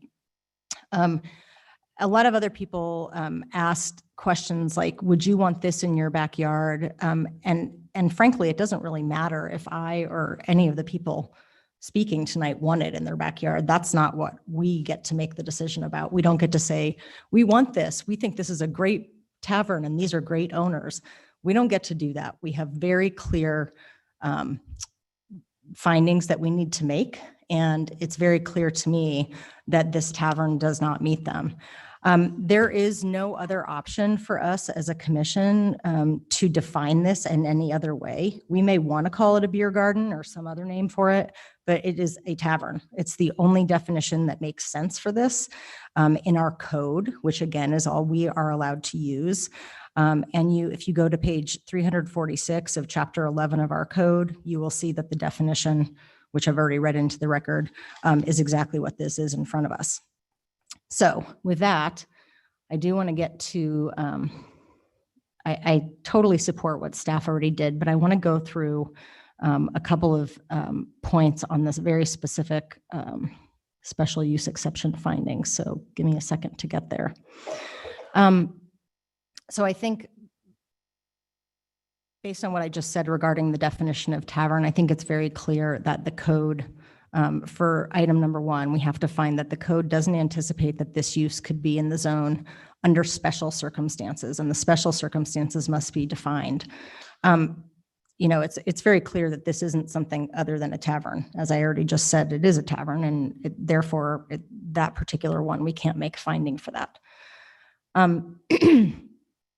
Number 2 is that the use will produce an unequal or reduced impact upon the site or neighborhood than would an allowed use. And again, I want to go back to the code. And if you look at, hang on just a second. At page, let's see, it's 110304 subsection 13. It actually talks about the special exceptions here before it gets into the findings. And I think it's really important. There was some, what I believe to be misunderstanding about this question of reduced impact vis-a-vis what are allowed uses in this zone. And it points out in the code here, it says a special exception is intended to allow uses of equal or lesser impact than those permitted in the district and shall not increase density in a residential district. So I just want to point out that in my mind, this is not sort of a free-for-all that we get to determine what's a greater or lesser impact versus these allowed uses. I read the code as being related to density. So I actually think, in my opinion, that this particular application does meet item 2 in our findings, but because we can't meet some of these others, I don't think it's relevant. But I think that's an important thing to get on the record, that the intent behind that finding is about density, not about whether things are louder or quieter or have more traffic or what have you. It's about density. And that's, if you look again at the code, that's very clearly what the intent of that particular finding is. I also believe that this application is compatible to other land uses in the general area. I mean, we have many of the places that have already been named, Cloud9 and various other places that are close by. But again, that zone that allows those things is just right adjacent to this. And so this use can go in those places. It also, I don't believe this application meets item 5 of the findings that we need to make per staff report as well. And then finally, I think it's important to recognize that we did have a conversation about the comp plan and that there are things about this, many of which were pointed out tonight by the many people who testified. There are things about this that meet certain goals of our comp plan. There's no question about it, and I think it could be argued either way. But I think when you take this application as a whole, as much as we'd love to see this neighborhood evolve, maybe there's some people who love this. I don't think that it's in our code to allow it. So I'm going to vote against it. Madam Chairman. Commissioner Gillespie. So I'll also be voting with the motion to deny the CUP or to recommend denial. I agree with everything that Commissioner Stevens said. And I just want to add another point of clarification for the record. The code and our procedures don't really allow us to consider the competence or the honesty of the current owners and applicants or the particular details of their operation. And I appreciate that the current owners may be exceptionally careful in their operation, but we're not approving these owners. And we're not approving the way they lay out the tables or the umbrellas or the lights or the sound system or the beer they serve. We are approving a tavern there, a use that stays on that land forever as long as that use is in use, no matter who owns it or how they operate their tavern. And so the reality is, we could start heaping all these conditions onto this CUP to try and keep it exactly as it is now. But that is a long, long list of things, right? And it is almost impossible for the city to try and enforce this long list of mitigating conditions to get around just the adverse impact problem, which is only one of the conditions, right? I happen to think that that noise and parking and safety and compatibility are relevant, not only to the special exception requirements, but it also has to meet the general CUP requirements, where we can consider the totality in addition to the density. I also wonder about how we think about density, to Commissioner Stevens' point, when we're saying that on an every night basis, 40 people can show up and party in the backyard or drink in the backyard. That's pretty dense to me. So for those reasons, I think I agree with all of what she said on why it doesn't meet it. And I think obviously I also agree that almost on its face, it can't meet condition number 4 of the special exceptions, which is that there's no available nearby zoning.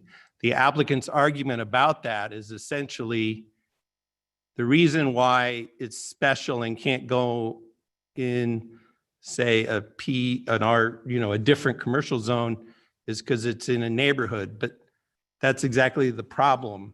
So they're using the problem created as the reason why it has to be there, which seems sort of circular to me, at least with respect to item 4. So that is about it. Oh, and by the way, I do want to follow up on the idea. Look, I really appreciate that a lot of people who testified tonight really like this idea. And I like certain aspects of it too. If the city wants to do this, then it needs to go through a process just like it went through with residential daycare to set the guidelines and the process and procedures for us to do this. Because we do have to protect the residents of our zones. Thank you. Madam Chair. Commissioner Finfrock. I'm just going to touch on kind of what everybody else said and also point that Boise City Codes, their table for allowed uses, the R3 zone specifically doesn't designate a tavern as an allowed use, and both conditionally and as an allowed use within 300 of residential or over 300 feet from residential. So I don't ever believe that it was the intent of the code or the goals of the comprehensive plan to put a tavern in close proximity to the residential homes in an R3 zone, because as you can see that, and you can look straight at that table and it tells you that, it just does, it doesn't fit the bill on those. And so I think that if there was even like some consideration, it probably would allow for it to be at least a conditional use, and it's not. So for that reason, I'll be supporting the denial of this special exception. Madam Chair. Commissioner Brotnover. So I'm also in support of the motion because I think that, while neighborhoods are going to tend to evolve, there's going to be this tension between evolution and stability. And I think our zoning laws allow us to manage that balance and guide the evolution very intentionally.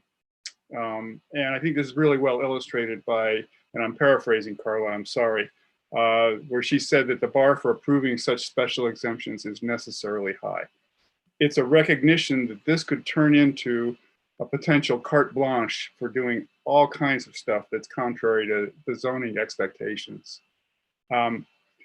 It's also important to understand that mixed use is not unlimited use.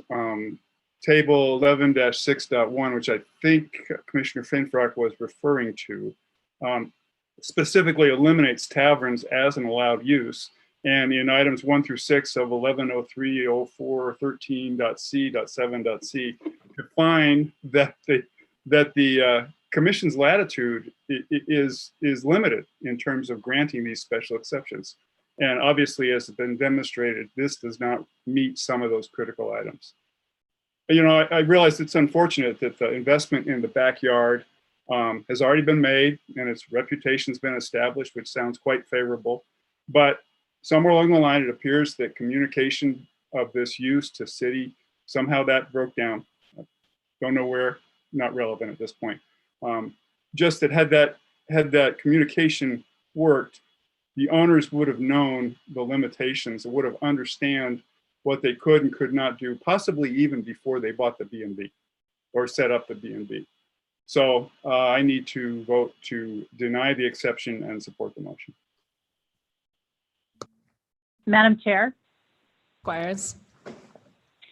So first of all, I want to thank staff I know they've been back and forth on this case for a number of months, and I think they've done a great job with their report. I will also be supporting the motion. I agree with Commissioner Stevens, and man, we're going to miss you, Jennifer, that we need to preserve the single family uses in order to really truly meet the needs and the mixed use community that is intended for that area. I do applaud Jen and Gavin for the adaptive reuse of the home. I think it's beautiful. I think it's a great use.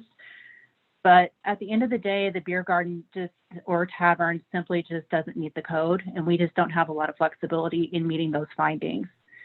So, and people need to be able to rely on the zoning ordinance. And I think as Commissioner Gillespie said, you know, if there's a way to change the ordinance and go through a process to take a look at that, I'm all for it. But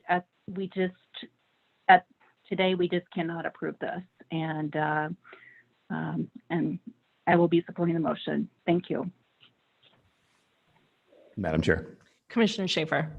I'm also in support of the motion for all of the reasons that have been stated by all my fellow commissioners this evening. In my view, it does, you know, the tavern does not meet the code, very simply. And take a step back, I mean, I look at it as the B&B is adaptive reuse of that building. It is mixed use. So they are meeting the intent of the code in that regard, you know, and that neighborhood does continue to evolve with these changes in use. However, the changes in use have to be compatible with the other uses in that neighborhood. And I just don't think the tavern meets those requirements as stated by my fellow commissioners. So again, I'm in support of the motion. Madam Chair. Commissioner Moore. So I want to say I'm also in support of the motion for a couple of reasons. I mean, in agreement with everything that's been stated. And just want to emphasize the definition of an R3 district is purpose, as noted in code, is to provide higher density residential development in close proximity to retail, employment, transit, and other concentrated uses. So just emphasize that it is in close proximity, but as everybody's pointed out, not necessarily inside of that zone itself. In addition to the availability of the appropriate zoning in that proximity in that neighborhood, very closely nearby. But in addition to all of that, I think that this conversation is really good to have, knowing that there is demand for this kind of use, knowing that people want it, they use it, they enjoy it. As we can move forward and start to think about what the city's looking like, and knowing that that demand is there is really important. So I'm really glad that we have so much support and so much commentary for all of that on both sides.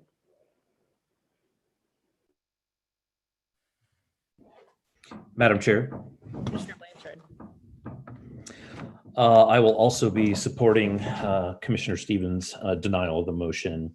And I want to thank Commissioner Stevens for her long service. We are all going to be worse off for her leaving the commission, that's for sure. She's been a thoughtful member of this commission, as she showed again tonight. And I think her legal rationale is very solid. And so I'll just leave it at that. We'll just add a couple of things really quickly. I think everyone here on this commission, and I'm sure staff as well, and I don't want to speak for the council, but you know, everybody here wants to support more conviviality in neighborhoods, and I think generally favors moving out of these single use zones. And you know, and that's what the overlay is with the mixed use there in that neighborhood. But it's just, this is not the way to get there by us saying, okay, well, let's start with this and make rationale that we clearly can't make for these special exceptions.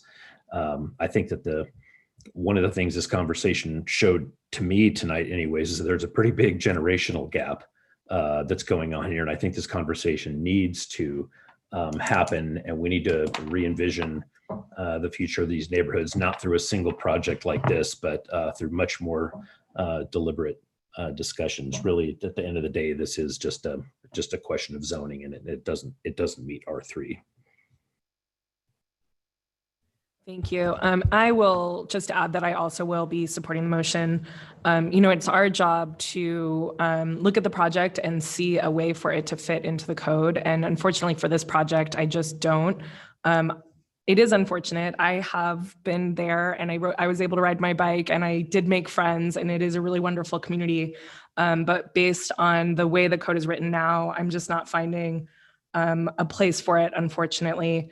And I would love to see the city reconsider a project like this on a higher level in the comprehensive plan and on the comprehensive level, because we are looking for walkability in our city, and that includes being able to walk to establishments like this.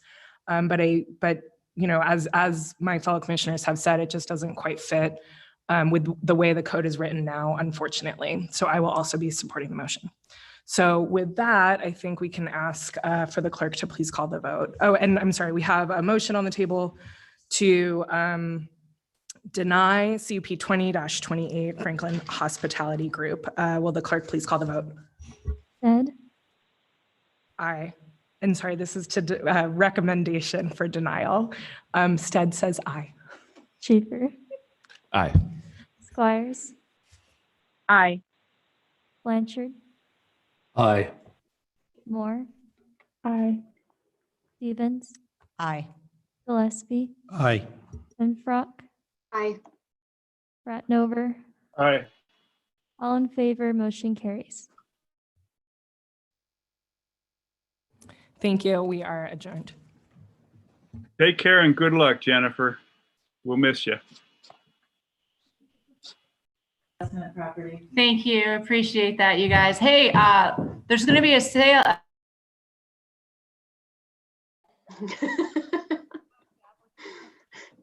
What was that? This property